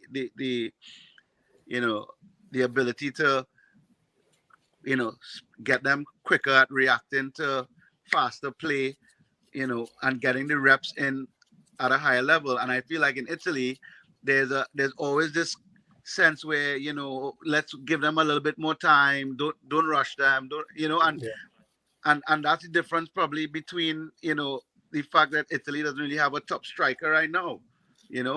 No, but I'll give you another example. But it is true. It is true. Italy is more So, slower in development. Roberto Baggio came to play highest level football at the age of 16 because his body was already developed. So they brought him straight away. Totti started with Roma at the age of 16. Cassano in Serie A at the age of 17. I don't think it's true that if you're ready to play and your body is developed and you can handle pro football, in Italy they play you. They don't do any charity or they cover you. I think these are outliers, though. Like, I think the same. I think, like, honestly, like, sorry, but I think when we talk about development, talking about the outliers is actually wrong. No, but the outliers is the 1% of the players. But he uses outlier on the other side of the spectrum when he talks about Brazil and Argentina. I'm telling you that Italy has their outlier. Maldini went to Serie A at the age of 16. No one told him to develop in another team. They just brought him and put him in the first squad. So when you're good in Italy, you play, and you play really early. Mancini started playing at the age of 18, 16 in Serie A. So a lot of young players started really early in Serie A. No one told them, oh, go and grow. When you're ready, you're physically ready. Another later example is Barella. Barella, 18 years old, was with Cagliari in Serie A. 19, 20 was with Inter, winning Scudettos with Conte. So they don't wait for you. If you're ready, they play you. It was a little bit later. No. It was really young. The first year they didn't win. He was 19 at Inter, 20 years old. With Conte, the first year they played the final of Europa League. The second year they won the league, he was 21. But I played at the age of 18 with Cagliari. But I think there is truth that in general, in other countries, there is the pipelines, the transition between Primavera to first team is faster in other countries in general. Now in Italy it's slower, but I don't mind it the way it's in Italy, because I think that in the long run you produce really good players. So it doesn't. The end result is kind of the same. That's my take on the process in Italy. We haven't seen many young players in Italy for a long time, like emerge 16 and play at high levels. So it's been a long time since we haven't seen that. Most of them are not physically ready. Zaniolo was ready. Zaniolo played with Roma at the age of 17. Was starting for Roma at the age of 17. I remember when he was dribbling everyone, scoring those goals in Serie A. He was 16, 17. Donnarumma was 16 and he was pretty big. He's a pretty big guy. It's just because genetic is a fact, man. Italians genetically are not like, let's say, African players or South American players. They require longer period to grow and to develop, especially at that part of their age. So few players develop quickly and they're ready to play. So it depends on position. It's also, I think it's also the general school of football in Italy. I think it's got to do with that also, and just their philosophy. The philosophy of we got to protect him. We got to make sure, give him, send him here, send him there.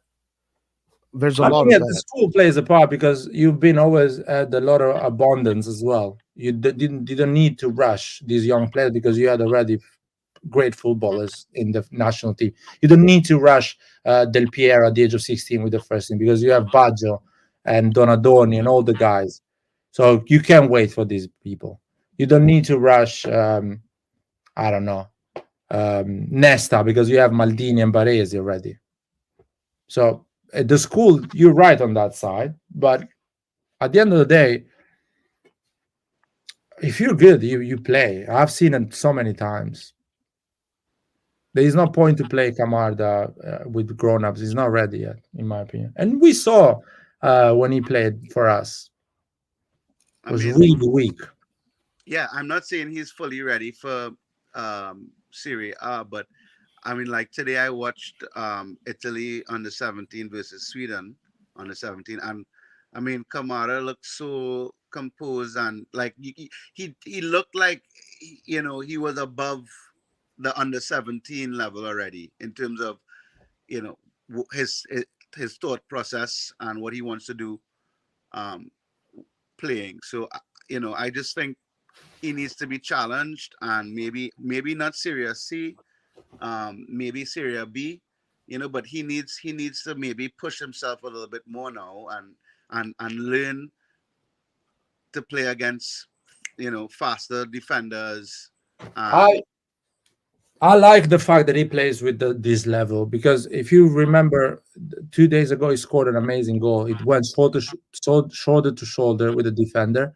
He dominated that defender, and he went for a volley with his left foot from 20 meters or something like that, and he scored an amazing goal.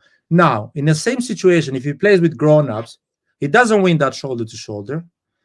Let's say he wins it, he will never be brave enough to shoot from 20-meter distance because he will be scared because he wants to do the best thing. So he will never try that play, and not trying that play, he will not develop the way he actually plays. Being at his level, he will try difficult plays and he will develop a really good technique.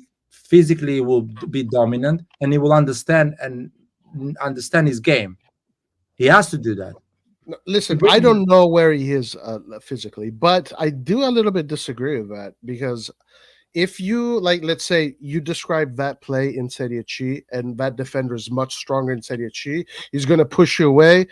You're like, oh fuck, but that also wakes you up and tells you, okay, so this is what I got to do to make sure that next time this happens, I win that duel. It does start to make you want to learn, and it gives you that experience slowly. No, because what happens, you have to go to the gym, build more muscle, but if you build more muscle too early, you don't grow in height. So you are accelerating things that you should not accelerate. This is why I'm saying I don't know where he is physically. If physically he is at a good spot, then I think he can handle it. I've seen how physically he is because we saw it in Serie A. Serie C player, 32 years old Serie C players is big as a Serie A player. It's just slower and it does not have the technique of a Serie A player, but physically is basically there. Yeah. And anyway, the problem is he loses that duel in Serie C. He doesn't try that shot. Not trying that shot, his game does not develop. He doesn't become brave and has that shot. but he will learn how to win those duels eventually. No, because he can get lost. On the other side, he cannot understand that. Yeah, and but I don't think Camarda is that guy. I think Camarda is going to be the guy that is going to learn. He's going to figure it out. it doesn't work like this, man. I don't think Well, it's either you believe in the player or you don't. You know, like but you can believe on the player and wait a bit for him to have those duels. the thing is, I don't know where he is physically, because when I look at him physically, he doesn't look ready to me. But I don't know where in the needle he is, because if in the needle he is in a place where he can start going toward that direction, then I would do it. But the thing is, you got to see him every day. You got to see it every day to exactly know where he is. You guys forget about the mental aspect of the game as well. If you force a 16 or 17 years old to play with grown-ups, he will not enjoy football anymore, and he will lose that interest, and he will not develop his game. I think for him at that age, football should be fun to play. No, it's not subjective. It's a fact, man. I think it depends on the player. It depends on your mentality. Like, I'll tell you, I used to play rugby, and I was decent. And when I was 19, I loved the chance to play with the senior players because it meant that I was good enough. But you were not 16 to play with older people. But you were not 16. You were 19. No. But my point is, for him, he's going to be 17 soon. So my point is, maybe for him, and from what I saw today, it looks like he has the mentality, that he has the confidence in his ability. So I think that is the type of player that you need to put in the under 23s or in a Serie B team, and let him push himself. No, because it doesn't work like this. It's not about how you call it. Because you felt like this, everyone feels like this, or you don't know what actually would have been the output if you didn't go with the seniors and keep playing with the youth. Maybe you would have been a better player. So it's not like this. You need Camarda to be in a league that he can shoot the ball 10 times a game. He should have chances. He should dribble players. He should pass players with pace. He should win duels. If he doesn't do that, his development will stop. Loretz, I have to disagree with you, because in football, right, especially in football, I'm in football. What I would say is that there's a saying that when you reach the age of, when you're in U16 or U14, you can't give a footballer any more tools. Footballer develops his tools at the age of 14. He has all the tools that he needs, and that's wrong. Completely wrong. You can give him to develop these tools even more. Actually, it's just the beginning. Like, okay, how do you teach Camarda to let a ball come over his left shoulder and time it perfectly to hit it? That's not like the how do you teach that? Allow him to play in the level that he can execute that. Simple as that. So he will do it every game. He will stop the ball. He will turn on his left, on his right. Practice. That's where you have practice. No, practice is not the same thing of the game. It's not the same thing. No, that practice is everything. Is a safe environment. The game is everything scrappy. They will try to do a foul on you. They will try to anticipate you. It's real football. That's why you need to allow him to. But this is where I disagree, is because I think that he is good enough to be able to adapt to that, all of that. Like I think he is technically and tactically good, like gifted to be able to outplay defenders even in Serie C and outsmart defenders. And physically, he's going to get bumped for sure. That is a good question. Is that good for him or bad for him? That's a really good question. But I really think that from a talent level, he will get lost as a player if he goes in Serie C. I think you're thinking of him as a 16-year-old boy, and you're not thinking of him as a footballer, a professional footballer, which he is now, right? He's a professional footballer. There's not much you can teach him from a technical perspective. He can learn tactics. Yes, you can, dude. He is at 20% of his technical ability. No, he can learn. No. What do you mean? What else can he learn at his level right now? He's playing for Italy's under 17. Well, that is you that means nothing, dude. No, hold no, on. no, Well, no. I Are actually you serious? disagree that it's Hold on, also just hear out me of out. Are you listen, serious? Ace, No, Hear me out. man. Just What hear are me you out. I talking wanted about? to say this out of experience, coaching even at I understand lower levels, but you honestly keep on growing even in your 20s, even in your 30s, you can still keep on growing and developing your technique and improving. So improving doesn't really stop. Now you're talking about natural fundamentals, which is timing and attitude. These are things that like you're born with, and Exactly. That's my Camarda point. is born with those things. The way he runs is not right. If you see him running, his technique of running is yet not right. The way it does a lot of things in the pitch. If you see it, there is a lot of improvement still to be made, and he will do that I think. if you allow him to actually play football. And if he goes in search, he's not gonna play football. I see that point. I see that point. So the question is, should he play easier football or should he learn how to play more intense What? football? No, What is more valuable? What is what more I'm saying here, he scored 7 goals in Primavera. So, in my opinion, Primavera is still not easy for him. When he scores 20 goals in Primavera, we have proven that Primavera is too easy for him, so he needs to go to the next level. But 7 goals in Primavera an entire season, that means that Primavera is not easy for him. Not to be contrarian, But to if you. that was true, then look at Catroni. Catroni scored hundreds of goals in the Primavera. Where is he playing for Milan?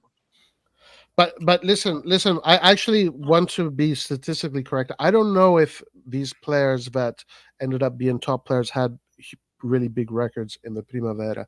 I don't know how many goals like big strikers score in the like. If I look at the Primavera, I wonder how many the top goal scorer, how many goals he scored.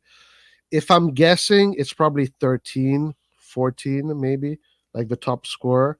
Exactly. And what they do, where they end up at the end of the day, they don't have a proper career or an incredible career because Primavera was not easy for them, and they did the jump too early. No, but these are even the players that became. No.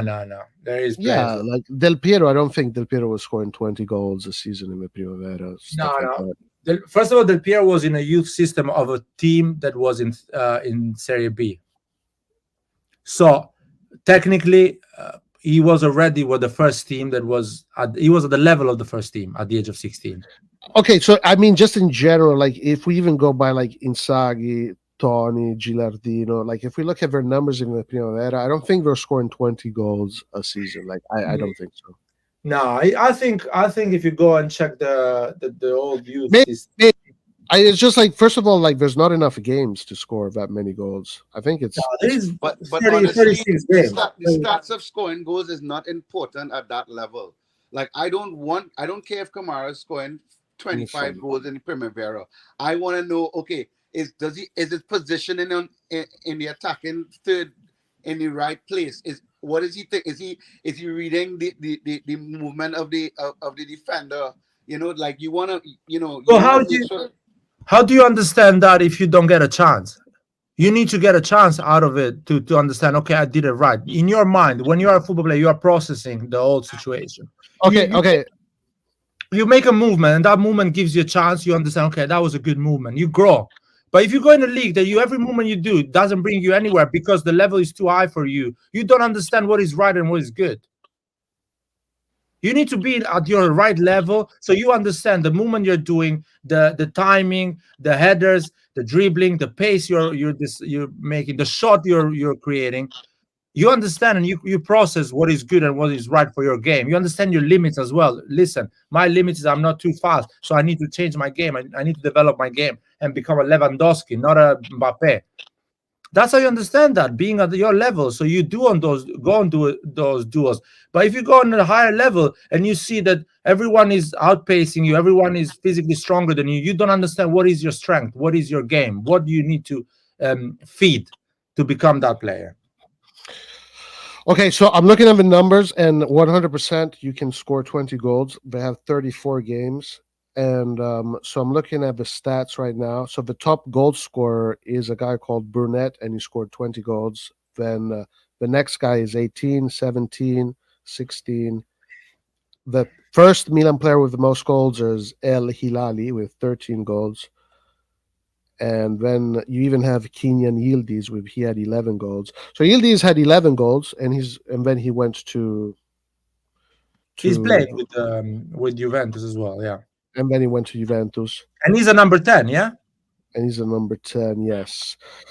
So, yeah, look, the thing about it is that that he's doing this at 15. No, he started doing this at 15. He turned 16 maybe 2 or 3 months ago. So he started doing this very early. That's what makes him very unique and interesting. I agree that when I look at him, I don't think he's ready. I agree with that. Where I don't know about it's two philosophies. You keep him in the Primavera in a safe environment, or you send him out to play with the Lions. It's like, which one is going to be better for him for the future, right? It's a crossroad. Which one is it going to be better? Yeah, that's the evaluation here. For me, I don't mind the Lion approach. I don't mind it. It could be bad, though. I don't disagree with that. It could be bad. I agree with you, Roy, but I am judging that based on watching him played with the Primavera and with the Italian team. It's just that he has the talent to at least navigate, a higher intensity.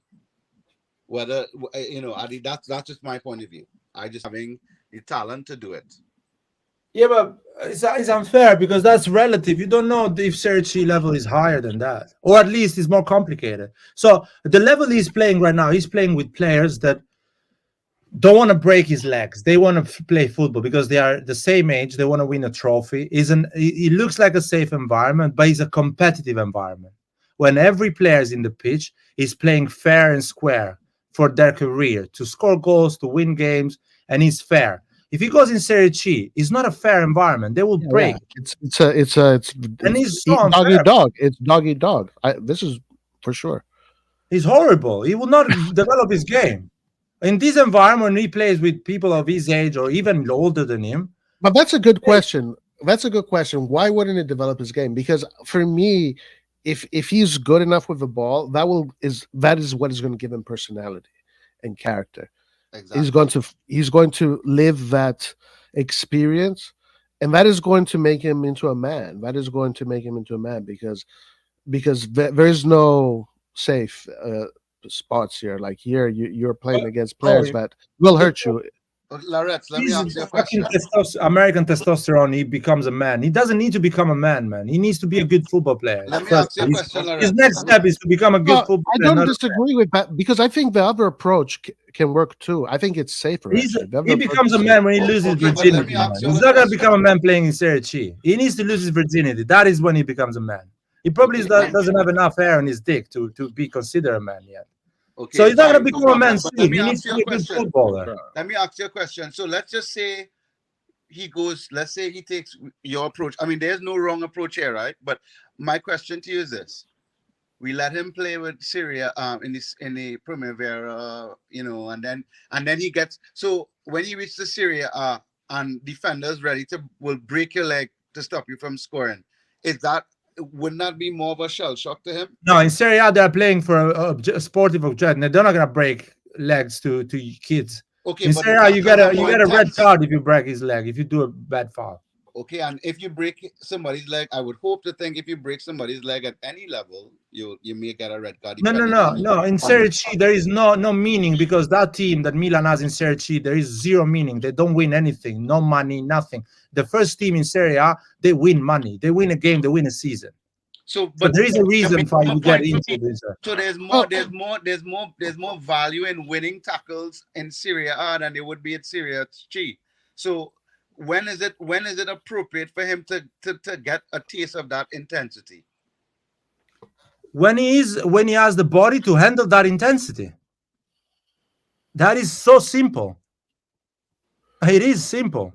He does not have the body. And by the way, you're talking like he's a don't know guy about that. I'm not sure from the about street. that. He's I'm an not investment for But me. what about his mind? What about his mind? Because remember, I'm not speaking to his body. To me, if I were his coach, I would also put, because his at a young age, he's still very young. God forbid he breaks something, it will heal. Okay. But what we need, what I think Roy and I are speaking to is his mental development, right? That ability to Again, you think don't quickly. you don't develop mentally in Serie C, man. You develop mentally on big games. disagree with that. That's not you develop mentally. Why winning wouldn't you? against Why Serie wouldn't C. you develop mentally? Why? Because it's not the level you are supposed to play. You are a pro. You are a good player. You are a young prospect. Your level is to play at San Siro at the highest stage. So the mental you don't develop. What happened to you? Guys? It's so But simple. all experiences are valuable. All experiences are valuable. Yes, but he does not need that experience. If you are not on the Primavera, This is a matter of perspective. It's a matter of perspective. it's not a matter of perspective. If you are a kid that plays for a Serie C team, you need that level to go to Serie B. But if you are Camarda that is scoring a lot of goals, that plays for the youth of Italy, that plays for the youth of Milan, and you are 16, you're still 16. You Okay, don't but need to the league kill yourself starts in at Serie C. he'll be 16 and a half, so he will already have developed physically in this summer, especially after the break. He will develop a lot. He will grow a lot. The only thing that I disagree here, Laird, is that I think that technically he can handle it. Like, I think he can score goals. He can outsmart players. That's why I think it's okay for him. I disagree even on the technical side. I think technically he has so much to learn. And by the way, who knows how many balls he's gonna touch in Serie C during the game? Does he need to play in a team that will get a ball every 20 minutes, or does he need to play in a team that he can touch the ball more often so he can improve his link up? You know It's what? however Milan. It's going to be Milan, right? So the team is going to be built specifically for these players. Exactly. They're going to be. They're gonna build the first team, man. Specific. They're gonna build the Serie C. Come on, Roy, man. You're talking like Lorenz, you know what would be interesting? It would be very interesting to see in, like, let's say 10 years from now, like the development Camarda takes and the development Yamal takes, right? The kid from Barcelona. Now, okay, fine, they play different positions, but at the end of the day, Barcelona identify, and they also have a defender. Defender. What happened? Well. Sorry. What happened to the development of Gavi and Pedri? What happened to them? Yeah, what happened to them? I'm asking you. I mean, I think they're still considered top. Did they improve the last 2 years? Did they get a massive improvement? I mean, in terms of how many injuries they got? I mean, but they didn't get injured because they were playing. No. Don't say but. Don't say but. Did they actually improve? Is Gavi a better player today than he was 2 years ago? I don't know where you're going, Ace, but hold on. Finish. What were you saying? Because if I think what you're saying, the thing about young players is that they develop early, but it's not like then they become even better and better. They just developed early. Eventually, Yamal and Camarda are going to be the same level.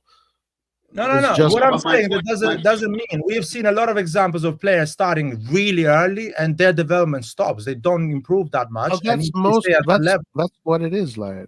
You develop early. No, but he was saying that let's see what Yamal will be the level because Yamal is playing with the first team. So you're assuming that he will be better than Camarda. You said in 10 years, right? Didn't you say in 10 years? 25, at the age of 25. Yeah, well, they're going to be the same level. Or maybe Camarda can even be a better. No. Did you guys see the news that Dimacher just tweeted? What? Well, about Fonseca's like the July thing. Yeah, we've seen that. We talked about 2 years. What is this shit? What is going on? It's because of taxes. So what I'm saying here, Roy, I'm questioning he's saying let's see in 10 years who's going to develop. No, we have a lot of examples actually of players that they start early and they don't develop. So you're not going to use the only example that works to make it that is the pattern to use. I can give you a lot of examples of players that develop later. Camarda is going to be to me, he has the potential to be a world-class striker. Like Yamal has the qualities to be a world-class winger. And so you allow those players to develop or at least be in that environment earlier, which gives them that maturity. I mean, Messi played for Barcelona at what, like 18, like 18, 19, 17, 18, 19, around there. My point is that only helps the player in their personal development as a professional.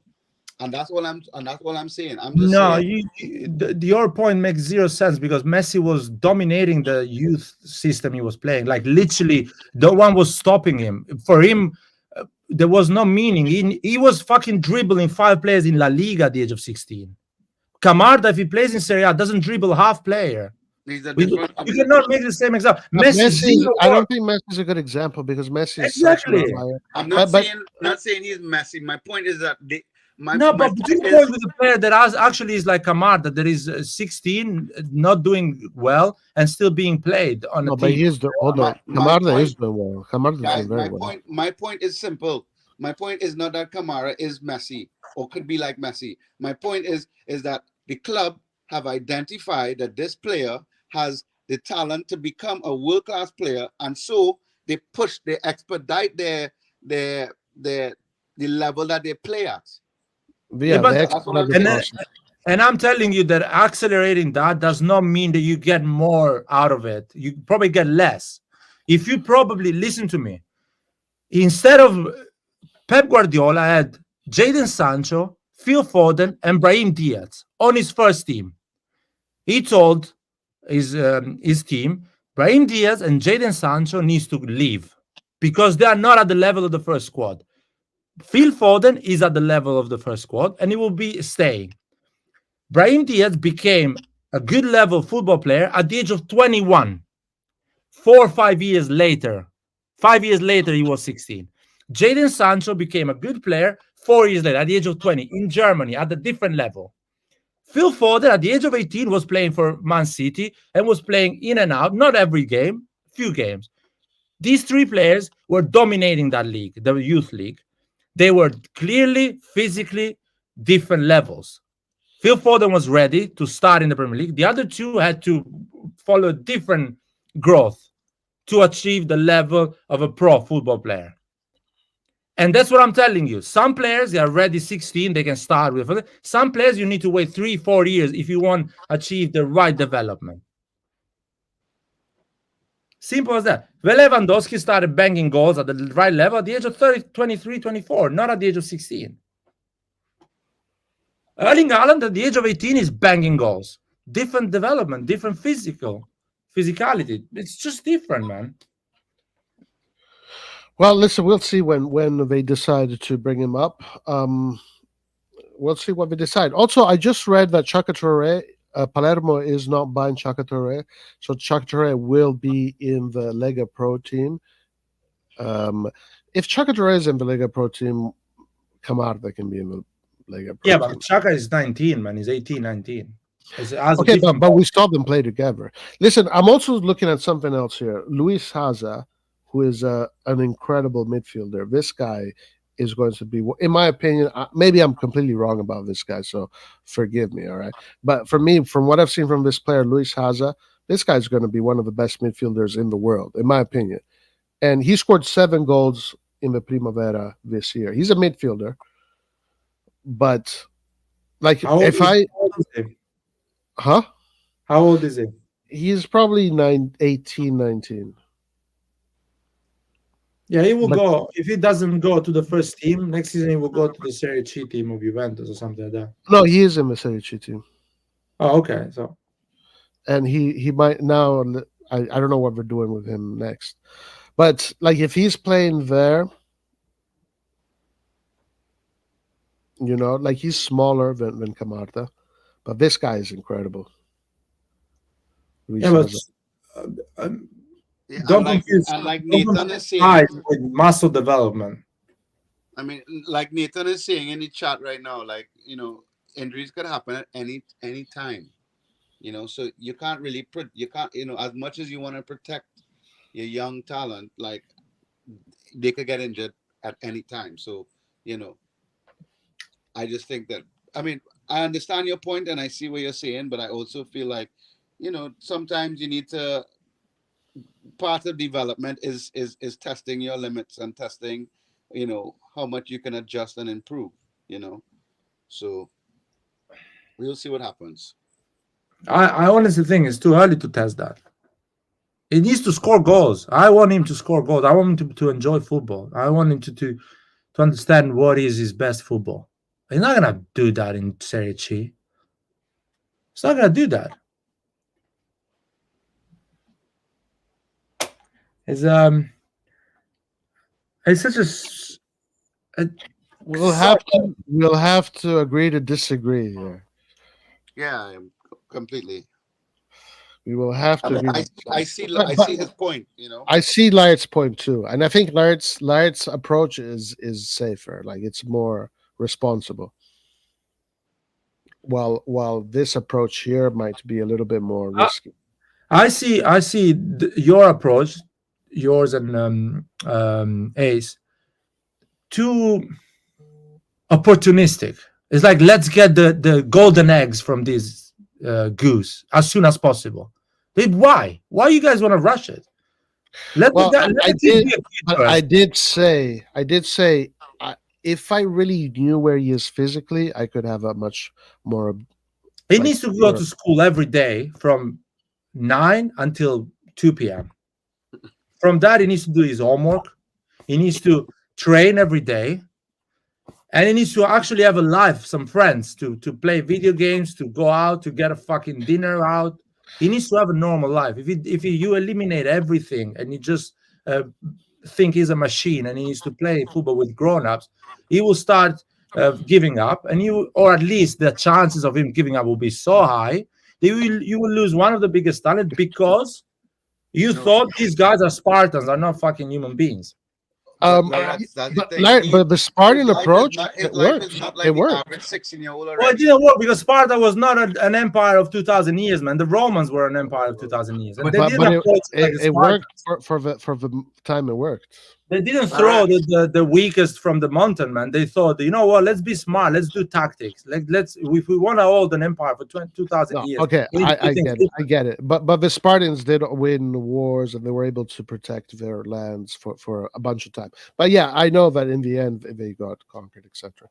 But I think Camarda, from what I've seen in the national team and in the Youth Champions League, I don't think he's that far off from what you see in Serie C. Like, I don't think so. I think he can handle it. I think that's what I'm feeling from what I've seen so far. And I've seen a lot of his games at this point. I've seen a lot of his games. And also, can I also add that Loretz, his life, his normal life, and being a normal 16-year-old boy, it doesn't exist already because he's already no, it doesn't, because he's already. What do you mean? No, because his trajectory is already in line with becoming a professional footballer, right? Which that lifespan as a professional footballer is probably 10 to 15 years if you're lucky. So and he's committed already. He's playing for Italy national team. He just re-signed a deal with Milan. So his trajectory, his mindset is probably already thinking about how finding an extra trainer to work on his reaction time or going to the gym. So he's already, his mindset is already it is, but that is something that is a good question though, because if this is what he wants to do, because he is so obsessed about it, and if that's what he wants to do, then that's what he wants to do. That's another thing. Like, what does Camarda want? Who's deciding for him? What does he think? What does Camarda think he can do? Because a lot of it has to be self-conviction. If Camarda thinks he can play in Serie C, it has to come from him. It doesn't matter what he thinks, man, because he doesn't know exactly how this. He's not an expert of these things. He's a kid. He will be like, yeah, I'll play. I'll go and play. Of course he's going to say that. He's not going to be like, no. So you think like someone else should be deciding for him? Yeah, people that actually have seen, they have a proven track record how to grow talent. That they have seen how the story of a lot of successes, and they need to be doctors that they need to tell you is his muscles. He needs to develop more. Um, uh, Physical preparation. Somebody will tell you, "Oh no, he's too slow. He needs to train his pace." So Okay, let me ask you this: what if Milan makes the decision because they believe, according to their, I guess, call it data, or according to what they know, Camarda is physically ready for it and he can handle it? What if Milan makes that decision because they believe it? I will disagree on that, and we will see at the end the results, because we will live enough to see the end result of it. Hmm.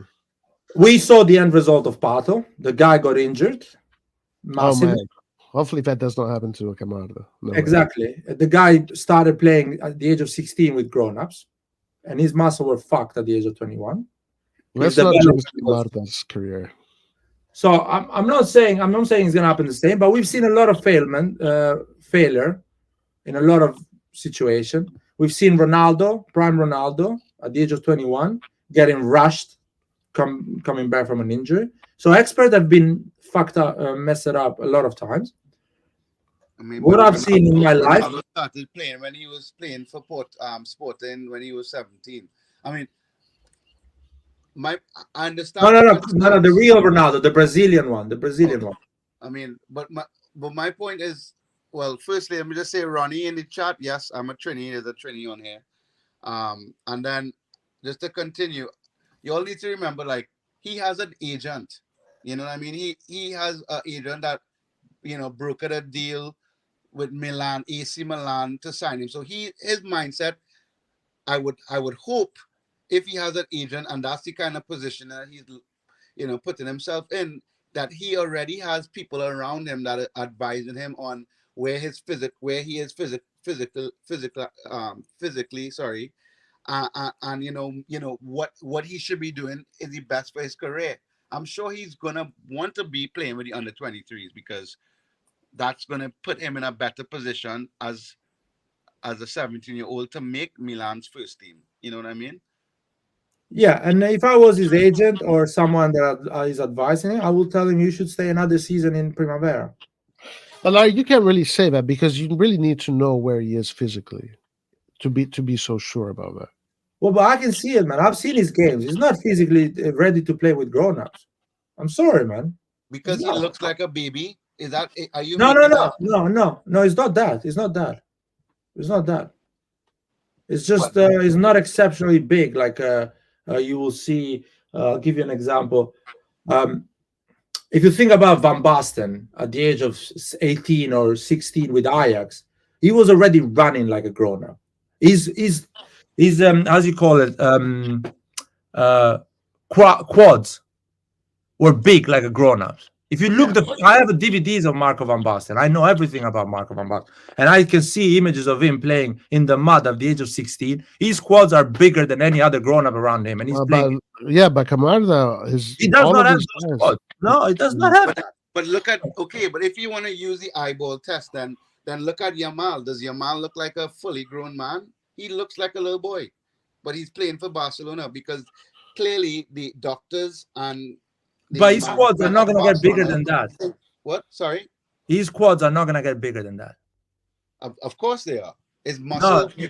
You can grow muscle. You can't grow. He's not 190. He's not 6'2" at all. Is he 6'2" tall?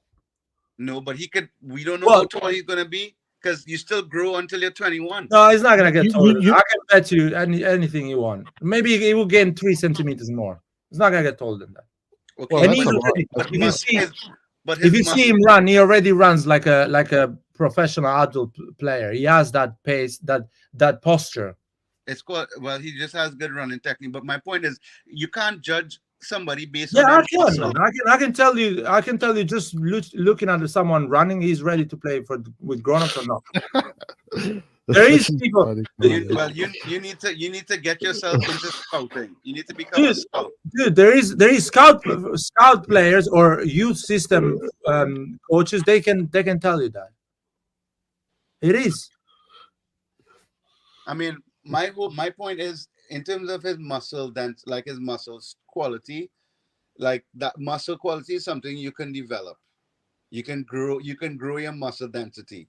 you can put on more size. No, Yeah, no, you- but that happens naturally. That happens naturally. But I think Yamal seems to have already reached a level of physical. Like, I don't think he's going to grow that much more, right? Like, I think that would be crazy if he does, because he looks like he's fully formed. yeah. I do see with Camarda that there's something missing. I agree with the way he runs. Camarda, I'll tell you You this. think I'll you tell think you this. Kamara is gonna how much taller you think he's gonna get? Then? He will have the body of Ibrahimovic. He's going for that trajectory. He will have at the age of 21, he will be big like Ibrahimovic. He will have that body. So you think he's gonna be like 6'5"? Yeah, he will get that height if he does the grow process that I think he should do. He will go at the body of Ibrahimovic or Erling Haaland. That's how he will look at the age of 21. I think so too. Maybe, yeah. Oscar Maka, that type of big lad. I Big think shoulders. that's what it looks. That's what it He looks. does not have big shoulders yet, so his bone structure is not yet fixed. He does not have legs that are big enough. It's too early. Can you imagine him at the age of 21? He will have the body of Ibrahim. Now, go and check Ibrahimovic at the age of 16. He has the same body at the age of 16 that he has at 18 and at 20 when he goes and plays for Ajax. Same. You can look at pictures. There is a famous picture of Ibrahimovic in his room with Ronaldo's pictures and the PlayStation reading a magazine, and you can see his legs are grown-up legs. Well, I'm His looking at quads are big. I'm looking at Yamin Lamal. I think Yamin Lamal is going to also get much heavier. Like, he's pretty light right now. Lamin Yamal is definitely going to get heavier. You look at Phil Foden. His Phil muscle Foden- density is going to grow for sure. Phil Foden, of course, he grew in the last 10 years because he's 24, I guess, something like that, 25. Of course, he grew in the last 10 years. But at the beginning, his body didn't grow a lot. He was already formed.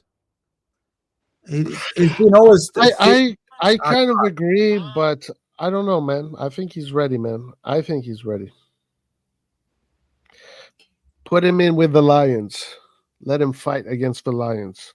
Yeah, let him be food for lions. Let him be food for Lions. That's what we're paying. We're paying fucking tuna cats. Or the Lions will be his food. Yeah, No, sure. but even if he becomes food for the Lions, I think it could be a good experience for him. I think really the thing that is going to help him more is the intensity of the game, because that's what you're going to have to be able to do in Serie A. Yeah, It's more intense, it's faster, and you have to be more precise. And I think if you put him in a league where that's the main thing that he has to work on, that can help him. And if he gets a few bruises and scars out of it, whatever. That's the problem. He's not going to get bruises and scars. There is sports science that says you need for you to avoid, for example, major knee injury.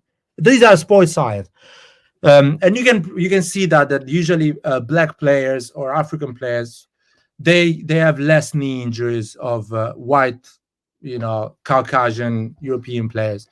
A major knee injury they have less because their glute muscle and their back, the muscle behind the quad and the calves, they are more developed at the early stage. They are really formed and ready to go, and during their career they get less injuries.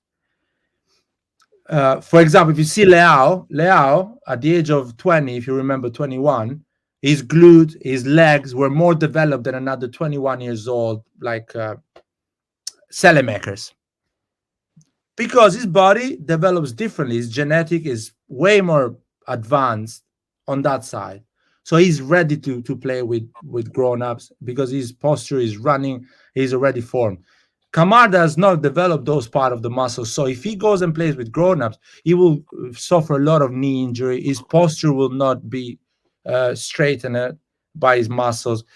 And what is going to happen? All those change of direction, all of those contrasts, shoulder to shoulder, will bring him a lot of injuries and will stop his training, his consistency. At that age, you need consistency. You need a lot of consistency to play. Or they will make you stronger. No, they will break because he's a kid. Yeah, even if it He's not a breaks, grown-up. yeah, but even if it breaks, he's still look at Ansu Fati. He got injury, he had surgery, but he still managed to bring back himself to a certain point. I'm not saying I want Camarda to have that exact trajectory, but my point is, when you're young, you heal faster. So No. Because if you get a bad injury, even if you heal faster, you need to stop for a month, and you don't play football for a month. That is a problem. And by the way, on the mindset of a football player that is young, a month not playing football is really depressing, because that's what they love. They love to play football. By the way, Ansu Fati is another example that, in my opinion, I would have waited a bit for him to. But because Barcelona is greedy, they want the next Messi. They keep breaking talented players. Yes, well said. Fucking well said, Lard. Fucking well said.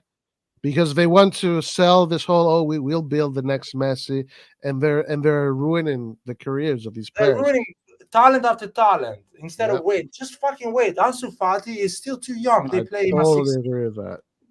Totally agree with that. The thing about replicating a Messi, and he has to be at 16 in order to be the same level as Messi, that's bad. That's not good. Yeah, I don't agree with that.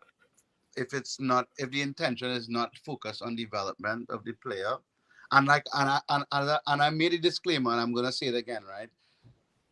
If the player doesn't show the mental and physical skill sets to be able to cope with it, obviously you're gonna do more damage than good.